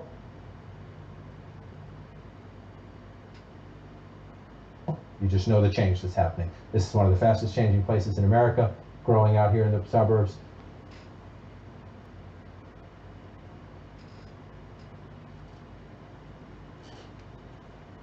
It looked like your county was blue.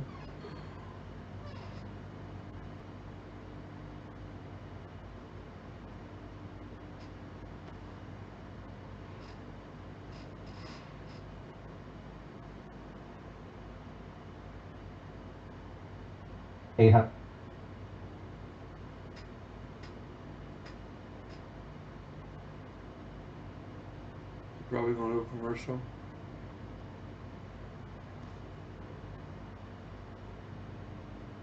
Hey, RB.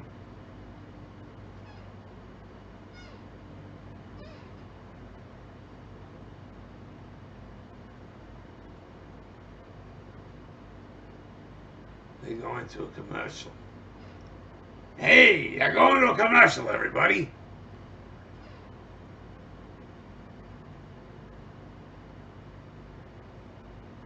All right, Amy. All right, Doc. Yeah, I'll bet you more than one QAnon's gonna win a goddamn seat in the goddams. Those QAnons, man.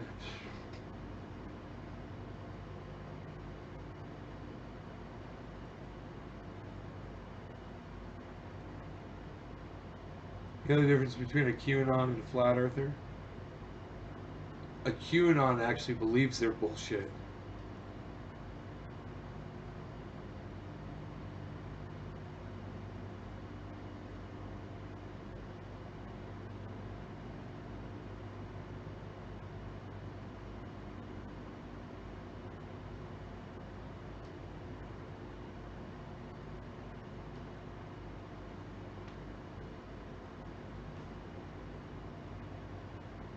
I guess I should refresh the page by now, huh? It's probably going to say it's a,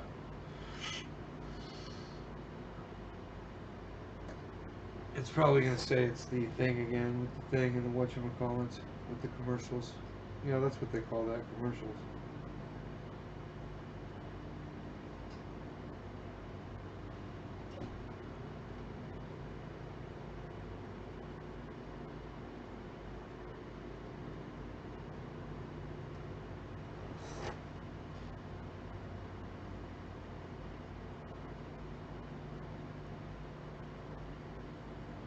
Fucking QAnon motherfuckers.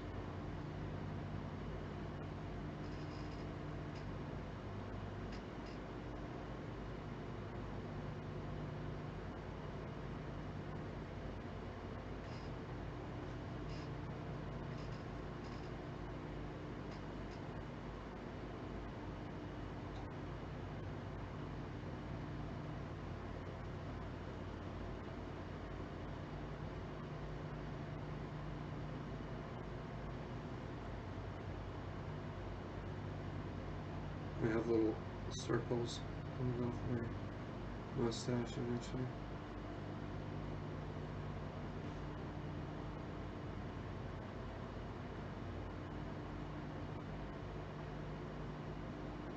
What's going on here with the goddams?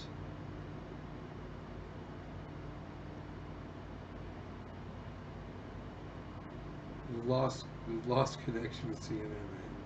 Happy 420, everyone. What's going on here, man? I'll refresh the page again. See if this gets it going here. I mean, at least tell us we're on a commercial break. If we're on a commercial break, you know, what happened to that? I mean, they're little tickers running down at the bottom of the screen.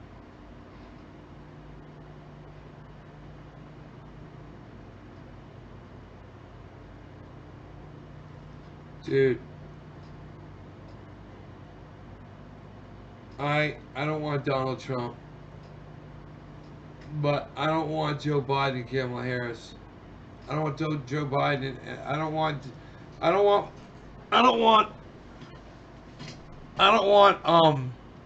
hold on one second, guys. I don't want fucking God damn it. Fucking shit. I don't want the goddams on the goddams from the goddams, dude. I don't want fucking Trump and Pence, but I don't want Joe Biden and Kamala Harris. Whatever the fuck. Oh, dude. Either any of them, dude. What's going on with their feed? Hey Doc, what's up, son? I'm trying to figure out what happened to our feed here, bro. I think maybe I should take a little break, huh? While we wait for this to pop back on. I guess it's gonna come back on here in a second. We just gotta have faith. Just have faith, man. All right. Everybody have faith. I'll play you my theme song. I'm gonna go take a little quick break and then we'll be right back. Okay.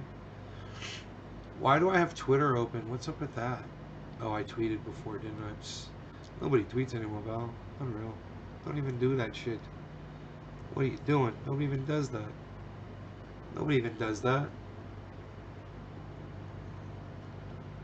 Nobody's even doing it like that, pal. Unreal.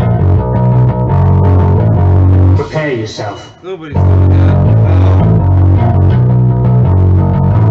pal. Prepare yourself.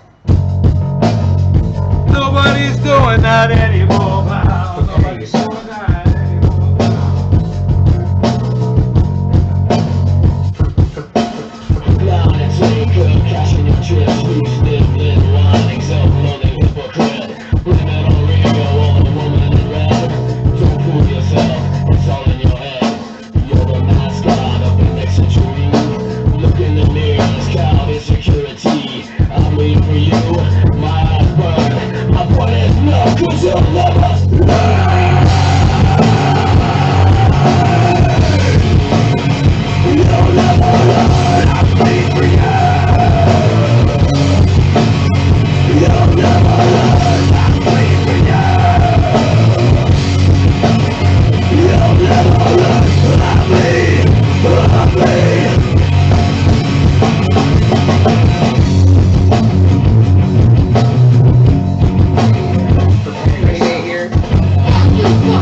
It starts with an F.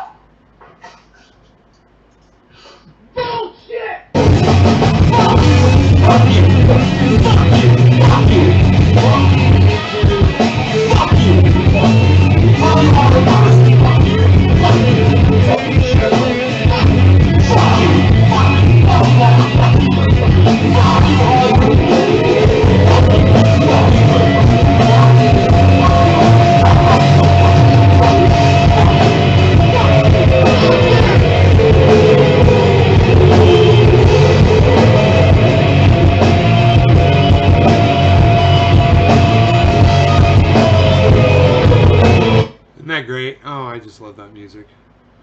What's going on with these people over here at CNN, man? They cut their own feed, man. They don't want the people to know what's going on anymore. They do not want us to like or appreciate what is going on anymore. They're not telling us.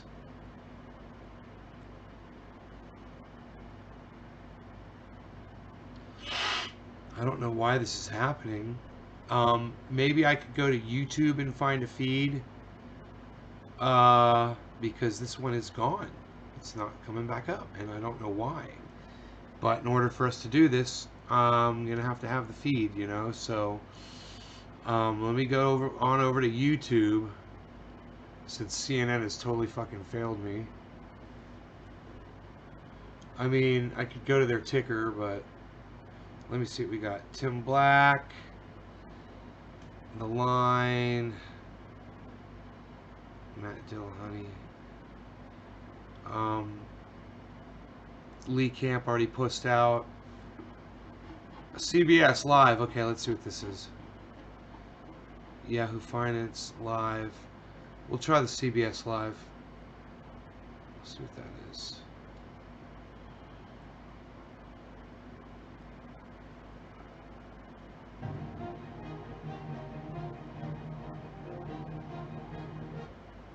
What? Some kind of a weird fucking... Nobody even does it like that anymore, pal. It's unreal.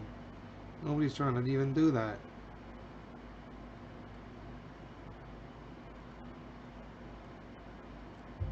The biggest names in politics. Nobody's doing the biggest name. That's news. Do you think that the president has the authority to send in troops? Face the questions you want answered. Did this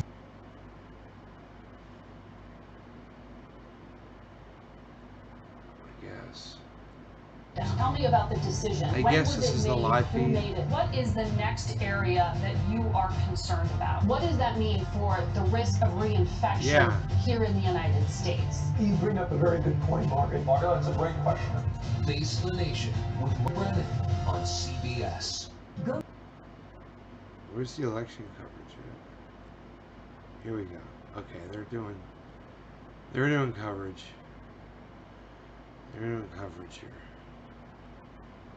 We no longer needed the coverage. We no longer needed the coverage. So we could sell our inch and do what we wanted to do now.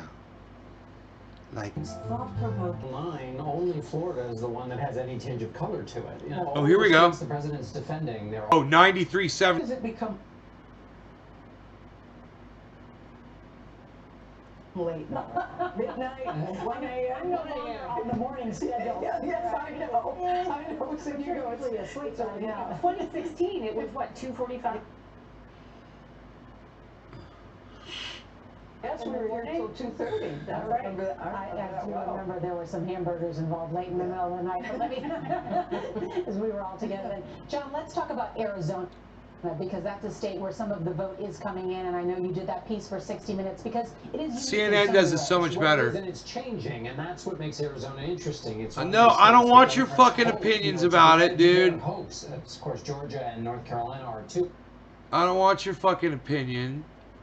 But 300 new people a day move into Maricopa County. Shut the fuck up, dude. In the country when Donald... Shut the fuck up. You're an idiot. Yay, Craig, baby boy. Yay, bruh. Alright. New Jersey votes to legalize cannabis. Omar wins re-election in Minnesota.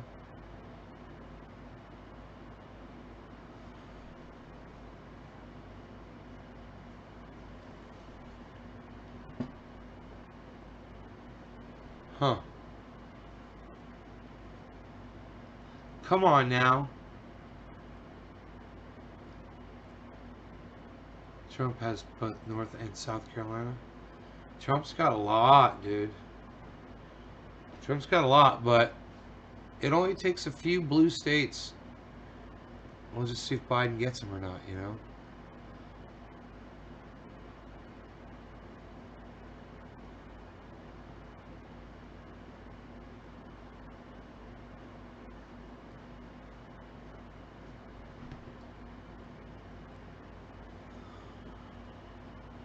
It's not loading. CNN's not loading. This is bullshit, dude. Oh my god, dude. And not loading. I'm gonna see if they got their little ticker. We'll see if they got a little ticker, a live ticker at CNN.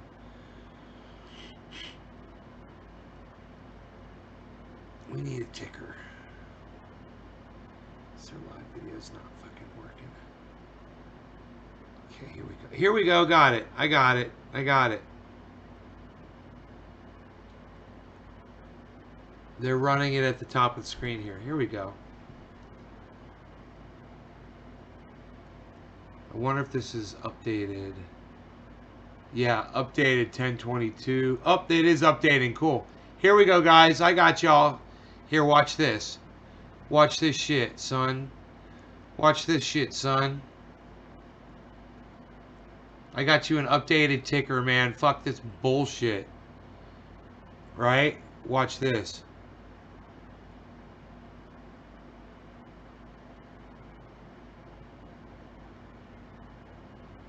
Look at this. Boom. Updating. Live for you guys. There you go. Updated. There you go. Since we don't have to listen to their bullshit. Right?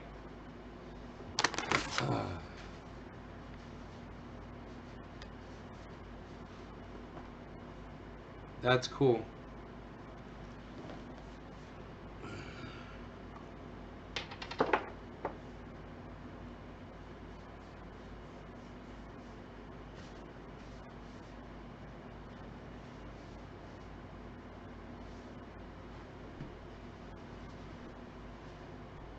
There you go. Oh, it's saying California. All right, it's showing California.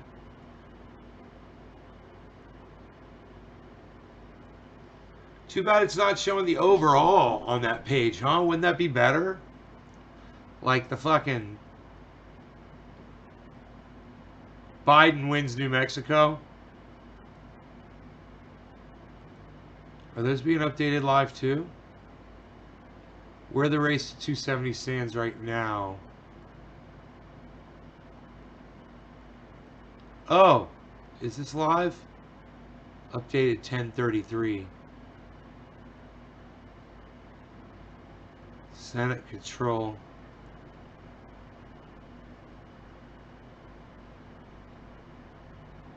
Dude, if this was a live ticker, this is the one I want you guys to see. 8 minutes ago. Huh. 89.72. 23 minutes ago.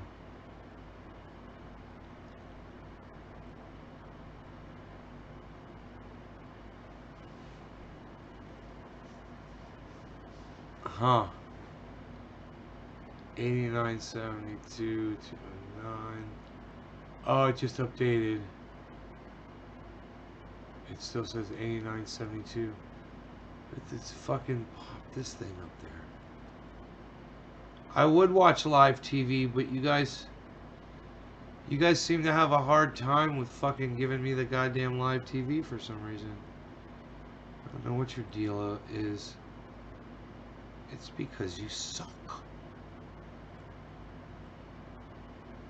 Patrick says it looks like it's 4 more years. It's close, man. It might not be. You gotta wait. We don't know yet. It might be 4 more years.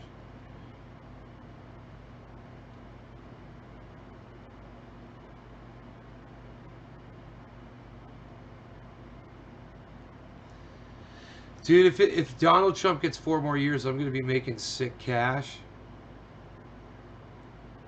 I'm gonna like be able to buy another home and shit. I'm gonna buy property with a spring on it. I'm gonna do everything I want to do. I'm gonna have so much money. I just feel bad for all the people he's hurting, man. You know?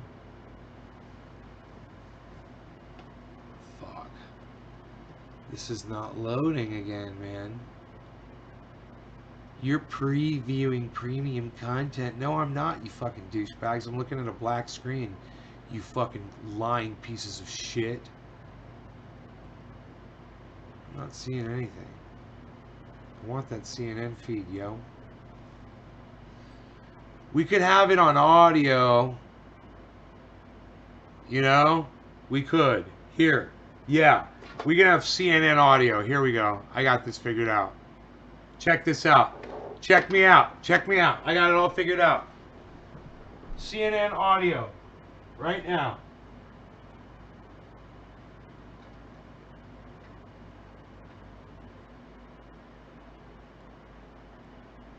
You save money for life. Get your pick now at blueland.com. We're Tovala, and we're not like other meal kits. Yeah! We don't just deliver We got real CNN fresh audio food. now. Instead, our smart oven does the cooking for you. Just scan the barcode, sit back, and relax until dinner is ready. No chopping, no dishes, no hard stuff. Tovala, fresh food that cooks itself. Get started at Tovala.com. CNN. More people get their news from CNN than any other news source. Breaking news. We have some more projections right now. Let's check in New Hampshire. CNN projects that Joe Biden will win the state of New Hampshire, will win its 4 electoral votes. Biden wins in New Hampshire. There are several states now where CNN projects that Trump is winning, 4 states specifically. CNN projects that Trump will win in Louisiana. He beats Biden in Louisiana, wins 8 electoral votes in Louisiana. CNN projects Donald Trump will win in Kansas, beats Biden in Kansas, 6 electoral votes there. Another 6 electoral votes in Utah, Trump wins in Utah, that's the CNN projection, and another 5 electoral votes in Nebraska. 3 out of the 5 electoral votes in Nebraska. 2 of them are still based on a congressional district. 3 out of 5 in Nebraska. So here's where the Electoral College map stands right now. Very, very close. Look at this. Biden has 98 Electoral College votes. Trump has 95. You need 270 to win the presidency. 98 to 95. Look at how close it is right now. Actually, we have a key race alert right now. Let's check in some of the numbers. Coming in from Michigan, 37% of the vote is in. Trump still maintains a 235,000 vote lead in Michigan, 54.8% to 43.4%. 37% of the vote is in. 33% of the vote is in Pennsylvania. Trump has a 236,000 vote lead in Pennsylvania, 54.3% to 44.3%. 37% of the vote is in Wisconsin. It's close. 25,000 vote lead for Trump over Biden, 50.1% to 48.2%. In Georgia, 58% of the vote is in. Trump has, looks like a pretty comfortable lead of 387,000 votes, 55.7% to 43.1% in those states. Let's take a look at some more states right now. In Arizona, right now, 75% of the vote is in. Biden looks like he has a relatively comfortable 208,000 vote lead over Trump, 53.7% to 45%. In Minnesota, 37% of the vote is in. Biden there has looks like a pretty comfortable nearly 300,000 vote lead over Trump, 60.7% to 37.2%. In Iowa right now, a quarter of the vote is in. Biden has a 76,000 vote lead over Trump, 57.4% to 41%. Let's go back to John King at the magic wall. So let's take a look at the Electoral College map right now. No surprises at all so far. 98 for Biden, 95 for Trump. Right, and so now you're getting into the battleground states if we flip it out. But again, you need the building blocks to get to 270. First, you got to get to 100. Both candidates, right, knocking on the door of 100 right now. But the key point is no surprises. So in the states so far, the Trump campaign hoped to flip New Hampshire. That hasn't happened. There's nothing on here just yet. The Biden campaign hoped to flip. These were all pretty reliably red states. Everything is coming in as you would like, right? Colorado, New Mexico, Utah. The question is, will there be any surprises, right? So at the moment, you're looking at this map. Both campaigns, this is their basic building blocks. So the question is, when you come back here, and again, you start to look at this map, what is it that Joe Biden hoped to change? He thought it was possible. He could flip Florida. We're still waiting on a lot of votes in Georgia, but comfortable lead for the president right now. North Carolina, a narrow lead for the president, but the president is overtaken. The whole challenge was, would there be an election day surge? We'll see if it holds up. Same thing has happened here. Early lead for Joe Biden. This is the anomaly of 2020. Mail-in votes counted. Democrats build an early lead. Election day vote gets counted. Republicans come back. We saw it here. We saw it here. The question is, does it hold up? We're not done yet. Joe Biden thought it might be possible to flip here in a big wave election. Democrats had their hopes up that this was a statement election. Again, we're not done with Texas yet. We're still counting votes there. But we don't see it yet. So then you're back to, okay, if there's not a big map-changing, game-changing election, what does it come down to? Well, then we get back to here. And we're nowhere close in Pennsylvania, Michigan, and Wisconsin to counting. So right now, if you're looking at the map and you're thinking, what might Joe Biden flip? Right now, this is, we're not done with it yet, but that gets the president down some. But then to get him down more, we'll see. If you can mount a comeback in Florida, that changes everything. If you can mount a comeback in North Carolina, that changes everything. But if you're looking at the numbers right now, you're back into this calculation up here, Wolf. And for Joe Biden, the blue wall was why Hillary Clinton lost. And if Joe Biden's going to win, he's going to change some of those. David Shelley is getting some insight into what's going on in Michigan right now. What do you see? This is the state of play in Michigan. You see Donald Trump's lead here, 1.1 million to Joe Biden's 907,000. 37% of the estimated vote is in Michigan right now. But here's what we know about the early vote, okay? Of that 37% that's in, 17% of that current vote is early vote. We expect the share of the early vote to go up. We expect at the end of the night 55% of the overall vote in Michigan to be early vote. And we know that Joe Biden is doing much better in the early vote. We also know we have almost no early vote in Wayne County, Detroit, big Democratic area, very, very little early vote in Macomb, no early vote at all in Kent. Those two have been sort of battleground counties. So as that share of the early vote goes up, the Biden campaign is hoping he can start to have room here to overtake that lead that Donald Trump currently holds in Michigan. Will. Very interesting indeed, John. Let's take a closer look at Michigan right now. That's a key battleground state. Trump won it very narrowly 4 years ago. The Democrats are hoping to win it this time. It's made, but let me start with your point. Trump won it very narrowly 4 years ago. You see that big lead right there. Even if the president wins Michigan, we have no expectation it would be by such a large margin. That's why, again, you look at certain things and you realize this is an election like no other. We're counting votes in different sequences, so we have to be careful as we go. If you're the Republicans, your Trump campaign, you're looking at the map, you think it's great. But remember, let's come in here. As David noted, Wayne County, about 28%. This is Detroit and the suburbs around it. By far, it's about 18% of the vote, 18% in a high turnout election. It could be a little higher than that. 147,000 right there. Let's just go back in time. 519,000 votes for Hillary Clinton 4 years ago, and Democrats were disappointed. The turnout was down in Wayne County compared to 2012. But remember, so you have 519,000 then. This is a higher turnout election. We know that. Maybe the president wins Michigan, but the numbers are going to go up from that. And so when you see that's where you are now, you know that everybody just needs to slow. And we need to count more votes here. So let's move up to Oakland County. Again, Joe Biden leading. We think a little bit more of the vote in here. But again, 233,875 leading. Let's just go back and look at it here. Again, we think turnout is higher this year. Secretary Clinton was well above that in this county. And so we just need to wait. We need to let the vote come in. Let's move over to Macomb County. President carried this county 4 years ago. Again, key blue collar. It's a laboratory for so-called Reagan Democrats. Political scientists study it. The president won it 53% with 224,000 plus votes. We come over here now. Again, he's leading. It's a higher turnout election. We're only at 143,000 votes. So we just need to slow down and let them count the votes in Michigan. And again, there's a possibility we don't get them all tonight.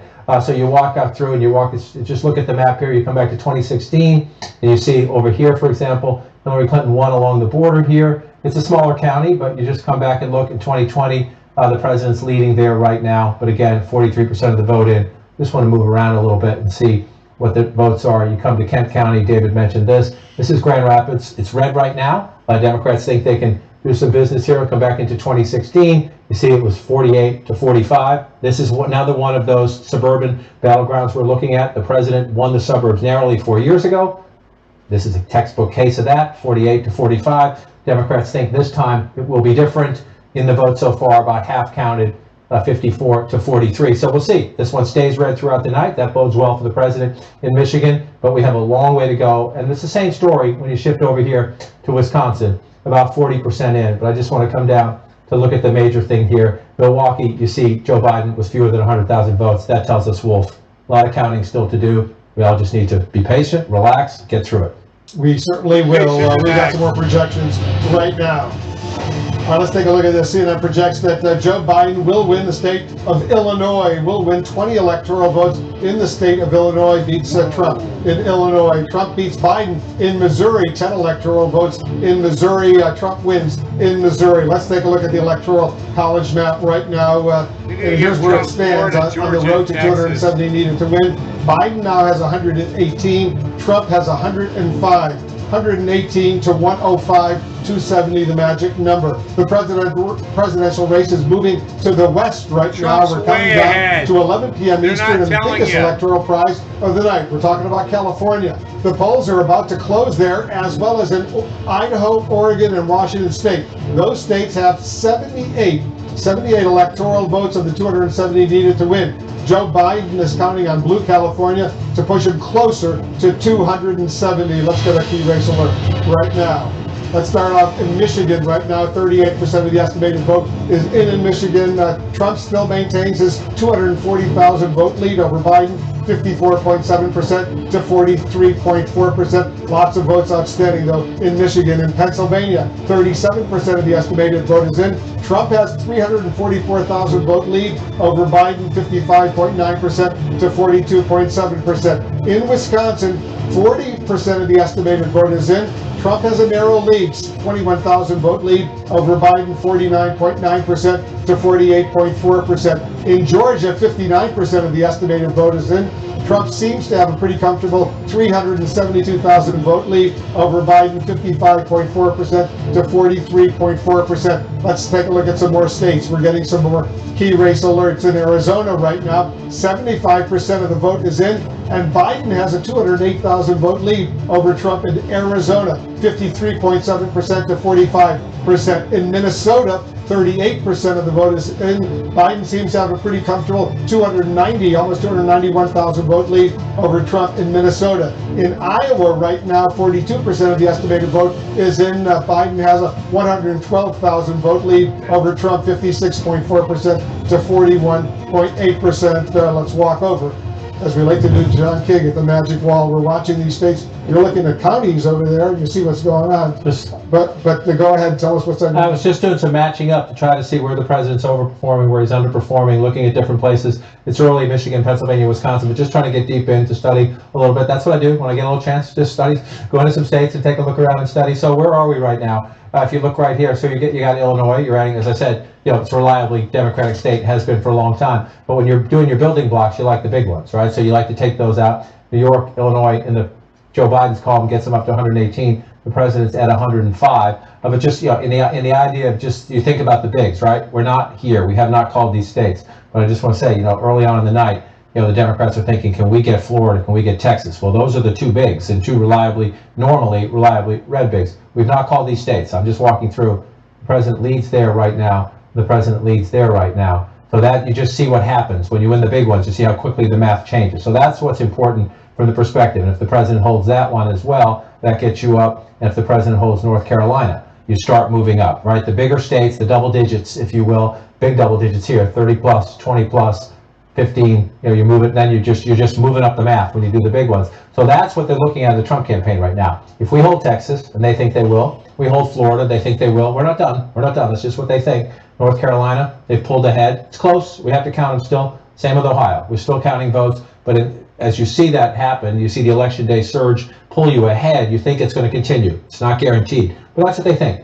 And you know what? You wouldn't get a lot of pushback in the Biden campaign. They're still hoping the votes come back, but as you start looking at the map now, you start thinking, okay, this is a more traditional map, which again, gets us back to where we began, or where we ended 4 years ago. Whoa, how did I do that? That was good. If you do the double sometimes, it gets you. There you go. Pennsylvania, Michigan, and Wisconsin.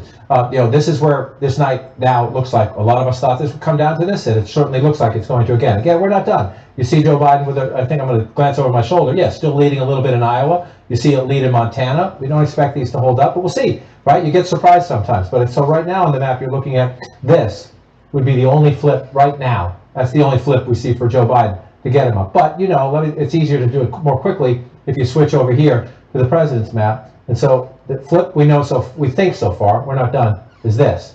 We believe so far the president's holding down here, which gets you back again. Arizona would get Joe Biden, plus the Clinton states, Arizona gets Joe Biden to 243. Well, then how do you get to 270, right? Could get one here if you carry Maine, but then you need more. So if that gets you to 244, let's just say for the sake of argument, you get one of these. We're still waiting on 2 of those districts there. Let's just say you get one of them. All right, so then you're looking here, 245. So what do you need, right? Do the math. You need 25. That would get you knocking on the door, because that's 20. Knocking on the right? door. This is the state of all of these 3 states in the blue wall. That's the one the Trump campaign feels more confident about. That would be enough. Michigan and Wisconsin would get Joe Biden to 271 if he got these 2 congressional districts plus Arizona. The math gets interesting if the president can hold. Bring it out here. Sorry, I got to fill them all in, but that's okay. Just fill them all in and come back. President does that. You think 1 congressional district could decide an American presidential election? Doesn't happen that often, but it is possible. This is where, again, if the possibilities, the menu at the beginning of the night, maybe we get Florida. In a dream world, we get Texas. Maybe Ohio's competitive. We think we can get North Carolina. At the moment, none of that is there. We're not done. It's possible it comes back. At the moment, none of that is there. So now your numbers crunchers are getting into the tougher math, the more difficult math, and the different scenarios. And trust me, they're calling into that congressional district, they're calling into that congressional district, and they're calling in a fury into these, because now we're into tense time in both campaigns. And in those 3 states, those so-called blue wall states, right. Pennsylvania, Michigan, and Wisconsin, there's still plenty of outstanding votes there. Plenty of votes, plenty of votes. And again, we're going to say this repeatedly, and some people at home might not like that we say it repeatedly. And a lot of the early vote is outstanding too, where Democrats will do well. It is, which is why as I come back over here, as you're watching the map throughout the night, in any election, again, we are 10:55. In any presidential election that's close, we're just getting started. We are just getting started. That would be the case 4 years ago, 2004, pick your close election. That's the case. This year's even more different because of the 3 different ways of voting and the different ways each state is handling that, right? The mail-in vote, the in-person early vote. And so here you go. We're going to look at it. 40% in. You see that big lead for Donald Trump. If you're a Republican, you have every reason to be happy about that. But you also need to have the context. You have to have the context. You come down here. This is Montgomery County, one of the big suburbs around Philadelphia, 29%. You go into Philadelphia, which is the biggest basket of votes, predominantly Democratic. Turnout here is absolutely key. We'll see if Democrats can deliver, but you're only 20% of the vote roughly there. You move up here, Bucks County. This is a more competitive suburban area, but you're still at 12% of the vote. Move out here, Chester County. This is where most of the votes are in Pennsylvania. Philadelphia and the suburbs that surround it, 30%. You just have a long way to go. And we know, David Chalian told us earlier, a lot of the votes that are missing are the early votes, which we believe are disproportionately Democrat. And even if we were just counting for one set of votes, even if we were just waiting for all the votes counted today, what we have from this part of the state is so low that you just can't make conclusions. You just can't. We have to wait and see. And it looks good. The map looks at first glance to Republicans, but we're just nowhere near the finish line. Nor are we in Michigan. 39% of the estimate, 54 to 43. You think that's a big number. If you remember how close this was 4 years ago, 10,000 votes, right? 10,000 votes decided this state 4 years ago. So it is just unrealistic. Even if the president's having a very good night, it's unrealistic that he's going to win Michigan by 238,000 votes. If he wins Michigan again, maybe it's by more than 10,000 votes, but it's not going to be by 238,000 votes. We just know that. So when you see that number, that's when you know this is the anomaly of 2020 and how we count votes, and we need to be patient. Let's take a look at Arizona. Let's go out west, because this would be, so far, this would be the flip. This would be a change. We're up to 75%, 208,000 vote lead and some change there. Again, 54% to 45%. If you go back, not since Bill Clinton as a Democrat won this state, and in 2016, not a huge win. I got a live count ticker for you guys. Compete this year. Arizona is trending demographically, and the Democrats think this year, demographics plus the suburban revolt is what gets you there. 1.2 million votes won it 4 years ago. If you come up here now, Joe Biden already has that, and we're still counting votes there. Again, turnout up across America. There you go. In this election. That looks good. That doesn't mean we're done. We have to count them. Let's just look at Maricopa County. That's 77%. A live ticker, if this guys. holds up, if the trend lines hold up, this is where 60% plus of your votes are. If you keep a 10-point margin in Maricopa County with high turnout like this, you're going to win the state of Arizona. But we're not done yet as we do it. But as we go through the race to 270, and you're Joe Biden, Donald Trump had 306 last time. You need to take away. It's simple. Just do the subtraction. And where do you get them? Arizona would be a start, an important start. It's protection, if you will. It's a safety blanket, but that's it. That's the name of the game. It was 4 years ago, and it sure looks like it's about to be for the rest of tonight and into tomorrow. That's the guess. That's the guess, Wolf, as you go through it. But just come back out again. I just want to look at this one again because getting a lot of texts and emails from Republicans and Democrats saying, whoa, what's happening in Virginia? Again, 153,000 votes ahead, 52 to 46. That's actually a smaller lead than we saw earlier in the night. I just want to keep coming in here, and we're still waiting. It's not that we can hop in the car and drive over there and be there in 15 minutes. But Fairfax County, Virginia, there's something going on. In Fairfax County, Virginia, we only have 28% of the vote, and it's been that way for a long time. This is a giant basket of Democratic votes. If you follow governor's races, it followed Mark Warner's Senate campaign a couple of years ago. That's the way it's gone. All of a sudden, a big dump of votes come in, but we're going to keep watching that because it's interesting. Just want to check down here in North Carolina again. 50 to 49 when you round up, 94% in, 69,000 votes. Again, Republicans feel good about this, but we'll keep counting and see what happens in North Carolina. One more time, just want to look at normally the closest of all battlegrounds, 94% in Florida, 51-47 there in Florida. Again, you're looking at the map, there's a lot of red, including in places that the Biden campaign was hopeful it could turn blue. You see Iowa's blue right now. We're not sure if that will last. It's competitive though. It's a fun one to watch as we go through the night. Still a lot of math to do, Wolf. A lot of anxiety in both campaigns right now. Yeah, they're nervous on both sides. Voting is about to end in 4 states out west. That includes the biggest prize of all. We're talking about California. It has 55 of the 78 electoral votes at stake this hour. All right, we have some projections right now. CNN projects that Joe Biden will win the state of California. That's the biggest prize in the Electoral College. 55 electoral votes. Biden will win California, beats Trump in California. CNN also projects that Biden will win in Washington State. 12 electoral votes. He beats Trump in Washington State. CNN also projects Biden will win in the state of Oregon. 7 electoral votes there. Biden wins in Oregon right now. One projection for Donald Trump right now. CNN projects that Donald Trump will win the state of Wyoming. That's 3 electoral votes. In Idaho, too early to call, 4 electoral votes in Idaho. We cannot make a projection there. Let's take a look at the Electoral College map, see where it stands right now. Right now, Biden has a wide lead. He has 192 Electoral College votes. Trump has 108. 192 to 108. Let's get a key race alert in some of the battleground states where things stand. Let's start in Pennsylvania. 41% of the estimated vote is now in. Trump has seemingly a pretty comfortable 444,000 vote lead over Biden, 56.8% to 41.5%. In Michigan right now, 39% of the estimated vote is in. Trump has a significant lead there right now as well, 239,000 vote, but it's relatively early. 39% of the estimated vote is in, and the early vote, which skews Democratic, is not yet in. In Wisconsin, 42% of the vote is in. Look at how close it is. Trump has a 25,000 vote lead over Biden, 50% to 48.3%, 10 electoral votes in Wisconsin. In Arizona, 75% of the vote is in, and Biden has a significant lead in Arizona, 208,000 vote lead over Trump, 53.7% to 45%, 11 electoral votes at stake over there. Let's go back to John King.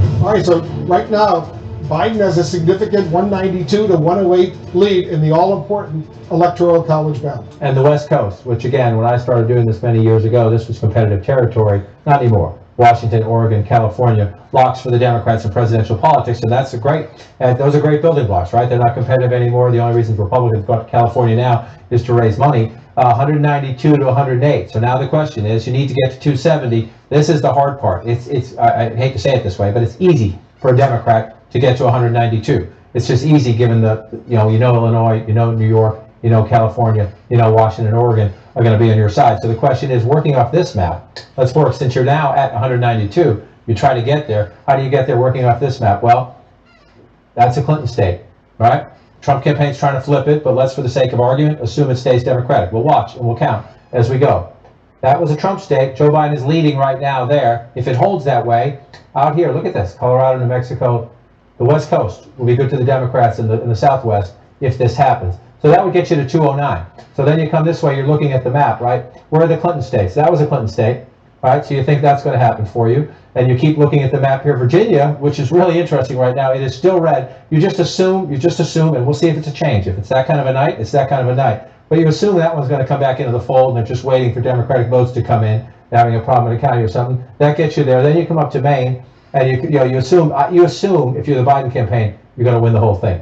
We need to see this. Maine does it by congressional district. There's one of them that President Trump carried 4 years ago. The Democrats believe they're going to carry that state. They believed a few other things about tonight, so we'll see what happens as we go through. But let's, for the sake of argument, give it to them. So then you're up to 236, right? Maybe they get one in Nebraska. Let's just leave that off the table right now. Let's just wait and see how you play. So you're at 236, right? There's 246. That's 262. That's 262. So you're looking at this map, and where do I get it, right? Where do I get it? Well, that's the easiest one, and we still don't have, I didn't get Rhode Island on this map, so let me come in here. There we go. You get Rhode Island. That would get you 286, but that's with Pennsylvania. That's with Pennsylvania. You bring Pennsylvania back off the map, you're at 266. This is where you get close here, right? This is where you get close here. We're going to keep going out to the west, and we do that. That gets you to 270. So could it be, in a race against Donald Trump, wouldn't it be something if Barack Obama's birth state is the one that puts you over the top? That would be interesting if you go that way there. But so you have Hawaii, you have Nevada, and Colorado. We're going to watch. So this is interesting. So you don't need Pennsylvania if you're Joe Biden now, but now you're in this different mood in Biden headquarters. You came into the night thinking you had all this great opportunity. Maybe some of these will come back. But if they don't, you're thinking, okay, We better win that congressional district. We absolutely better win that one. And then we're going to fight it out up in here. And again, if you get Pennsylvania, then stop the conversation. But we might be a couple days on this one. If you don't get Pennsylvania, you're in a scratch and claw mode now, as opposed to early in the night where you thought you might have had a buffet of opportunity. Let's take a closer look at Arizona and Pennsylvania. Let me do that and cross over again when we come back in here. But let's start in Arizona. We'll go west to east this time. And again, this one has held up pretty consistently, but we've also been waiting for a little bit. Sometimes you get votes in spurts. Sometimes you have long pauses. We're at 75% right now. That's 8 points, 9 points if you round up right there. That's a pretty healthy lead. Most of it's coming from here in terms of the vote count. You see, just in Maricopa County, Joe Biden approaching 800,000 votes, 10-point, almost a 10, just shy of a 10-point race in Maricopa County. That's 60% of the vote in the state. Then you come down to Pima County, that's another 15% of it. And again, that's not even close. And so every indication here is, we still have votes to count, but every indication here is that Arizona is going to flip to blue. And that makes you happy in the Biden campaign. So then you come back this way a little bit. I just want to check in on Virginia again, just to see. We're up to 58%. It is getting closer, but still, we're waiting. And here's your anomaly. Fairfax has been at 28% for a long time. I'll check in with our decision team and our desk team in a little bit to see where that is. Some of these other places, Loudoun County, Joe Biden holding that there. You come over Fairfax County, we're waiting. Northern Virginia, Arlington, so it's Fairfax. Fairfax is the biggest basket of Democratic votes we're missing. I just want to check down here in Southeast Virginia. See Chesapeake area here, 60% of the vote in there. So we're missing some votes in Democratic areas that could flip that. But if you're in the Biden campaign, you're getting a little bit nervous about that, even though your data and your math tell you should be okay. But at this point of the night, you'd like it to change. And again, we're just waiting on these three, and this is the patience. It'll take some time, and all three of those are. We got a key race alert right now. I want to go to Nebraska right now, the 2nd congressional district. There, 57% of the vote is in. Biden is ahead by some 16,000 votes, 53.4% to 44.8% for Trump. John, this is one electoral vote potentially in Nebraska if Biden can hold on. So let me come back over here if Biden can hold on. So we're waiting. Nebraska and Maine do their congressional votes by. Let me pull it out like this. Nebraska and Maine do their votes by congressional district, their electoral college votes. So again, especially now, if you're in the Biden campaign and you're thinking, we might not get Florida, we might not get Georgia, we might not get North Carolina. Looks like our dreams of Texas are not going to happen this year. Closer, but close doesn't count. Doesn't get you the electoral votes. If you're at this point in the campaign where normally you think, well, what's one? Guess what? One can matter. And so again, in this scenario, this is a scenario on the board here. So let me just take these away, right? If you can hold this, you're moving closer, right? You're moving closer. That's assuming Virginia flips back, and that's assuming you hold Arizona and Nevada stays. So these are just that would be a change. Donald Trump carried that, and that would be a change. Trump carried that. So that's what you're looking to do. Trump had 306 last time. If you're Biden, you have to subtract from that to get him down below 270. That's one, and that's progress. But these are the big ones.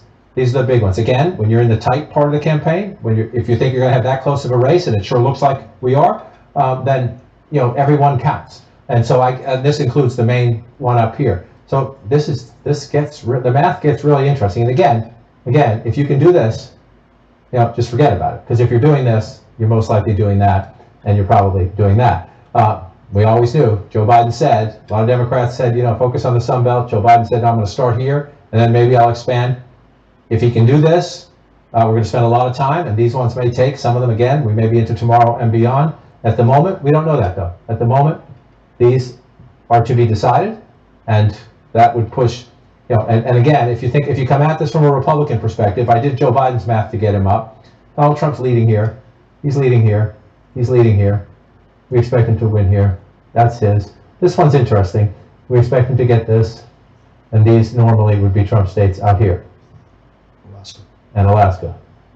So again, we're open to being surprised, but if it plays out in a traditional map, that's where we're going to be. That's where we'll be as we go to the West Coast, somewhere in that ballpark. This is not an exact science, but somewhere in that ballpark, looking at Pennsylvania, Michigan, Wisconsin, and maybe Iowa, and the one more congressional district there. That's the way the map looks right now. That we're going to have that tension. We'll see. Sometime again, we've had some surprises so far, but we haven't had many flips. We've had some tension. We've had back and forth. And we'll see how it goes. Right now, the only flip on the board is Arizona, maybe that congressional district. We're going to count votes, and again, it's fun for us. It's tense. If you're in the campaign headquarters right now, it is really tense. Both campaigns, they're very, very Absolutely. nervous right now. But this election is basically different because there's so much early voting that occurred, especially in those blue wall 3 states, and that apparently that early vote, which skews Democratic, has not really been counted yet. No, and so that's the issue. And I would switch over, and I switch this back. We go through these hypotheticals. It's not to alarm you at home. We go through them. I like to switch it back at the end, so just if you do see it again, you understand where we are, not where we might be. This is where we are in terms of votes. And everything here, this is all real. It's just some of it's not contextual yet because we're waiting. We have pieces of votes, but we're missing pieces of vote. And again, at this point in the night, I don't think a lot of people thought Donald Trump would be leading in the popular vote, but we have a long way to go. But it's significant, 51% to 47%. He's 3 million votes ahead. He's 3 million votes ahead. We don't have any votes from California, the nation's most populous state. So that's going to change. We know that without a doubt as the West Coast comes in. We know that without a doubt. But we also know, Pennsylvania is not a small state either, the Commonwealth of Pennsylvania, and we have not much in so far. 1.6 to 1.2, just to go back in time and remember, 2.9, 2.9. We have a long way to go, and turnout is higher this time. All right, so this is just shy. This is just shy of 6. You added it's just shy of 6 million, and we're not there. We're just not there. And so, if you're looking at the map as a Republican, you're grateful that it's red, but it's really early on. We got a long way to go. And again, I'm going to be a broken record here, but we're looking at Northampton County here, maybe 40% of the vote, a little shy of that. You come down here to Bucks County, key suburb just outside of Philadelphia. This is the more conservative of the suburbs in the call around Philadelphia. 12% of the vote, maybe. You come down to Montgomery County, again, big suburban area, absolutely critical to the Democrats. So you see that Trump lead right now, but we haven't counted most of the votes in Montgomery County. We haven't counted most of the votes in Chester County. We haven't counted most of the votes in Delaware County. And the biggest basket of them all, Philadelphia City, and then Philadelphia County around it, the suburbs around it. It's going to be overwhelmingly Democratic, and we haven't counted hardly any of them. Only 22% of the vote Philadelphia County is in. Yeah, it's like you're looking at a football game and just saying, okay, first quarter, end it. It's not the way it works. I want to check in with Pamela Brown. She's getting some new information on what's going on in Pennsylvania. Yeah, you're talking about Philadelphia right there, and it's slow going through the influx of mail-in ballots. They've gone through around 76,000 mail-in ballots, and they have a lot more to go. In total, they have around 350,000 to get to. That's according to the city commissioner there. It's the same story over in Allegheny County. That, of course, is another big county there that has Pittsburgh, the home of Pittsburgh. They also have 350,000 mail-in ballots to get through. And in the Philadelphia suburbs alone, you have more than 500,000 mail-in ballots to get to. So I think, as we're looking at this, as we're looking at the numbers slowly coming in there in Pennsylvania, it is keeping us on the edge of our seats, especially in Philadelphia, that Democratic stronghold, John King, where we had 350,000 mail-in ballots that are going through. Right now, though, like I said, they've only gone through 76,000. That is behind schedule than what they thought. They thought by around 8 p.m. Eastern time, they would have 100,000 counted. So they're behind schedule a little bit there. And I'm told by officials they're going to be working through the night trying to quickly tabulate the influx of mail-in ballots that they got there in Pennsylvania. Remember, they just started this morning opening up those ballots. They were way behind compared to other states. They did not get a head start. And Pennsylvania is a state that does not have a history of counting absentee ballots. In Allegheny County, again, where Pittsburgh is, you have 350,000 ballots that they're having to get through there. And I'm told by officials, again, in Allegheny County, they're going to be working through the night to try to get everything tabulated. But one person I spoke to said, look, this is going to keep us in suspense because they just have to work through it through the night, and we may not have a better idea in terms of the total tabulation for those mail-in ballots for a bit, John. Did we get on the phone from Iowa several years ago? And we may have to do that again. Look. This is where it gets interesting in the sense that the question is, will everybody have patience? And by everybody, I mean the American people, the people who live in the Commonwealth of Pennsylvania, and the candidates for president, because you know this. Look, so they have all these mail-in ballots. This is Allegheny County. I'll get rid of the numbers here just to remind you. So look, Joe Biden's leading right now at 98,000 votes. The president has 23,000 votes. It's just not, it's real in the sense that these are real votes, but it's just not contextual in the sense that we know it's a higher turnout election than 4 years ago, and Hillary Clinton won this county with 367,000 votes. So when you see right now Joe Biden leading at 98,000 votes, we are in the early chapter of a very big book because it's such a big state. And so that's the key point. The challenge is, do we get more in the next hour? How long does this take? What do we start to get? Well, we hear from the Secretary of State about this is going to go into tomorrow. We already know there were 6 or 8 counties that said they wouldn't even start counting the mail-in ballots to tomorrow. The Secretary of State was leaning on them to get them to try to start today if they weren't overwhelmed on Election Day. And remember, Pam just mentioned Philadelphia.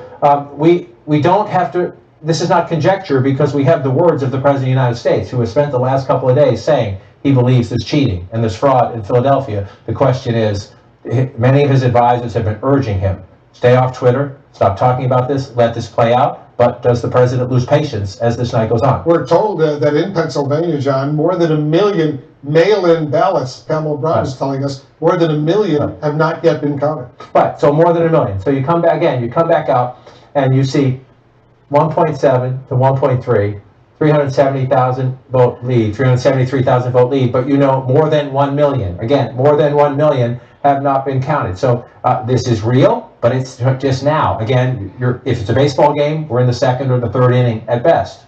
Right? If it's a football game, we're in an early quarter. Pick your sport. We're early in the game. You always want to build a lead. You'd rather be leading than behind, but it's not contextual. I keep wanting to say it's not real. It is real. These are real votes. They're actual votes. So if I say that, I don't mean it that way. I mean, these are real, but they're not. We just don't have the full picture. Again, I just want to show you these counties. This is look. Think about the places where we are close to the finish line. In every one of those states, we're showing you turnout is higher now than it was 4 years ago. Turnout is higher now than it was 4 years ago. Well, CNN projection. 25,000 votes. Stand by. 167,000 votes to win the county 4 years ago, Wolf. And it was higher turnout Wolf's now. Gonna break so you're in at with another 25,000 projection. votes. We're nowhere near done. We're just getting started. Come on, Wolf. Move over here to Montgomery County. 4 years ago, this is Joe Biden right now at 110. 4 years ago, 256,000 to win the county, and we know turnout is up now. So 256,000 then, 110,000 now. We have a long way to go. We're in the early count here in Montgomery County. Chester County, again, Joe Biden with 58,000 votes and 56%. Well, Hillary Clinton won this last time with nearly 100,000, right? 80,000 plus more votes. We are in the early count in Chester County. You move down here, that goes into Delaware. Let me come back into Pennsylvania and come into Philadelphia. 584,000 votes for Secretary Clinton in Philadelphia 4 years ago. This is one of the places they felt they did a good job on turnout. 585 say. Joe Biden has 209,000 votes in Philadelphia right now. So what we have is a beginning, but we're so early in this race right now, that when you pull this out and you see it red and you see what looks like a 12-point lead for the President of the United States, in the votes counted so far, the President of the United States has a 12-point lead. But there are more than 1 million, even more than that, I would conjecture. Just mail-in ballots, more than 1 million. Other ballots to be counted of people casting their votes today. We have a long way to go in Pennsylvania, Wolf, and a few others. We'll be patient. We'll watch Pennsylvania closely. We have another projection right now. CNN projects that President Trump will win the state of Mississippi, beats Biden in Mississippi, wins 6 electoral votes in Mississippi. Let's take a look at the Electoral College map right now. So with that, Biden still has 192 Electoral College votes. Trump now has 114 Electoral College votes. 270, the number you need. Let's get a key race alert right now in Minnesota. Let's start. 46% of the vote is in, almost half. Biden has a 264,000 vote lead over Trump, 57.3% to 40% in Minnesota, 10 electoral votes there. In Iowa right now, 59% of the estimated vote is in. Very close. Biden's lead is almost 40,000 over Trump, 50.9% to 47.3%, 6 electoral votes in Iowa right now. Let's go back to John King as we're watching this. So the count continues, 192. We're watching this race between Trump and Biden, 192 to 114. Right, 192 to 114. And again, right now, there's nothing on this map that tells it's a flip. Nothing on the map that would be a wow. And yet we do know, let's go back. I just want to go back to the Trump map. It's just to take us where we are in the sense that we have nothing yet that we flip. But we do believe at least Joe Biden is leading there. That's a potential, right? So you keep looking at this map. That will get Donald Trump from his 2016 map down to 295. So then you go from there. I think we're in a world right now, Wolf, where I'm just going to take these away. Hey, Joe. Right? Because we're in such an early state in all of them, we just take these away. And so if nothing else changed, right, if the president holds Florida, we haven't called that yet, it's close, but he's ahead. If the president holds North Carolina, same deal. We haven't called it yet, the president's ahead. If the president holds Ohio. Iowa, we can pull out here and look at the map. I just want to take a peek. Iowa is still blue, but I just want to go over and take a look at it here. 59%. We'll see. We'll see what happens there. That would be interesting if that one switched. But at the moment, we'll just leave it here until we know otherwise. We'll leave it here. So here's where you get. Again, we have the congressional district here and the congressional district here that could change the math a little bit. But if you take these off the board, and if Joe Biden can't win Ohio, we haven't called it yet. We have to wait. We're waiting on votes and everything like that. You're just looking for flips. So what happens if we're waiting on these states because they're having normal delays plus additional delays counting their votes? We could get to a point in a few hours when we start to fill in some of the ones that are left. We're somewhere in this ballpark, and we're fighting it out over these states. Yeah, it's going to be amazing to watch. Everybody's got to be patient, though, and let everyone count the votes as they should. That's what's critically important. It is critical, and so we're going to get to a point. I'm going to shift maps again. We're going to get to a point again. So we're looking at 11/20. We knew this was going to take time. The Secretary of State in all three of these states have told us, the chief election official here, Secretary of State here, and here, have told us this is going to take time. Please be patient because of the difference between mail-in voting, in-person early voting, and then the election day surge. The priority on election day is to deal with the people in the line, to deal with the coronavirus safety concerns, for example, to deal with ballot integrity and ballot security when you have moving parts. Then you have to count all those mail-in votes. And so you see red, again, if you're a Republican and you're looking at this map, this is a handstand map, but we're just not there yet. Again, these are real leads, but we're just nowhere near done. And I'm going to keep going through them just to see if the numbers change at all. Delaware County, 16%. Philadelphia County up to 33%. We're at 22% more. And you see the math starting to go up there. But still 33%. And you see 209,000. You know, so you've got at least 300,000 plus. If it's a higher turnout election, maybe 400,000 more votes to win. So we're going to have to watch as this one plays out here. And again, you come into the counties around it. In Bucks County, that's 2016. Let me come back here to 2020. Still at 12%. Again, you know, it's frustrating to people who want to know, especially when you get to this point where if you're a Republican, you think the president's going to hold Florida, hold North Carolina, and hold Ohio. We're not sure about that yet. But if you're looking at the numbers right now, that's what you think. If you're a Republican, you won't get too much of an argument from many Democrats until they see more evidence, until they see something change. They're not going to argue with you. So if you're a Republican and you're looking at that, you're thinking, okay, here we go again. And if we're defying the odds here, some people thought we were going to lose Florida. Doesn't look like we will. Some people thought we were going to lose North Carolina. Doesn't look like we will. The Republican starts to think, okay, well then we're going to do it here again too. Well, we just don't know that. We just don't know that, and because of the early counts. I just want to come back out here again. Pam mentioned Allegheny County waiting on a lot of votes. We're at 17%. So just focus. You can look at that, or you can look up here. Again, Joe Biden has 98,000 votes in Allegheny County right now. Hillary Clinton carried it 4 years ago with 367,000 votes. This is a higher turnout election. The winner of this county is going to be north of that number, right? Most likely north of that number, at least equal to that number, and we're not even close. And so we just have to be patient and wait it out. That's Pennsylvania. Let's just pull it back and come back in. We'll move over to Michigan. We'll just do the same experiment, right? You look at Macomb County. Let's start in a place where the president is leading right now. That would be impressive. If the president can keep that lead in Macomb County, he'd be in pretty strong shape in Michigan.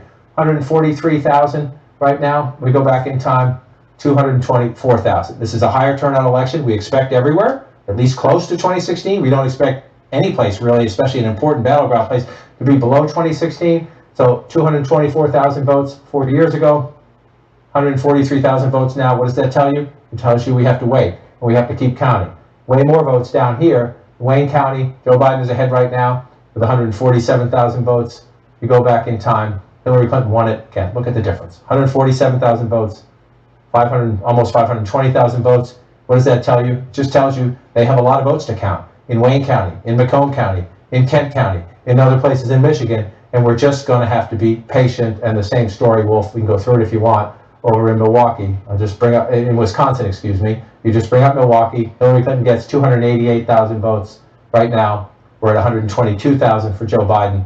We're in, pick your sports. We're in the early innings. So basically, it looks like those three states are going to decide who's going to be the next president of the United States. Unless we get a dramatic shift, yes. I mean, we sort of knew that coming in. The Democrats did believe, and the polls said they had an opportunity. Opportunity is not winning. You have an opportunity to win states, you have to execute. I think one of the things we're seeing so far, and you have to tip your hat to the president worked hard in the final days of the campaign. The president staged rallies all around the country, and it seems that his rallies actually generated a high election day turnout, which is what they absolutely needed. Is it high enough? We're not there yet. But you do know that some of these states have moved in the president's direction. Again, we're up to 94% in Florida. Can you overcome 381,000 votes when you're this far up? Unlikely, not impossible. We're waiting to see it again because of the differences of this year and the different mix of votes. Our people are working extra hard, and so are all these election officials. Florida, they were quick, right? The early count was very quick in Florida. We're going to get to the finish line. Just to pop in and look at a place, you're at 95%, right? In a place that's voting Democratic. So if you're Joe Biden, where can you get more votes? Again, the disappointment in the Democratic Party tonight is right here. Not only at the presidential level, but at the House level as well. Some pain in Miami-Dade County. It looks like we're not at the finish line yet, but you see 53% right there.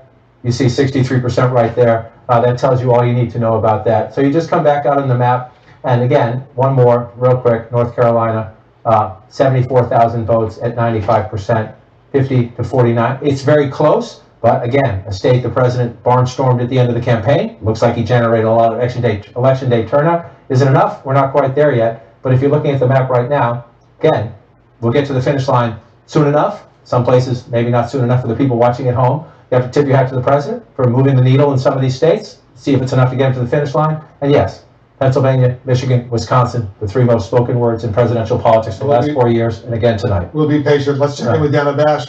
She's got an update on the balance of power in the U.S. Senate. What are you learning, Dana? We have some projections to make, Wolf, and that starts with Alabama. CNN can project that Republicans pick up a seat there. Tommy Tuberville will go on to be the first term in the Senate there, beating Doug Jones, a Democrat. And in South Carolina, this is one of the most watched races in the country. Senator Lindsey Graham, CNN can project, is going on to win re-election, defeating an incredibly well-funded Democratic challenger. And in Georgia, this is one of two races we're watching tonight. This is the special election. CNN can project that this will go to a runoff. In the state of Georgia, a candidate needs 50% in order to win outright. That has not happened. So Democrat Raphael Warnock and Kelly Loeffler, who is the incumbent appointed Republican, will go on to that runoff in January. Now let's look at some of the type races we are watching in the battlegrounds for the balance of power. Arizona. The Democratic challenger, Mark Kelly, is ahead by more than 200,000 votes at 55.1%. The incumbent Republican, Martha McSally, is at 44.9%. 75% of the estimated vote is in Arizona. Now let's go on to Iowa. The Democratic challenger is ahead there as well. Teresa Greenfield is very, very tight, 599 votes only. She's at 48.6%. The incumbent Republican, Joni Ernst, at 48.5%. And in Montana, the Democratic challenger is ahead. They're very early. Steve Bullock, the former, or the governor, I should say, is ahead by about 12,000 votes. So let's look at what this all means right now. 3 Democrats are leading in Republican Senate seats. Democrats are back to needing 4 seats to pick up in order to flip the Senate, and Democrats have 42 seats. Republicans have 42 seats, and 16 seats remain to be called tonight.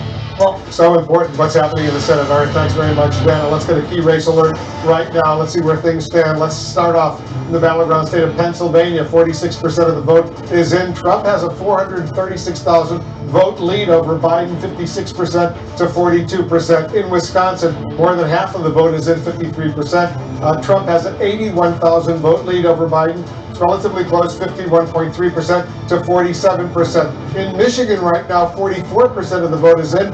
Trump still has a lead of about 274,000 votes over Biden, 54.5% to 43.6%. Let's go back to Jake. Jake, these 3 states potentially could hold the key to who's going to be the next president. That's right. We're all looking at the blue wall. It was a blue wall until 2016 when Donald Trump smashed it. Now, of course, Joe Biden hoping to rebuild it. So let's go check in with our correspondents who are in those 3 states. Let's start with Miguel Marquez, who is in Detroit, Michigan, where we're told the turnout is higher than it has ever been. Miguel, what can you tell us about the votes that are outstanding? We are waiting to hear how Michigan voted this election season. We know a couple of things. We know that the vote in Detroit, the biggest sort of Democratic stronghold, they are expecting between 53 and 55% of voters to turn out in this election. That doesn't sound like a very high turnout, but when you consider that Donald Trump won Michigan by 10,704 votes back in 2016, that could be a critical difference. Also, across the entire state, they are expecting a record turnout across the entire state. It is not clear how that will affect the vote count for either candidate. We also know they are still counting. This is a receiving board where the Detroit Lions play, Ford Field, where they are going to receive votes, day of votes all day long. Those absentee ballots, they are still being counted as well. The city of Detroit getting through a huge tranche of those. We should be seeing some of those votes coming in very soon as well. So votes being counted in Michigan. In the hours ahead, we expect to see much more vote come in.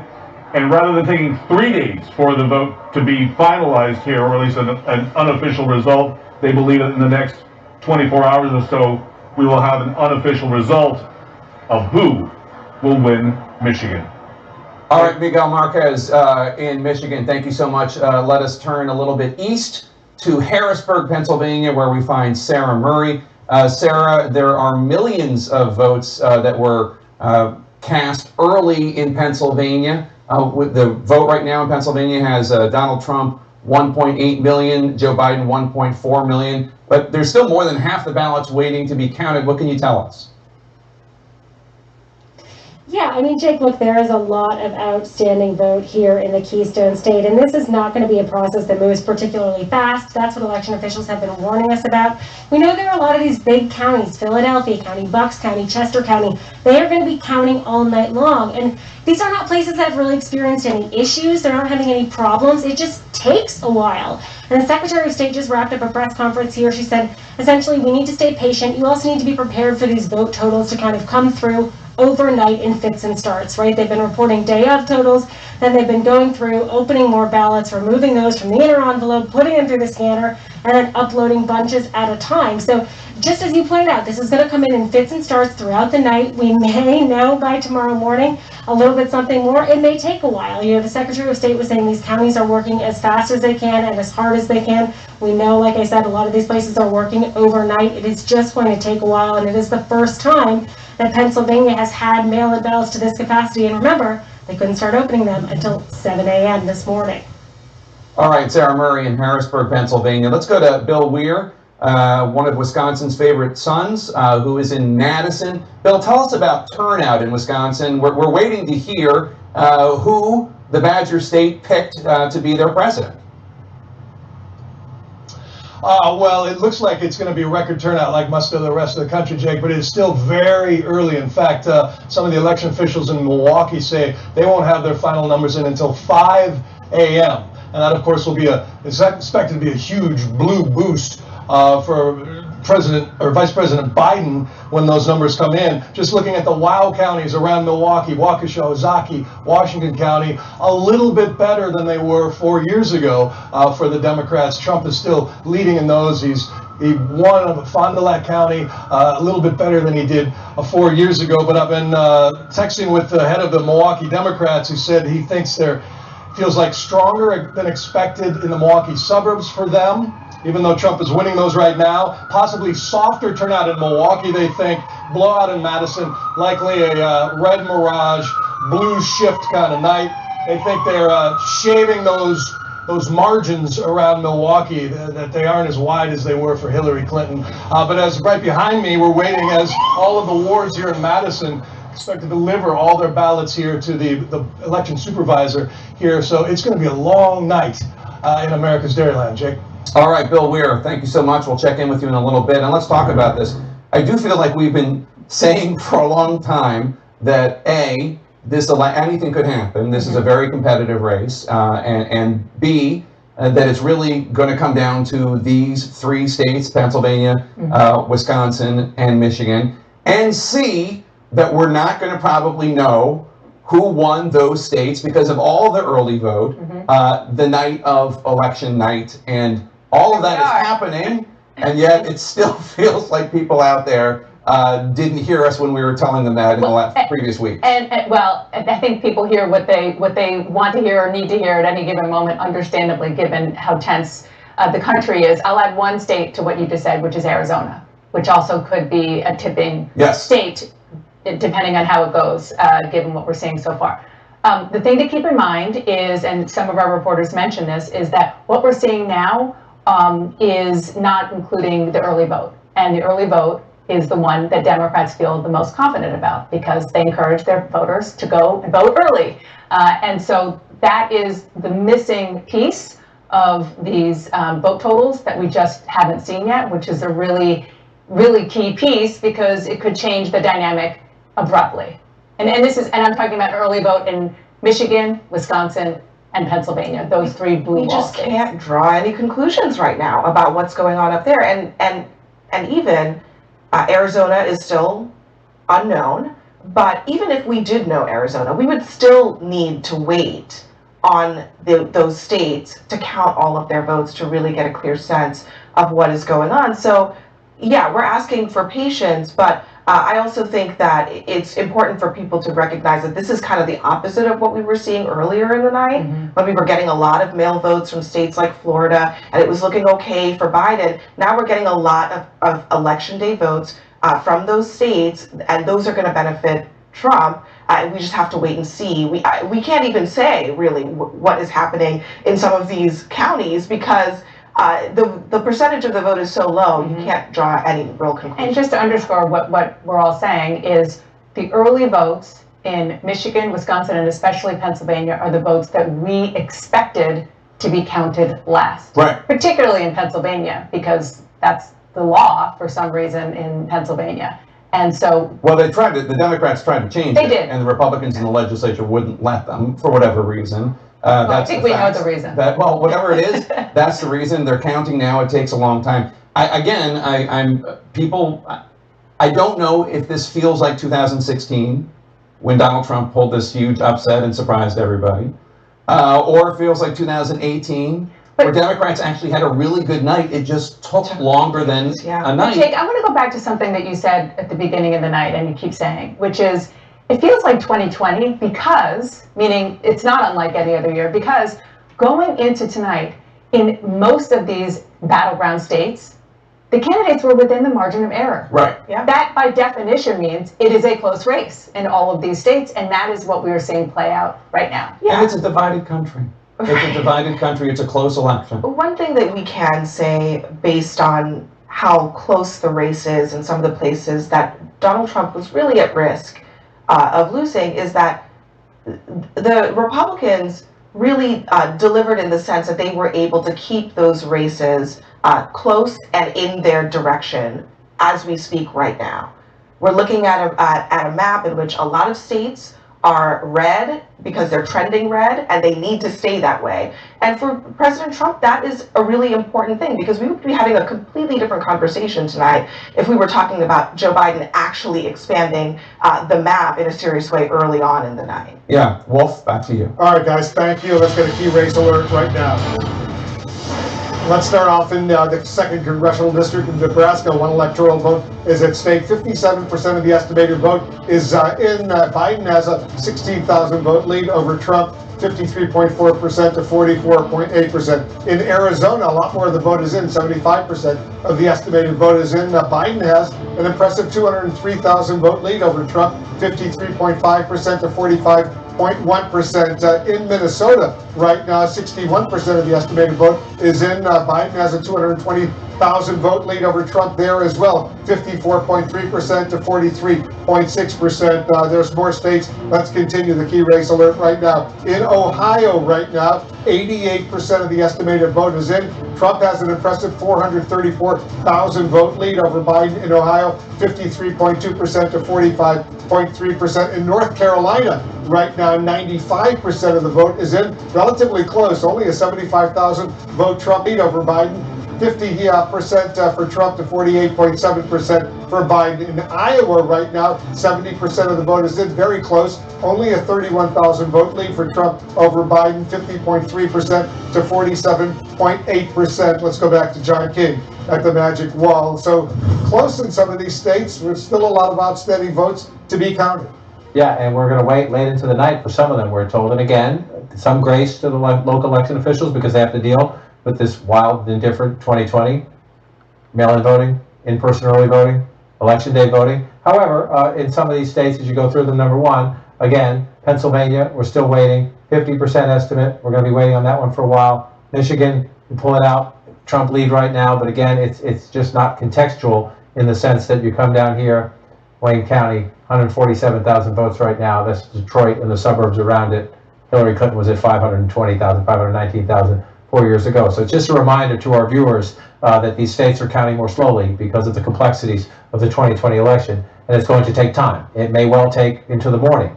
If that's the case, we'll keep counting and we'll stay up all night and watch it play out. Wisconsin, the same thing. So again, if you lived through 2016 and you're a Republican, you're looking at this map and you're saying that looks great.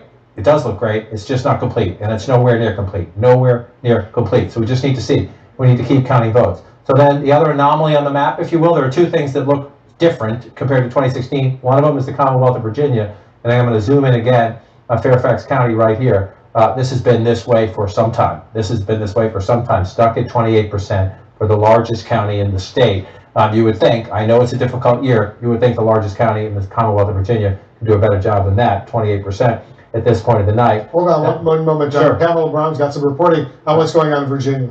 Yeah, exactly. We're finding out in Fairfax, Virginia, it is slow going, finding out the results there. In fact, we're finding out that they will have their roughly 400,000 absentee ballots results in the next couple of hours, likely before 1 a.m. But so far, only around 28% is reported there in Fairfax County in Virginia, and a very small portion of that is Democratic. So we have that going on there. And then you look over in Georgia, it is slow going, John. If you go over to Georgia and some of these counties there, you have Gwinnett County only 29% in, DeKalb, we have only 24% in, and then Fulton has also been slow going. They were delayed because of a pipe that burst earlier, and so they still have 48,000 absentee ballots to go through. They had 2 weeks to process these ballots, but it is slow going there in Georgia. And then we also know, of course, John, in Pennsylvania, more than 1 million outstanding absentee ballots for officials to go through in the Democratic areas there of Pennsylvania. I'm talking about Philadelphia, I'm talking about the suburbs of Philadelphia and Allegheny. And that's not counting these 9 counties, the smaller counties that are waiting until tomorrow to start counting those absentee ballots. So as this picture comes together of what's happening, we really are in suspense there in Pennsylvania. It's a lot. It's again, you just look at the Commonwealth of Pennsylvania, big state, 20 electoral votes, 2 million to 1.5 million. And you think that's a lot of votes. Just go back in time to Pam's point about how many votes still need to be counted. 2.9, and we expect higher turnout this time.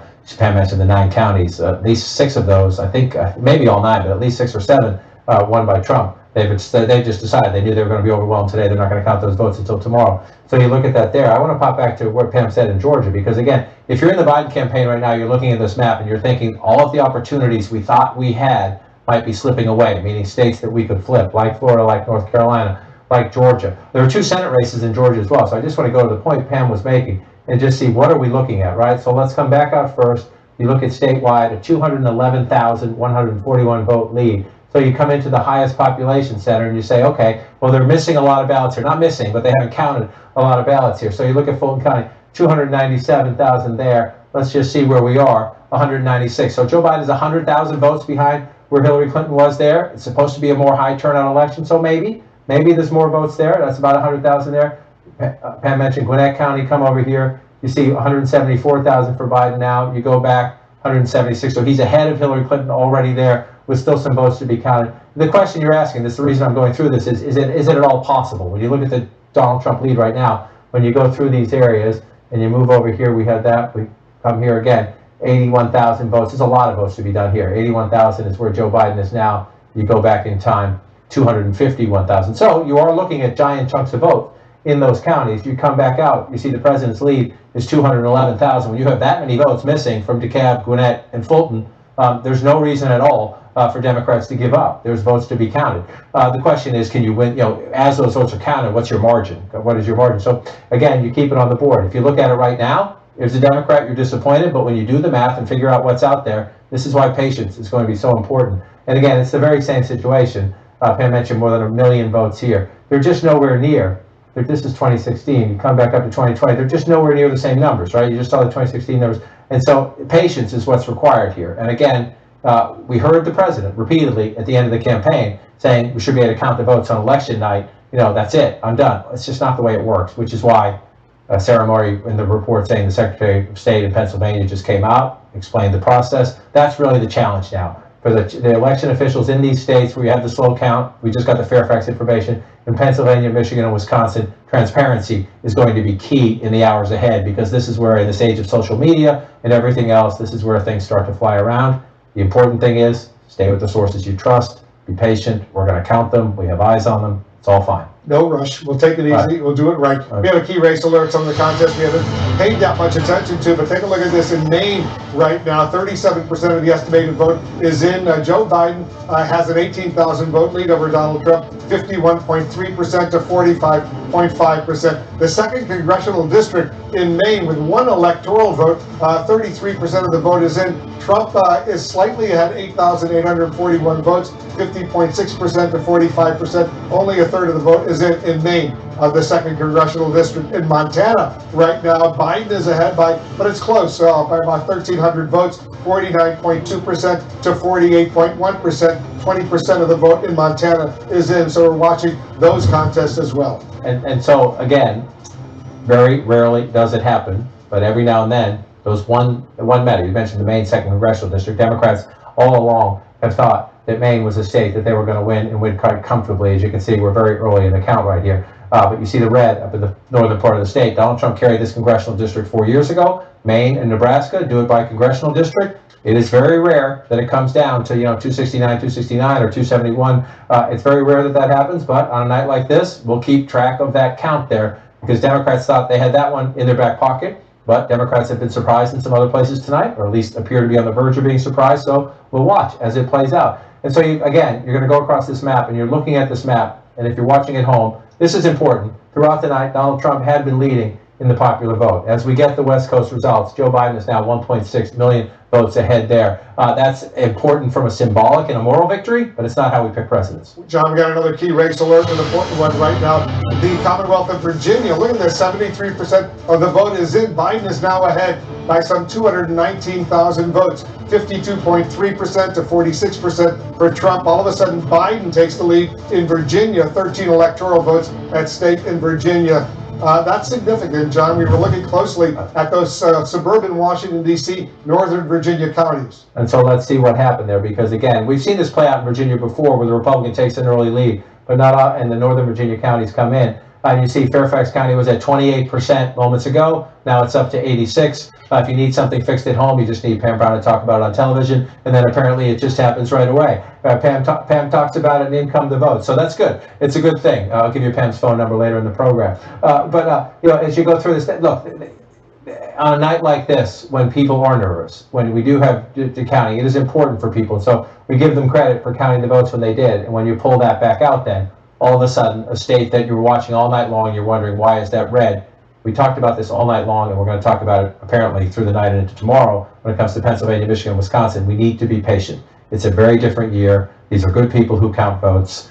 We beat them up sometimes. We ask, why aren't you doing this more quickly? They're good people, and they're counting the votes. We want them as quickly as possible. So now you see this, and that puts Virginia back again. So you come back out, and you look at this map where we are right now, right? So now we're at 1147. This is where normally we're thinking, are we close? Are we close to making a call? We are not. We are not. Why? We are not. Why? Because we're waiting for so much. Number one, you see those, they're red right now, but it's just not contextual. It's real. The president leads in Pennsylvania, Michigan, and Wisconsin, but we're missing a ton of votes. We're missing a ton of votes. And so you look at this part of the country, has anything changed? All right, let me take this up. Has anything changed from 2016? No. Has anything changed from 2016? No, not yet. We're not done. We haven't called some of these states, but in terms of who's leading right now. And so the only thing on this map right now that's different is that, Arizona. And that's not called yet either, but it seems to be trending Joe Biden's way. So that was a key target for the Democrats. There's a Senate race out there as well, too. That was one. The Democrats came into the night thinking and hoping there would be more than one. We're not done yet. There may well yet be. Georgia, as we just noted, they have a lot of votes to count in Georgia. It's still close enough for those votes to make a difference.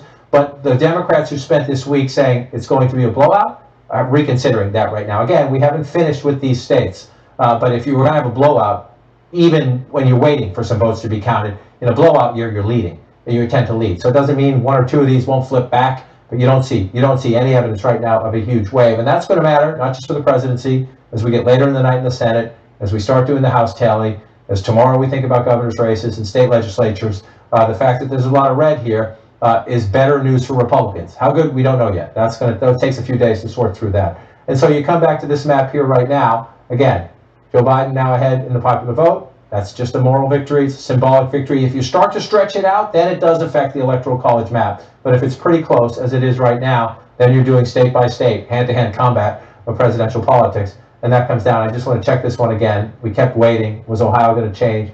88, again, we're still waiting. I was just communicating with a very good, solid Republican vote counter in Ohio. Very confident that's going to stay for Trump. Not a Trump person, just this very smart Republican vote counter. We'll see. We'll see if she's right. But, you know, it sure looks that way. You come back here again. So you see this right now. You think it's halfway through. 519,000 votes. That's big, right? Even in a big state like Pennsylvania. However, let's go west to east this time. 98,000 votes. We've been stuck there for a long time. 17% of the estimated vote. Allegheny County, that's Pittsburgh, that's the suburbs around it. Remember that 98,000. This is a higher turnout year. We're seeing that everywhere in the country. 4 years ago, Hillary Clinton got 367,000 votes in Allegheny County. We're just nowhere near done. We have a lot of votes to count there. Let's just come. I just want to check in some of the counties for the president. That's a county we expect to go for Joe Biden. Westmoreland County is a place where we expect the president to win. This was a challenge. Joe Biden campaigned here. When he came out of the Democratic convention, he took the train ride. Joe Biden came here on purpose. He wanted to see if he could narrow the gap. This is 64-33 last time. Let's come back here now. Not so far anyway. Not so far. This would be, again, if the president can hold this, that's a big deal. Joe Biden went into these communities thinking, I can narrow the gap some, but again, we're in the early chapter of this and we don't know what we have left to come out. Let's come back over here. Again, in the Commonwealth of Pennsylvania, this is what matters most in terms of the vote count. Democrats need to run it up big in Philadelphia. Joe Biden at 248,000, so just shy of 250,000 votes. You think that's a big lead. You see 75%. But to emphasize the point, we have a long way to go. Hillary Clinton got 584,000 votes in this county 4 years ago. We got a ton way to go. Wolf, back to you. We'll be patient. We got another projection right now. Take a look at this. CNN projects that Joe Biden is the winner in Virginia. Virginia goes for Biden. Biden beats Trump in the Commonwealth of Virginia. 13 electoral votes go to Biden. Take a look at the electoral college map count. Right now, Biden has crossed 200. He has 205 electoral college votes right now. Trump has 114, 270 needed to win the presidency. Let's take a look at some of the key race alerts right now. Arizona right now, look at this. 76% of the estimated vote in Arizona is in. Biden is ahead in Arizona by more than 207,000 votes, 53.6% to 45% for Trump. So let's go back to John King right now. Arizona, 200,000 vote lead right now with that number, that percentage of vote in. That's pretty significant, John. It is indeed. And so again, that's 2016. Let me come back to 2020, come through my time warp here and pull out Arizona. It is significant. Now again, it's a flip, right? It would be a flip. It's a traditionally red state, so you're going to always be a little bit more cautious before you call it. And so we want to wait and see. But you're up to 76%. You're up to a 207,000 vote lead, 1.2 to 1. And again, this is the bread and butter of Arizona, 60% of the vote, Maricopa County. You see Joe Biden just shy of 800,000 votes right there, 54%. Let's just go back and take a look. Hillary Clinton, 700,000 votes, 702. 702, the Democrat this time, 798. So 96,000 more votes, and we're not quite complete yet here. Again, what does this tell you? Number one, it tells you the Biden campaign did a good job. But number two, it just tells you more about the suburban revolt. And again, we're seeing other places that are closer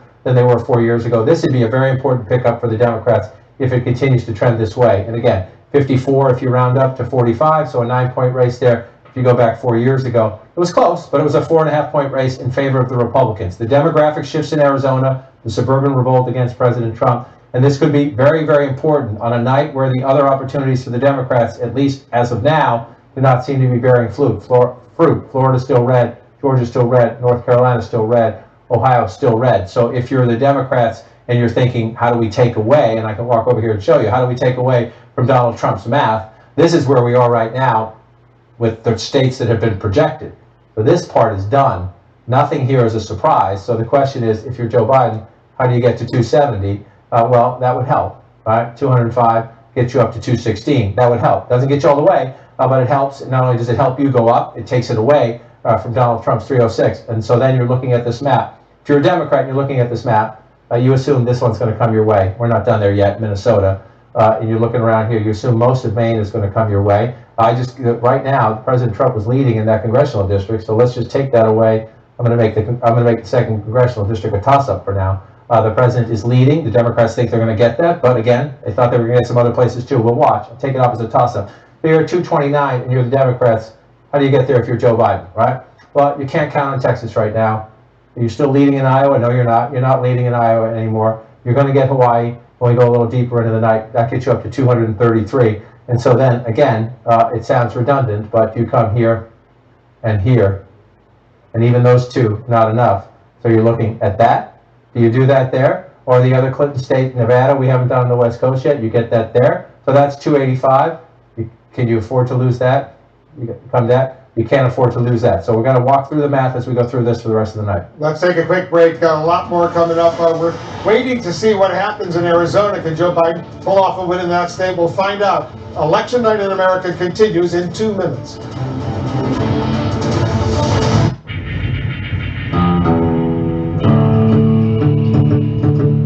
Locating your parked car with the touch of a button might seem excessive.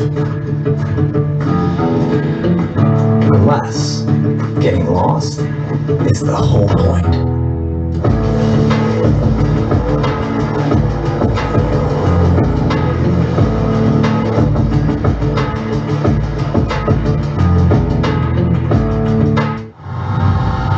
I woke up next to a dead man.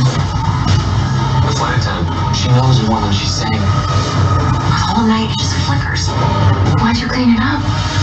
I don't know. I feel like I'm losing my mind.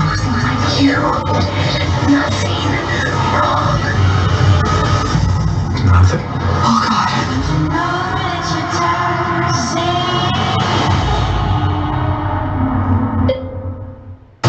The podcasts. The newsletters. The mobile app. The #1 source for news. This is CNN. I'm not gonna lie, with moderate to severe rheumatoid arthritis, I felt totally in the dark. But then my doctor shed some light. Turns out my blood tests and exams revealed more than I realized, because people can have differences in their blood, and my blood tested positive for these 2 things, which means I'm dual seropositive. The good news? Orencia has been shown to relieve symptoms like joint pain and swelling in many people, including people like me. Do not take Orencia with another biologic medicine for RA due to an increased risk of serious infection. Serious side effects can occur, including fatal infections. Cases of lymphoma, lung cancer, and skin cancer have been reported. Tell your doctor if you're prone to or have any infection like an open sore or the flu, or a history of COPD, a chronic lung disease. Orencia may worsen your COPD. Knowing the differences may lead to bright possibilities. Ask your doctor if you're dual seropositive and see if Orencia is right for you. CNN. More people get their news from CNN than any other news source.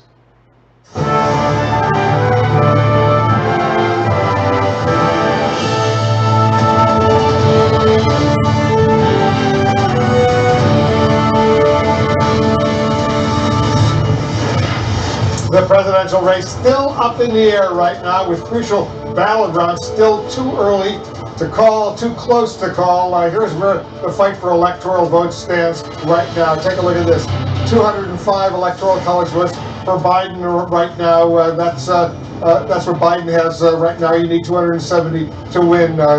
It's a very, very important race right now. Let's take a look at the key race alert right now. In Pennsylvania right now, 51% of the estimated vote is in. Donald Trump has 56.5% to 42.1% for Biden. He's got a lead of more than 500,000 votes right now, but 51% of the estimated vote is in. Still plenty of votes outstanding. In Michigan, still plenty of votes outstanding as well. 48% of the estimated vote is in. Trump has 54.4%. Biden has 43.8%. Trump is ahead by 289,000 votes. In Wisconsin, 61% of the vote is in. Trump has 105,000 vote lead over Biden, 51.6% to 46.8%. In Arizona, 76% of the estimated vote is in. Biden has 53% to Trump's 45% in Arizona. 207,000 vote lead for Biden over Trump in Arizona. As we follow some of those crucial undecided races, we're getting closer and closer to another poll closing just minutes from now. Voting ends in Hawaii. 4 electoral votes are at stake out of the 270 needed to win this contest. Let's go back to John King over at the Magic Wall. John, right now Trump has 114 electoral votes. Biden has 205. Right, and so you just mentioned we're going to get Hawaii at the top of the hour, and it would be a shock if this went anyway other than that. So we'll just do that, and we're going to wait for Alaska, but we assume that will go red. So let's assume here, then you get Joe Biden to 209, right? And so we're from there. Again, we're not done here yet, and we're not done here yet, but that's how it looks like it's trending there. Hawaii is too early to call, by the way. Hawaii is too early to call. I'm just saying I expect that's where we end up, right? It would be a huge surprise. It would be a huge surprise otherwise, and if we have to go back, we go back. But so you do the hypotheticals now in the Biden campaign, and you're banking on that, you're banking on Nevada, and you like your lead in Arizona, and you think you're going to get that. So then you're looking around, and again, Minnesota is a state. We're not there yet, but you think you're going to keep that. I don't think I've ever been past 11 o'clock on a presidential election night and having not called the state of Rhode Island. That's Connecticut. We'll come back in there. It's a little small. My fingers don't quite get in there. I started my career in Rhode Island, and I never thought we'd get past 11 o'clock before we call it. It's just that's the year we're in, right? But we expect that goes Democratic. So then you're looking at the map, right? Virginia's now back in the Democratic fold. You're in the Biden campaign. You can't count on this anymore. You weren't counting on it, but your hope has gone away. Your hope is fading. You're not sure about Georgia. There's a lot of votes out in Metro Atlanta. So let's play this one out. We'll just wait a little bit and be patient. But again, you're back in this place here, right? Where you expect that if you're the Democrats, you think you're going to get most of Maine, but I'm going to take away this congressional district and just put it back in the toss-up. Maine, one of those states that does it. Just let's take this away. Let's be cautious and see what happens. And again, I'm looking at the Biden math, right? Because the president starts at 270. Joe Biden has to starts at 306. Joe Biden has to subtract to take it away. And so you're looking at the map now. Where else do you go? It gets you back right here again. Now, again, we assume, we haven't called this yet, we assume that's going to go there, right? And let's just see. We're waiting on Iowa, but the expectation is that that goes there. So if these all stay, right, and this is the wild card. I'm going to do this last because, again, we're a lot of votes waiting. So any Democrat in Georgia is going to get mad at me right now. It's just a hypothetical. We're having a hypothetical right here. We expect the president will end up with Alaska, Idaho. Montana is interesting right now, but again, the expectation is it's going to go there.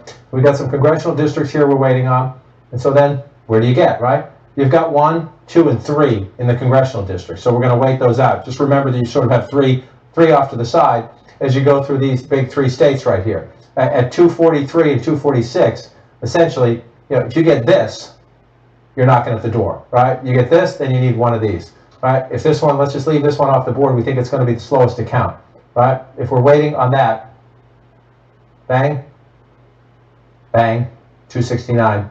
Then we're into the congressional districts, right? So then do you get that one? Do you get one of those? That would get Joe Biden there without Pennsylvania.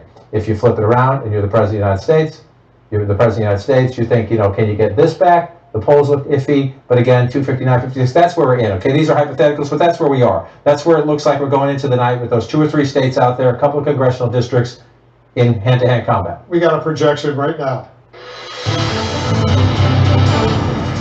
CNN projects that President Trump will win the state of Ohio, beats Biden in Ohio, 18 electoral votes in Ohio. That's a big win for Donald Trump in the state of Ohio. Let's take a look at the Electoral College map where it stands right now. With that, Biden still has 205. Trump has 132, 270 needed to win the presidency. Biden still had 205, 132. We're watching this very closely. Let's get a key race alert and see where things stand right now. All eyes on Arizona right now. 76% of the estimated vote is now in, and Biden still has an impressive 207,000 vote lead over Trump, 53.6% to 45%. For Trump, that's 11 electoral votes in Arizona right there. 76%, John, of Arizona is now in. And so, again, it's not there yet, but that would be the flip, right? We're looking at this map right now. We're starting to fill it in. Nothing has changed from 2016 as of now. So both campaigns sort of in their building blocks. This is where they figured you would be. Now, again, the Biden campaign was hoping, right? Hoping for an opportunity here, an opportunity here, an opportunity here. We just took one away. They thought they had a chance. Remember, Joe Biden went to Cleveland Monday morning.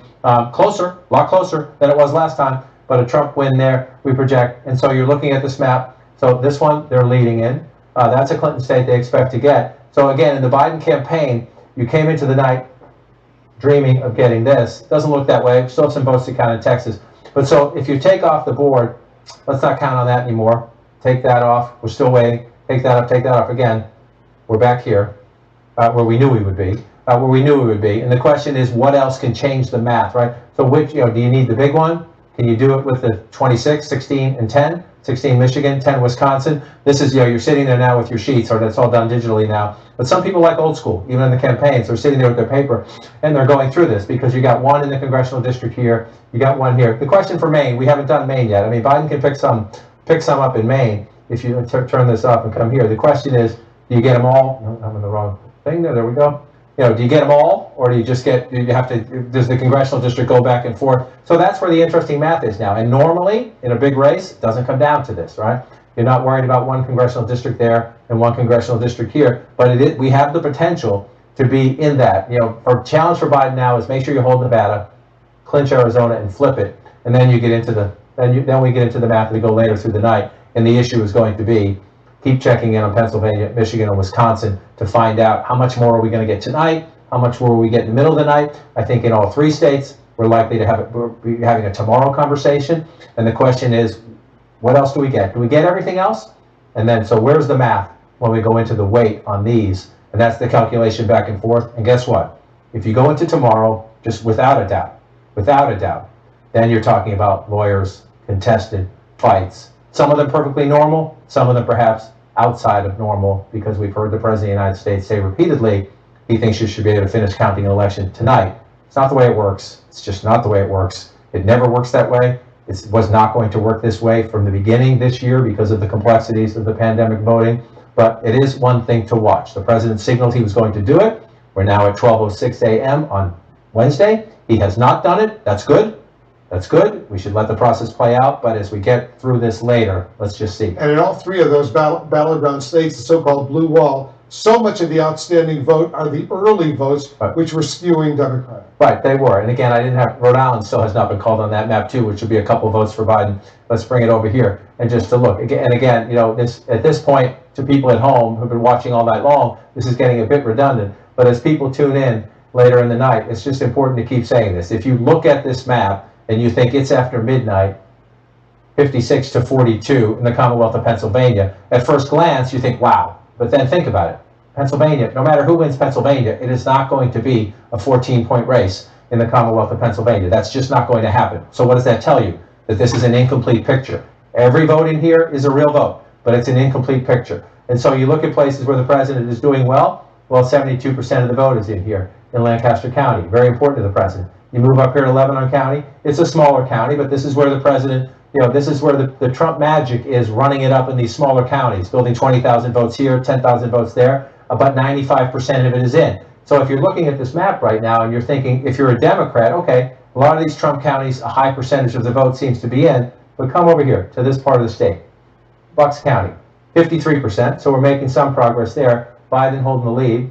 Philadelphia, the city of Philadelphia, up to 40%. We were in the 20s last time we checked, so we're getting some more votes. But again, look at 248,931, so just shy 249,000 for Joe Biden. He's leading Philadelphia County. Go back 4 years ago, Hillary Clinton gets 584,000 votes. So we just have to, that simple math, right? Turnout is higher this year. Hillary Clinton got 584,000 votes in Philadelphia County. Joe Biden right now is at 248,000.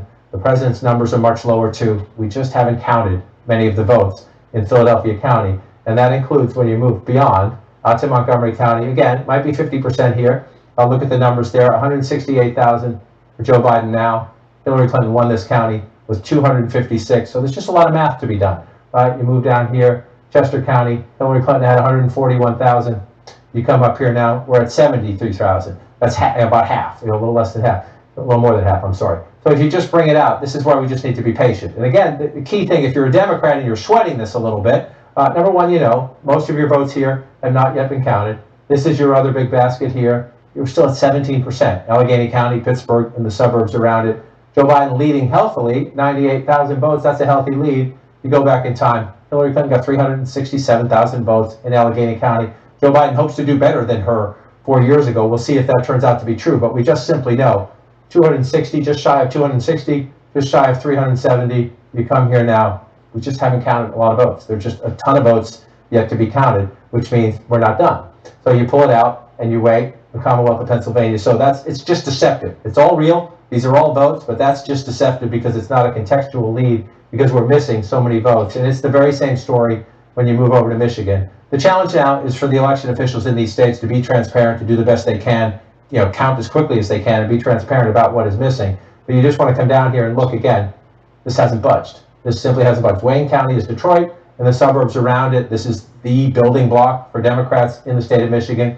Nearly 20%, 18% or more, depending on turnout of the statewide vote. You see Joe Biden at 147,000. You go back in time. This was a place where Hillary Clinton underperformed. Democrats wish turnout was higher, but still, she got 519,000 plus votes 4 years ago. The leader right there, right now, Joe Biden, 147,000 votes. So it just tells you, that's just one county. It just tells you we have a boatload of votes to count. And you come out here, let's move out to Kent, move out to the western part of the state. You're up to 60 here, right? 60% of the estimated vote. But 119,000, Donald Trump leading in Kent County. This is Grand Rapids and the suburbs around it. Democrats had hoped to make inroads here. Let's see if it stays red. But 119 at 54%. You come back 4 years ago, 148. So even in a place where they say they're up to 60, we just know it's under the 2016 vote total.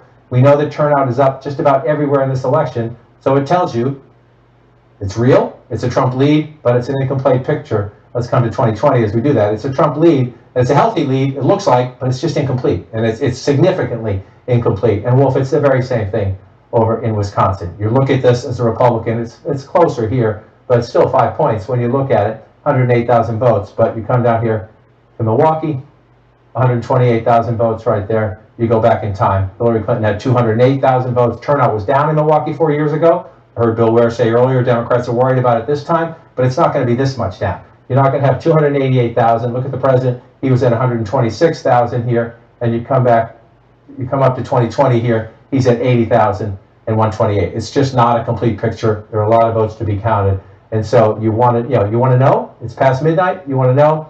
We just have a long way to go. We have to count votes. Let's be patient and we'll count the votes. We have a projection right now. CNN projects that President Trump will win the state of Idaho. Trump beats Biden in Idaho, wins 4 electoral votes in Idaho. Let's take a look at the Electoral College map, where it stands right now with that win. Trump now has 136 Electoral College votes. Biden has 205, 270. That's the magic number you need to win the presidency. Let's get a key race alert right now, see where things stand in Minnesota and Iowa. In Minnesota right now, 65% of the estimated vote is in. Biden has an impressive 217,000 vote lead over Trump, 53.9% to 44.1%. In Iowa right now, 84% of the estimated vote is in. Trump has a 95,000 vote lead over Biden, 52.2% to 45.9% in Iowa. 2 more states, we're waiting for those states, John. So the counting continues. The counting continues, and again, we mentioned Iowa. It was blue very early on. This is one of those states that Biden could. This is a much longer shot. This is more of a Republican state. Some Democrats out there thought there's a Senate race out there as well, so Democrats thought make a run at it. But you look at that right now, again, 84%. We have a way to go in the count, but you just come in Polk County. This is Des Moines, up to 95%, 57%, 41%. Just checking the vote totals to see turnout. 146,000 leading there, 119. So you see, even there, Joe Biden's numbers higher, turnout is up everywhere, but it doesn't appear to be enough as you walk it through. We'll just come through here and come out and look. You come over to the eastern part of the state, Cedar Rapids, Lynn County. Democrats need a big turnout here. 70,000 votes, 92%. Just want to go back in time again to compare it. Hillary Clinton gets 58,000 votes. So Joe Biden is, in the places where the Democrats need to do well, Joe Biden is getting more votes, more because of higher turnout than Hillary Clinton. But just look, There's an interesting thing to look at this here, the so-called pivot counties. Just watch this map. This is Trump 2016, right? Trump 2016, Trump 2020, Trump 2020, still a lot of red. You go back in time, watch all the blue. This is Obama 2012, Obama 2008. Iowa has more of the so-called pivot counties than any state in the country. There are 31 counties in this state. They voted twice for Barack Obama and Joe Biden. 31 counties, 31 of the 99 Iowa counties. Look at that, changed in 2016, and it looks like if you do it here, We're not quite done with the 2020 count. It does look like Joe Biden maybe took a few of them back, but nowhere near. The bulk of them are right up in here. Nowhere near. Again, we're not done with the count here, but we're up to 84% there and a 98,000 vote lead. In Iowa, you pull it back out. There's a lot of red, but remember this red is incomplete. Certainly is. We got a key race alert right now. In Arizona, look at this, 76% of the estimated vote in Arizona is in. Biden has an impressive 207,000 vote lead over Trump, 53.6% to 45%, 11 electoral votes in Arizona. In Nevada right now, still very, very early. Only a few votes have been counted. Trump has a lead of about 2,700 votes, 78.7% to 18%. Less than 1% of the vote in Nevada is in. 6 electoral votes in Nevada. We'll watch Nevada closely. Arizona is a key battleground state, and Biden's doing well there, John. That would be the first flip. It would be the first flip of a Trump 2016 state to a Biden state, and you pull it out again.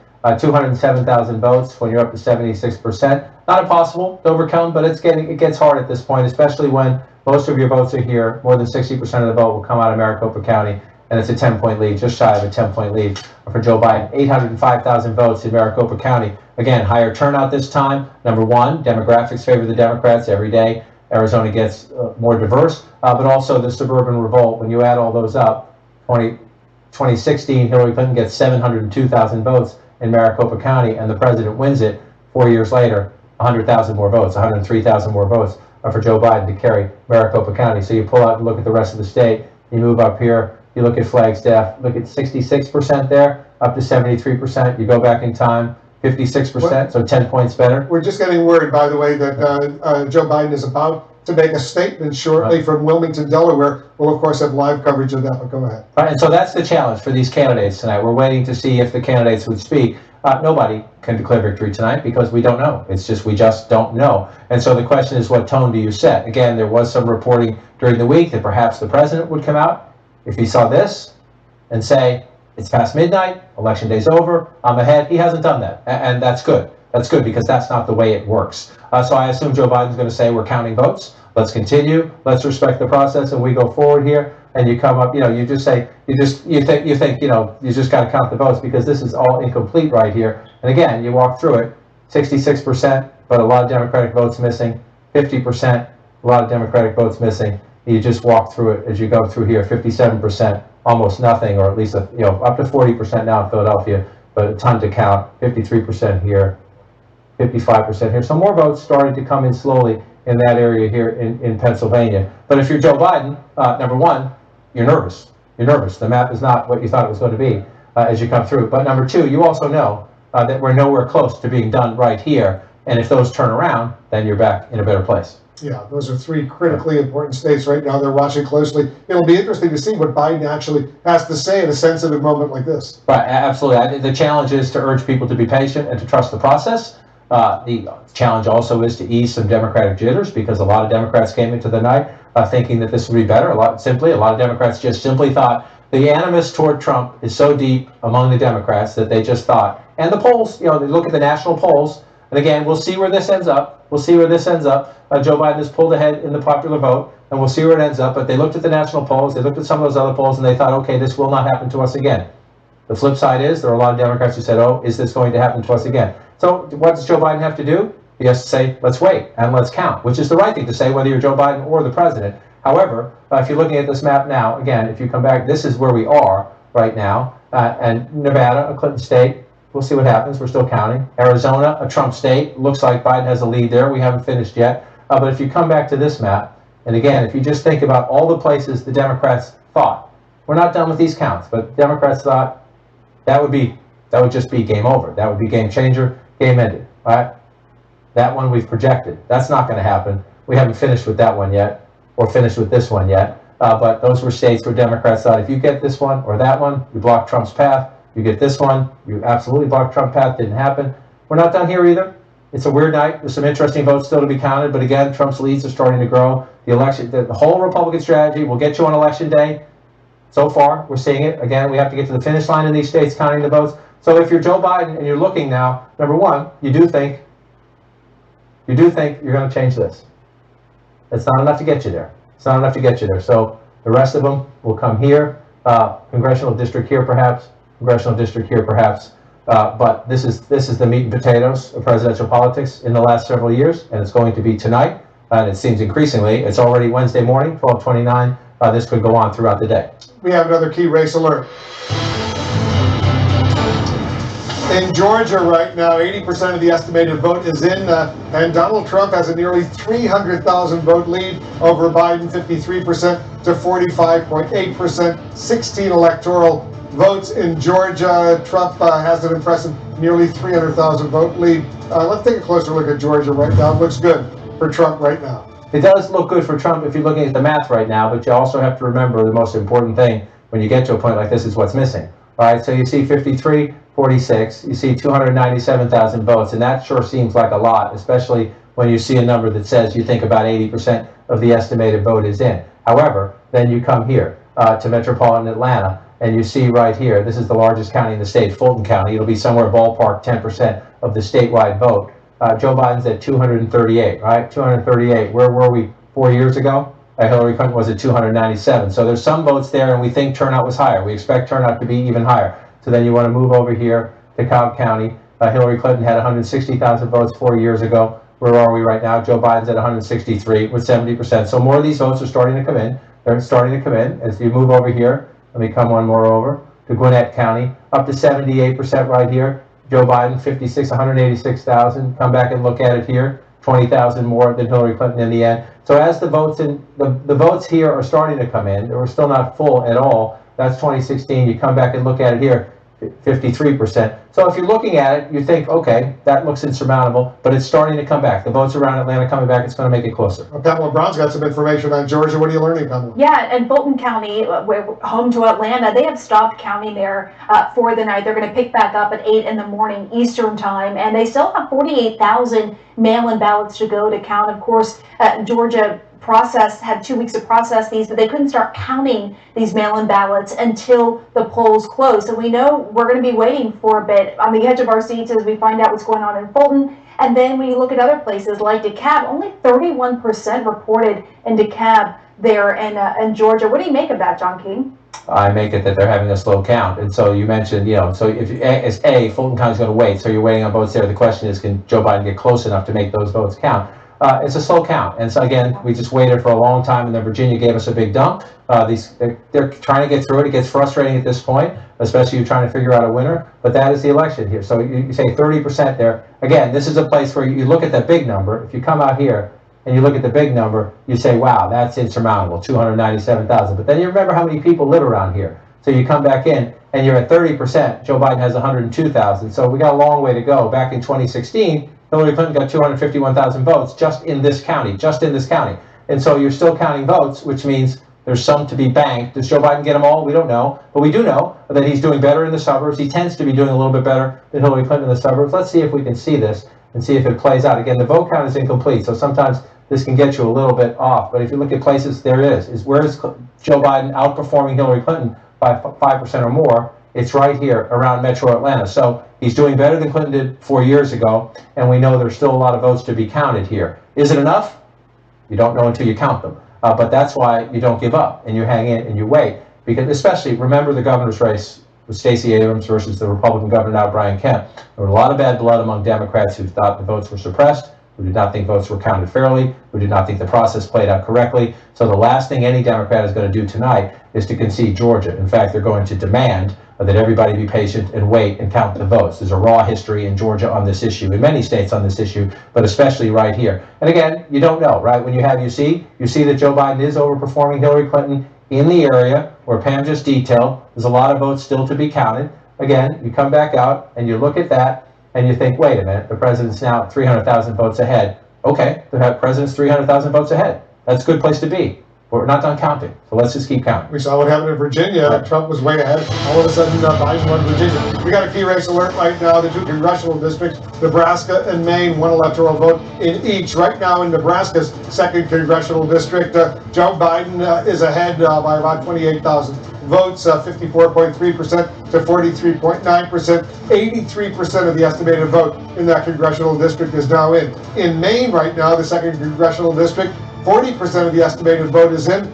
Trump has a narrow lead, 12,596 votes, 51.1% to 45.3%, 60% of the vote still outstanding in Maine, the 2nd congressional district. You know, John, it's a crazy time. You never know if those congressional districts, one each, are going to be significant. Well, that's why I'll come over and do some math on that in a minute, but that does it gets fascinating when you start to figure it out. You know, one of them's here in Nebraska. It's in this part of the state. You see the blue in the eastern part of the state. That's where Democrats, again, Omaha, the suburbs, Lincoln, the suburbs. The Democrats just doing better in those areas in recent years. The president carried the 2nd district last time. You think he's, it looks like he's going to win Nebraska. He'll win the state in the popular vote, but we'll see what happens. Maine gets a little more complicated. Again, townships in Maine, so the map looks a little different than many other states. We're waiting to fill in the votes here. The 2nd congressional district is the more conservative district. Biden at 51% right now. I'll tell you Democrats, but again, 47% right now. Democrats thought Biden's lead in Maine would be more than 5 or 6 points. If it stretches out a little bit, then we'll see.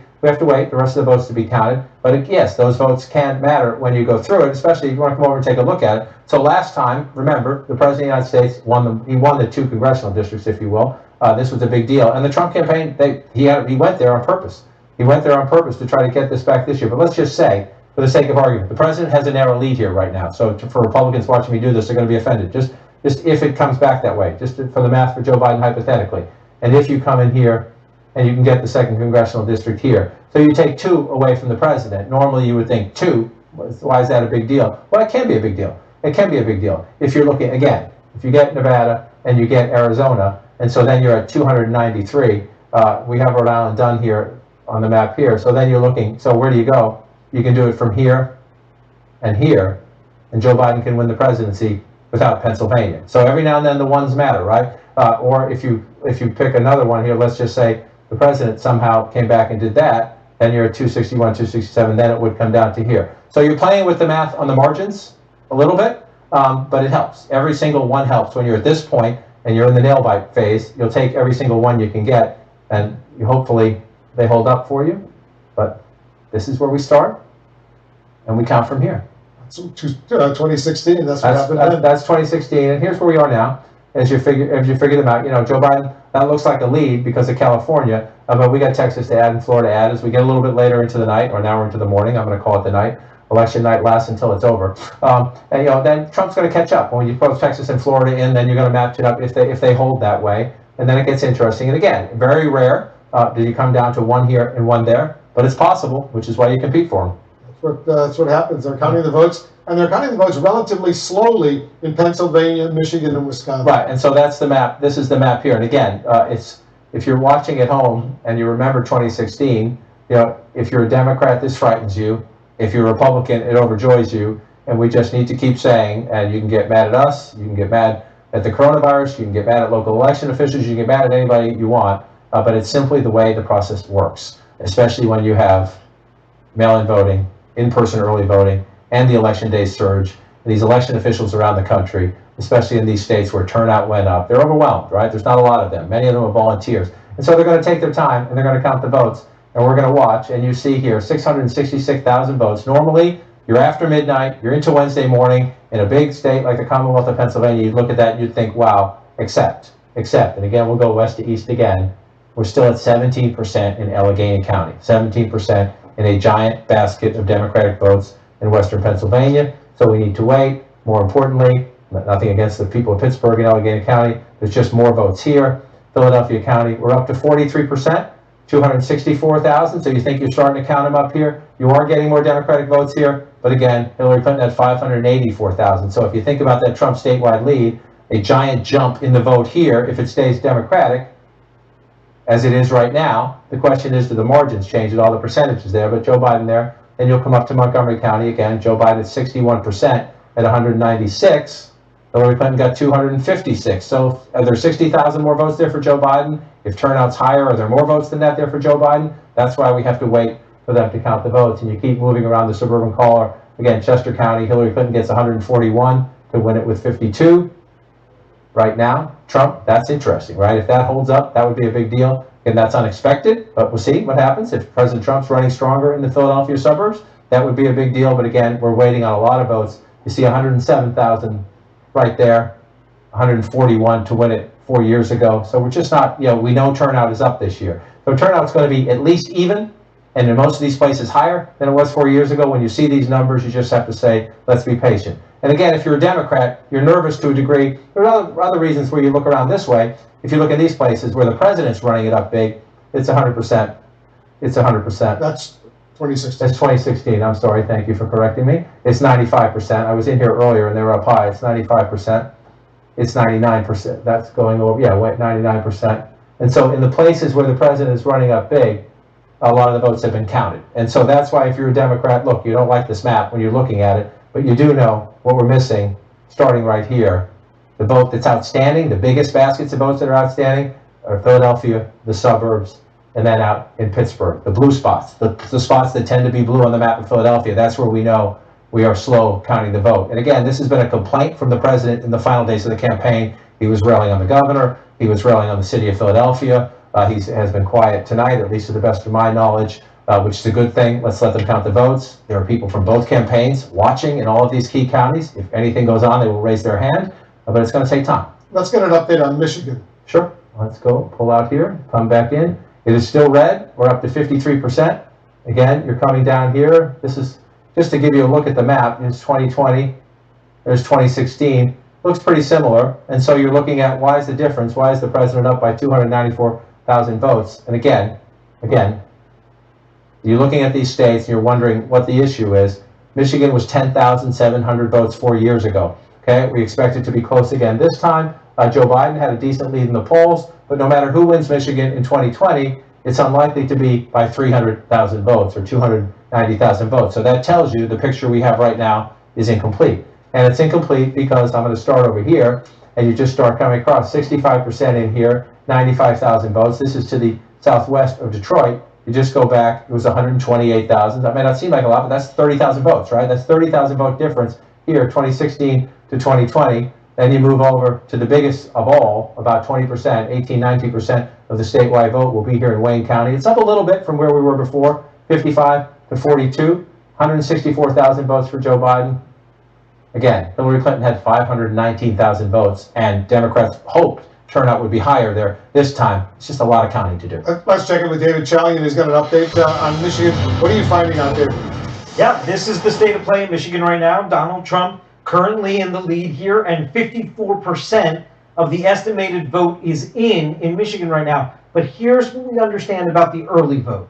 Of that 54% of the vote that's in, 20% of the current vote is early vote. And we think that's going to go much, much higher. We think when all the votes are counted, 55%, a majority of the vote in Michigan, we expect to be early vote. And Joe Biden is doing much better than Donald Trump in that early vote. And you see there's much more early vote to come in. So there is the potential, not guaranteed, there is the potential for Joe Biden to narrow that gap with Donald Trump in Michigan as more and more early vote gets counted. Well, thank you. It's very clear. We saw that huge swing in Virginia. Trump was way ahead, and all of a sudden Biden wins Virginia. Right, and so you're taking Fairfax County in Virginia is not quite the size of Wayne County. In Detroit here, as you come back in, there's just a lot of votes. And David makes the key point. We saw this in the data all week long. Democrats disproportionately voted early. So if the votes that haven't been counted are early votes, we have to count them to be certain, but everything we know tells us Joe Biden has a very significant advantage, especially in Democratic areas where he's going to have an advantage anyway. The early vote comes in there, so we have to wait. We just simply have to wait. 30% is not enough. Wayne County is the most important. And again, we went through this in 2016. Late in the night in 2016, remember, I kept being asked, is there any possibility? Are there more votes for Hillary Clinton? Are there more votes for Hillary Clinton? We kept talking to people in Wayne County until we got up to the finish line. In 2016, she got 519,000 votes, and it was not enough. It was not enough, but it's just implausible. It is implausible. She gets 519,000 votes 4 years ago. We are not anywhere close to done the night. With the Democratic with 164,000 votes. We're just not. And so everybody has to be patient and wait it out. You can be frustrated at the count if you want to be. If that's up to you, that's your right, but it just takes time to do this. And again, move over. Oakland County, the suburbs north of Detroit, used to be more Republican, trending Democratic. You see that they say about 70%, 68% of the estimated vote. And again, you're waiting for more votes to be counted. Joe Biden with a 53 to 45, but 284,000 votes Hillary Clinton had 343,000 votes. So you just do this math at home, there's a lot more votes potential. We have to see them, we count them. But there's just a lot more potential for Joe Biden to get more votes out there. You move over here, this is interesting, Macomb County. And this will be interesting if the president holds this. But again, if we're waiting for early votes, that's the question, right? A lot of union workers here. Joe Biden tried hard here. This would be an interesting number if the president can hold it, because when he won Macomb County 4 years ago, it was by a lot more narrow margin, 53 to 42. But again, the president won this county with 224,000 votes and change 4 years ago. He is leading this county now with 152,000 votes. It just tells you, no matter where you look, we know turnout is up this year. I'm just going to move over here. St. Clair here. We know turnout is up this year, Wolf, so we just know there are a lot of votes missing. We need to count them, and we need to be patient. Let's do a key race alert right now. Pennsylvania, Donald Trump is ahead. He's ahead by some 664,000 votes right now. Very impressive. 61% of the estimated vote is in. Trump has 56.9%. Biden has 41.8%. 20 electoral votes at stake in Pennsylvania. You know, it's 61% of the vote is in, so there's still plenty of opportunity for Biden to try to catch up. Yeah, so you say 61% of the vote is in, you see a lead like that, and you would think your first instinct is that's insurmountable, but then you have to remember, what are we missing? That's key, and it's different this year. Philadelphia is always a little slow. The big urban areas are traditionally sometimes slower than the smaller counties, but so what's missing, right? So you just go through again. I'm going to go through some of these counties where the president does quite well. 84% is in here in Blair County. 93% is in Cambria County. You move over here, Indiana County, what do we have? 69% of the vote in there. So you pull it back out, and that doesn't mean there's not more votes for the president to make up in these rural counties, but you have a much higher percentage in than when you come over to the Democratic counties. In Allegheny here, you see 18%. And again, Joe Biden leading, 79% of the vote, 109,000 votes. The president only has 27,000, almost 28,000 votes in Allegheny County. You go back in time, the president has 27, just shy of 29,000 votes in Allegheny County right now. He lost the county last time, he got 259,000 votes. It just tells you everything you need to know. There's a ton of votes still to be counted in Pennsylvania. It can be frustrating, but it's where we are, and we just need to wait it out. We have another projection right now. CNN projects that Joe Biden will win the state of Minnesota. Biden beats Trump in Minnesota, wins 10 electoral votes in the state of Minnesota. Let's take a look at the electoral college map right now. With that win in Minnesota, Biden now has 215 electoral college votes. Trump has 136, 270, of course, being the number you need to win the presidency. Let's get a key race alert right now, see where things stand in Arizona. A key battleground state, 76% of the estimated vote is in. Biden has an impressive 207,000 vote lead over Trump in Arizona, 53.6% to 45%, 11 electoral votes in Arizona. In Nevada right now, it's very, very early. Less than 1% of the vote is in, but Trump has a lead of 8,700 votes, 74.6% to 22.2%. So let's take a look at where things stand right now in the Electoral College. It's impressive for Biden, 215 to 136, but there's still several states out there where Trump will do very well. Right, and this has been, Hillary Clinton lived this. Hillary Clinton lived this, I can show you, 4 years ago. You can get close, but not get there, right? Hillary Clinton got to 232. So you see Joe Biden at 215 now, and you think, okay, we're getting close to the finish line, and we're closer than him to the finish line right now. That's a fact of where we are in the state of play. Again, things can change. Everything is subject to change, but where we are right now, it looks like that stays red. It looks like that stays red. We have that one red. That's possible to stay red, so we see right there. So right there, Texas, Florida, North Carolina, unless we get some late returns that change the trajectory of those, and they're not done yet. That's why they're light red. They're not done yet. But if they stay that way, then all of a sudden you're in that, and then we're just going through. Then we're just going through it, right? We're just going to go through. We expect this one is going to be blue. We expect this one is going to be red.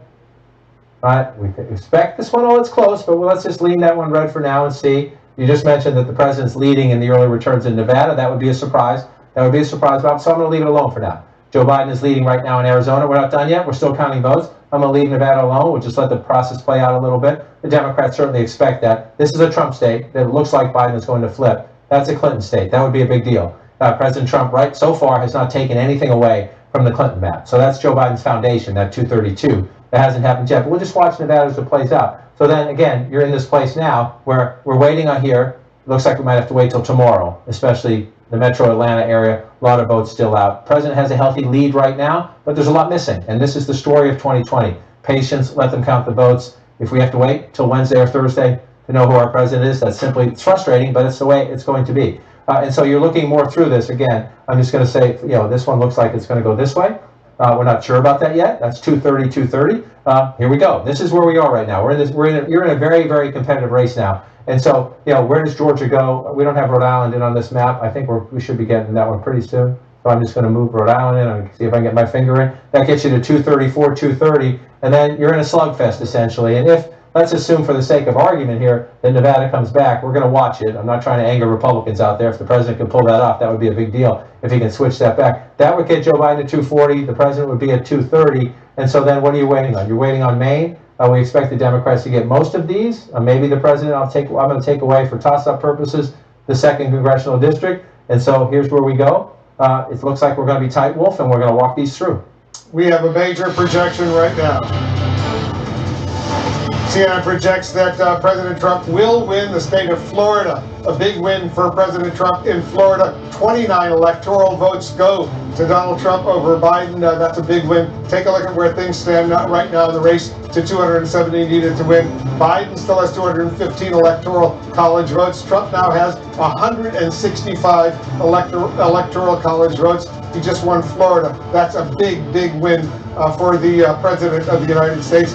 Democrats were hoping there could be some sort of upset in Florida, not happening. Right, and so we entered the night with the possibility of a big statement election where the Democrats flip several Trump states. Florida was one they had, not going to happen. Texas was on their chart. Doesn't look like it. We still have votes to count. We're going to be patient, but it doesn't look like it. North Carolina, cliffhanger, closer than it was perhaps, but it doesn't look like either. So that's where. So the statement election, the big blue wave, appears to be out the window. Again, we have some places where it's still going to count. The one thing that looks like it might flip is Arizona. We're not done there yet, but it looks that way. So if you look at it from the perspective of the Trump map, right? So what did he just do?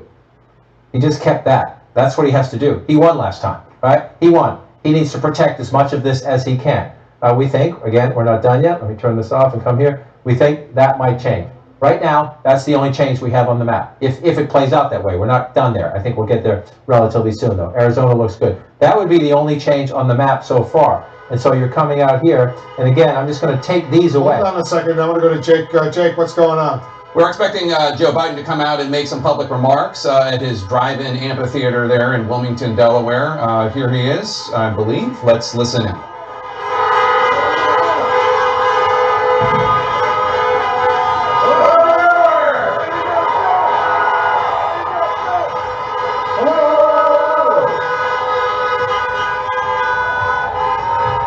Good evening.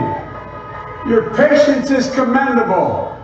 We knew this was going to go long, but who knew we were going to go into maybe tomorrow morning, maybe even longer. But look, we feel good about where we are. We really do. I'm here to tell you tonight, we believe we're on track to win this election.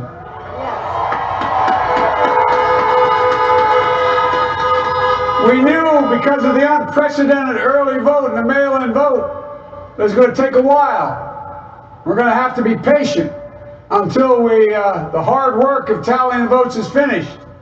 And it ain't over till every vote is counted. Every ballot is counted.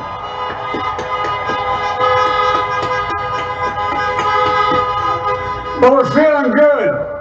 We're feeling good about where we are. We believe one of the nets has suggested we've already won Arizona, but we're confident about Arizona. That's a turnaround. We also just called it for Minnesota, and we're still in the game in Georgia, although that's not one we expected. And we're feeling real good about Wisconsin and Michigan. And by the way, it's going to take time to count the votes. We're going to win Pennsylvania. But talking to folks in Philly, Allegheny County, Scranton, and they're really encouraged by the turnout and what they see. Look, you know, we can know the results as early as tomorrow morning, but it may take a little longer. As I've said all along, it's not my place or Donald Trump's place to declare who's won this election. That's the decision of the American people.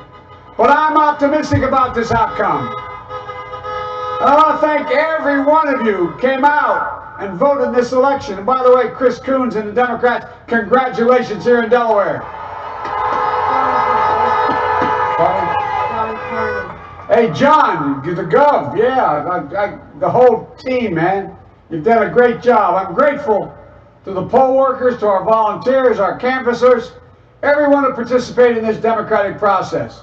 And I'm grateful to all my supporters here in Delaware and all across the nation. Thank you, thank you, thank you. And folks, you heard me say it before.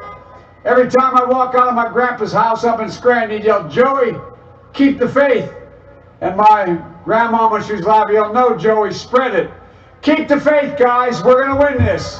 Thank you, thank you, thank you. Your patience is great. Let's walk over here.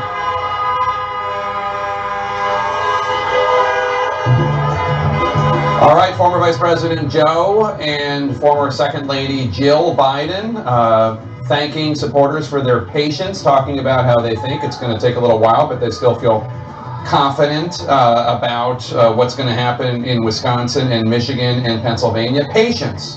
Former Vice President called for patience, Dana, and he said he's been saying that for a long time, and if that's true, he has been saying that it's going to take a long time to count the votes because of the pandemic and all the vote by mail. It's absolutely true, and he was going through the states saying basically what we have been looking at as the night has gone on. We can leave Georgia out of it right now, but Wisconsin, Michigan, and Pennsylvania. Hold on. Thank you. Okay, there we go. Sorry about that. That those states are likely to take longer because the early vote is going to take a bit longer to count there. And the fact that he has come out, frankly, before Donald Trump did, is maybe not something that anybody predicted, considering the fact that the president was going on and on about the fact that he doesn't think that votes should be counted after Election Day, which we should say over and over again is not the way it works. And it's not going to happen. The votes are going to be counted. It already is after Election Day, by the way. It is November 4th, and the votes are going to be counted. But I do think both campaigns right now are kind of feeling similarly about where we are with the map, which is that it's pretty wide open. We don't have enough information to know which direction this is going to go.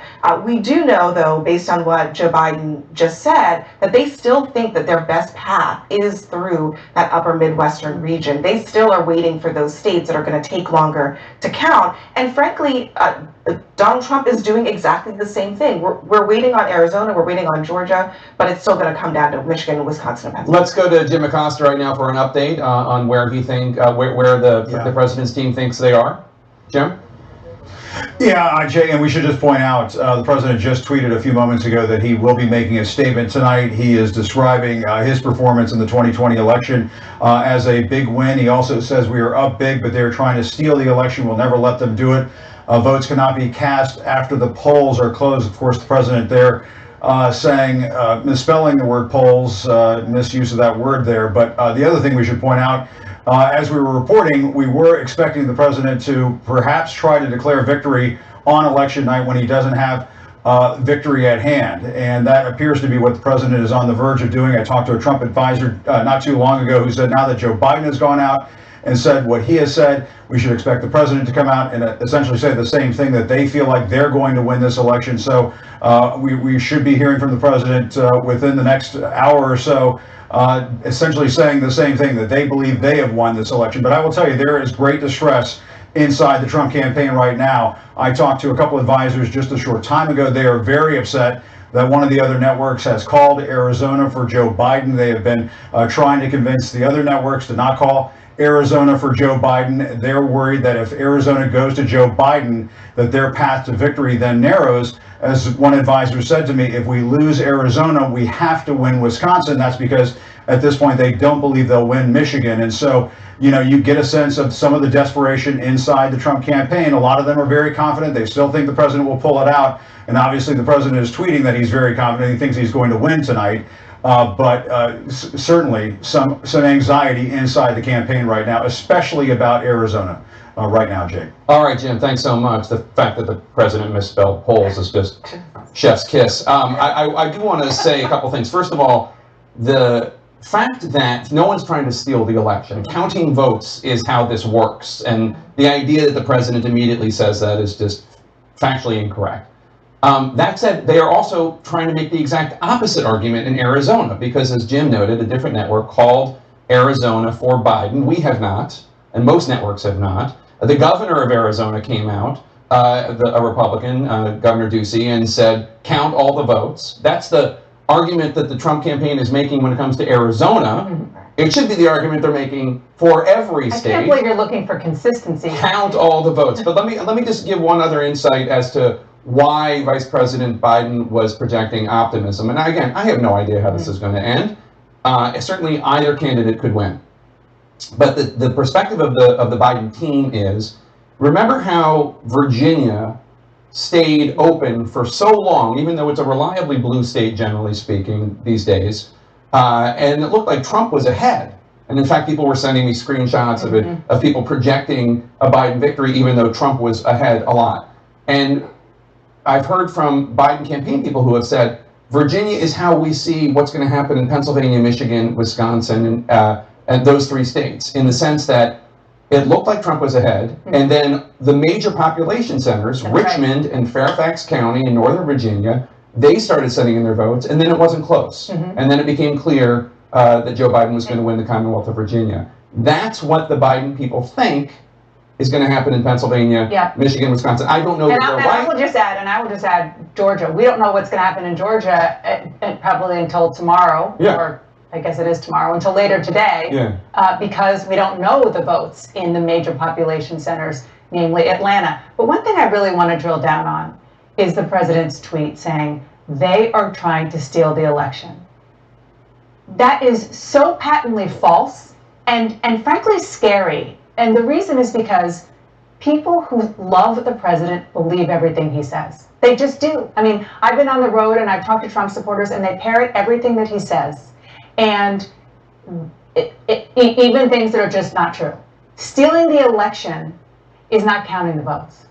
You must count votes in order to know what the people believe. And that includes votes that aren't counted until election day or after election day, because the state law doesn't allow that, like in Pennsylvania. It's obscene that he said that. It is, but it's more than obscene. It really is dangerous. Dangerous, absolutely. Because it's going to cause a lot of unnecessary tension in an already unnerved country. Well, we already knew that this is what was going to happen. I mean, this has been telegraphed for days. In fact, earlier tonight, just a few hours ago, they sent a fundraising email to their supporters with almost the exact same language, implying that this race has been decided, which it has not.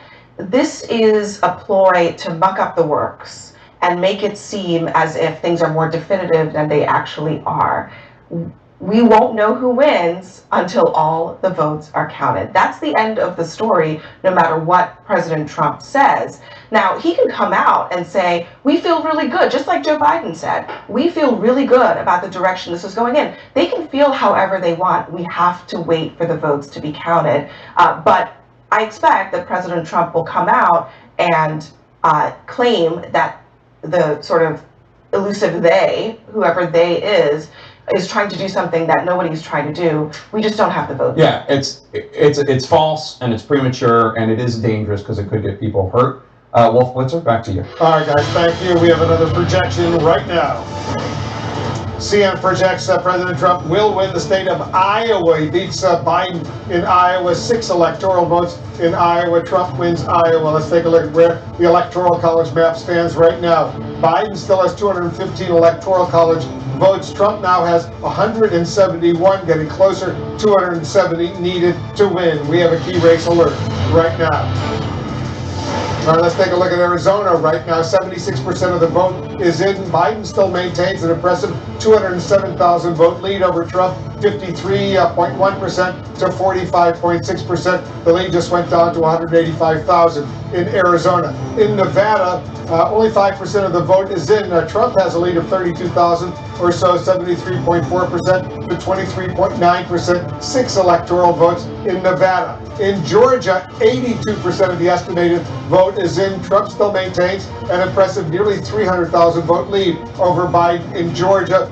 52.9% to 45.8%, 16 electoral votes in Georgia. Let's go back to John King, who's watching all of this oh so closely. So right now, the race to 270, 215 for Biden, 171 for Trump. Right, and so we're waiting. Pennsylvania, Michigan, Wisconsin. You've heard Joe Biden say we need to wait. Georgia as well. We're going to wait. I just got a text from somebody in Michigan who says they share Joe Biden's confidence. We'll see. We'll see, right? The Democrats are going to say we're doing fine. We'll hear what the president says momentarily. Here's where we are. Here's where we know we are. 215 to 171. But let's, if you will, refight the last war. You always do the next election based on the last election, especially when you have an incumbent president who ran on this map. Why is the Trump campaign so upset about Arizona? Well, Arizona, right now, we have not called it yet, but Arizona would be the first takeaway, right? Everything else that has happened so far is filling in according to the map of 2016. So if you take this one away and Joe Biden gets that, president's still above 295, but then think about where we were, right? Think about where we were. Let's, for the sake, just for now, let's take these off and make them toss-ups, right? Because we're waiting for votes to be counted there. That gets you down to 243,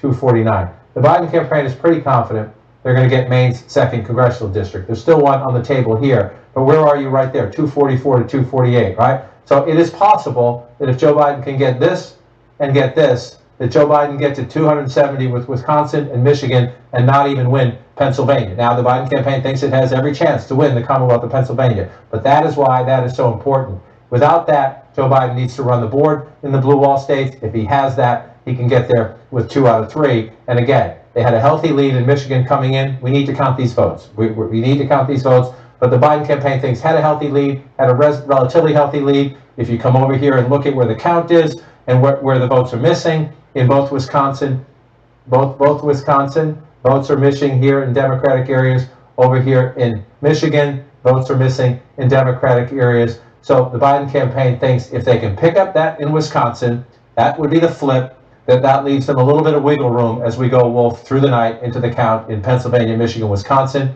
They hold Arizona. They don't have to win all 3. They could do it with just Wisconsin and Michigan. We'll see. We shall see. President Trump says he will speak tonight. We're standing by for that. We'll be back in 2 minutes.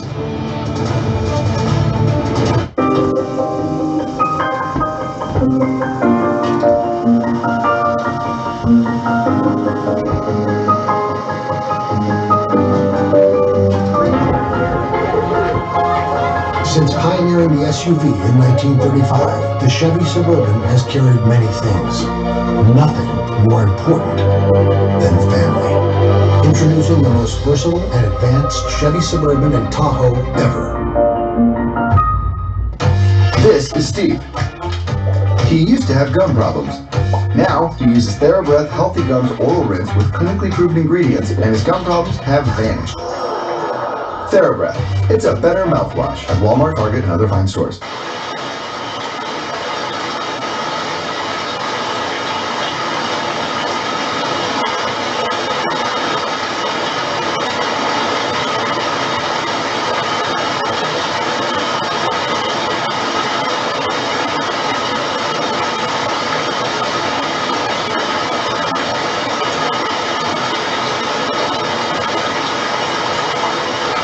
Calm. Download the free app now. While you watch this historic night unfold, log on to CNN.com for more. The Road to 270, Election 101, results that matter to you with my election, and more. Election Night in America on CNN and CNN.com. 17,082 hugs, 39 birthday presents. Thanks to USA Family Protection, my mom set us up for one last gift. Freedom from the burden of a funeral bill and other final expenses. These costs can exceed $9,000, and that would have been devastating to our family. Mom made sure we would never have to worry about that, so that when she passed, we could focus on celebrating her life without the stress of financial expenses. Apply today by calling the number on your screen. Let's talk about sex. Have you had your annual STD tests? Don't worry, it doesn't have to be stressful. With Nurex, you can get tested without even leaving the house. Simply answer questions about your health from a medical provider. Your test kit arrives in discreet packaging, and once you send it back, you'll have results in a few days. The Nurex medical team can help with questions and treatment if needed. See, that wasn't so bad, was it? Go to Nurex.com to get started. More people get their news from CNN than any other news source. All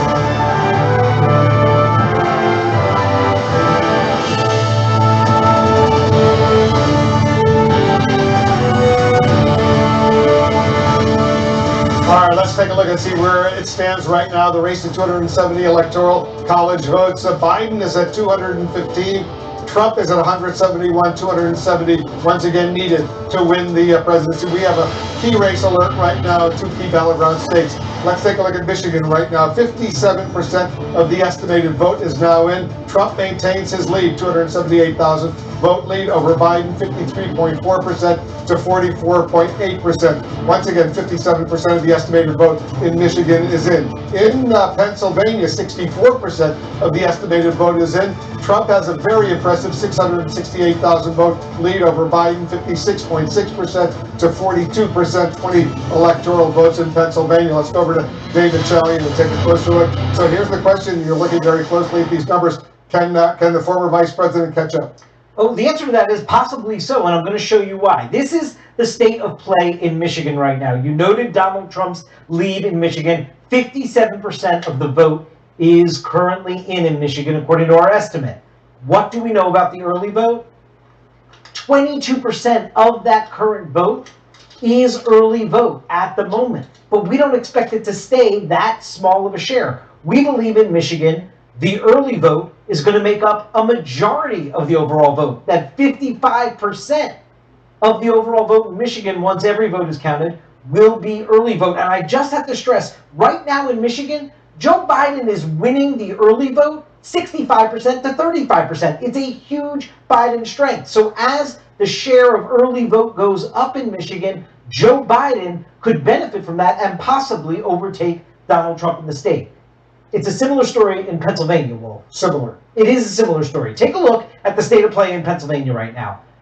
64% of the estimated vote is in Pennsylvania, and you noted Donald Trump has this lead, 2.5 million to 1.9 million for Joe Biden, okay? But how much of this is early vote in Pennsylvania? Well, take a look. Of that current vote that's in right now, only 16% of it is early vote. We think the share of the early vote is going to grow quite a bit, all the way up to 45% of the overall vote in Pennsylvania. We expect when all the votes are counted, 45% is going to be early vote.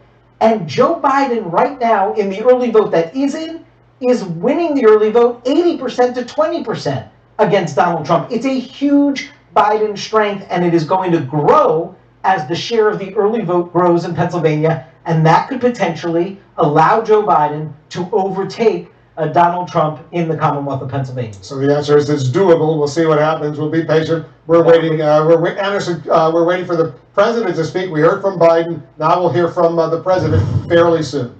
And let's hear from our team here. David Axelrod, where does this thing stand for you? Exciting, isn't it? Look, this is, as John described it, it's like a chess game. And so far, no one's taken a piece from the other player. The president has held serve. He's held some of the states that he won last time, but it was always going to be about these final states of Michigan, Pennsylvania, and Wisconsin, the so-called blue wall states.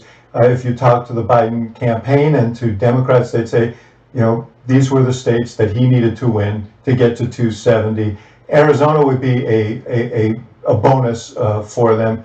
But I just have to say, you know, the president and his folks said that they were going to bring out this big turnout. They did bring out this big turnout. They deserve credit for knowing what they were doing. The president currently has 60 million votes. There's still more than 20% to be counted. He only got 63 million 4 years ago, so he's going to add to his total in a really significant way. And I think that's going to be surprising to a lot of people. But he has a following. It's in these rural areas. He brought them out, and he is in this game. I would still rather be Joe Biden at this point. Do you think his path is clearer? You know, here's the thing. We knew that this scenario would unfold this way. We knew that the early vote that we saw recorded in these states was going to be the votes that were casted on the day of the election, and we knew that they would favor Donald Trump. We also know that the ballots that are going to be cast after, in Pennsylvania, for example, 3/4 of the ballots early ballots that were mailed in were from Democrats. So that's going to vastly change the picture there. It's likely to do so in Michigan and Wisconsin as well. So there are many pages to be turned on this story. And I think one of the reasons, I think John's quite right, one of the reasons the White House is so vehement about fighting what's going on in Arizona, the count in Arizona, is because that is not good for their narrative. And it's also not good for their path. If he loses Arizona, then he really has to win a couple of those states, not just Pennsylvania. Arizona is really a cushion for Joe Biden. And so the Democrats that I've been texting with are very happy about that. But if you take a step... By the way, we have not called ours. That's right, that's right. But they're very happy that it seems to be going their way. And we take a step back and you look at the 4 years. David was just saying the president got 60 million. He's getting 60 million plus this time. The country is divided. The map, so far at least, looks pretty much the same. And if you look at all the exit polls we've had time to study now, it looks like the pandemic is the top issue for the Biden people, and reopening the economy is the top issue for Donald Trump's people. You have 2/3 of the people in this country saying that we are on the wrong track. The Biden people say the economy is going badly, and the Trump people say things are okay and they're going to get better. So we still have this split in this country. That has not changed over the last 4 years, even given everything that we've gone through. And now we have a president of the United States who is saying that the other party is trying to steal the election, as if counting the votes is some kind of abnormality in American politics, which of course it isn't. We don't know the results of elections on election night all the time. By the way, Vice President Biden has just tweeted something saying, "It's not my place or Donald Trump's place to declare the winner of this election, it's the voters' place." Well, what Trump was doing was saying that it was being stolen, which was even worse. Before you go, I just want to say a couple things. I think a lot of Democrats are hurt tonight. I think there's a lot of hurt out there. There's a moral victory and there's a political victory. They're not the same thing. The political victory still may come. But I think for people who saw babies being snatched away from their mothers at the border, for people who are sending their kids into schools where the N-word is now being used against them, for people who have seen this wave of intolerance, they wanted a moral victory tonight. We wanted to see a repudiation of this direction for the country. And the fact that it's this close, I think, it hurts. It just hurts. I think people got their hopes up. Look at those polls. The political victory, I think, is still possible because you still have Pennsylvania, Michigan, Wisconsin, Nevada, Arizona, Nebraska too. The political victory may yet come. But I think I have to be honest tonight that I think there were people who were hoping for a big repudiation, and that has not yet come. And a lot of people are hurt and scared tonight in Democratic Party. Senator Santorum, would you rather be on the Biden team or would you rather be on the Trump team tonight? Looking at the map right now, I like where Donald Trump is sitting. I look at Pennsylvania. In the White House. What's that? You like that he's sitting in the White House? And I think he'll be sitting there for the next 4 years. But again, we're not there yet. But I feel, looking at Pennsylvania, I feel very, very good about Pennsylvania and even Michigan. Less certain about Michigan, frankly, than I. So when people say, well, a lot of the early votes aren't in Pennsylvania, you say what? Yeah, I would say that unlike a lot of states, Pennsylvania's portion of the early vote isn't anywhere near what the other states are. This was the first year we've done early voting, and it's big. I mean, it's a couple million votes, but. The early vote that is in, that David talked about, the 80%, it's from Philadelphia. All right, guys, it's Biden's ahead 215 to 171. I'm going to cut this. We'll see how it goes, all right? I'll see you in the morning. You guys, thanks for watching. I'll see y'all later. Take care. Thank you so much. Love y'all. Bye-bye. Check out my friend Ron Placone, but watch my show first.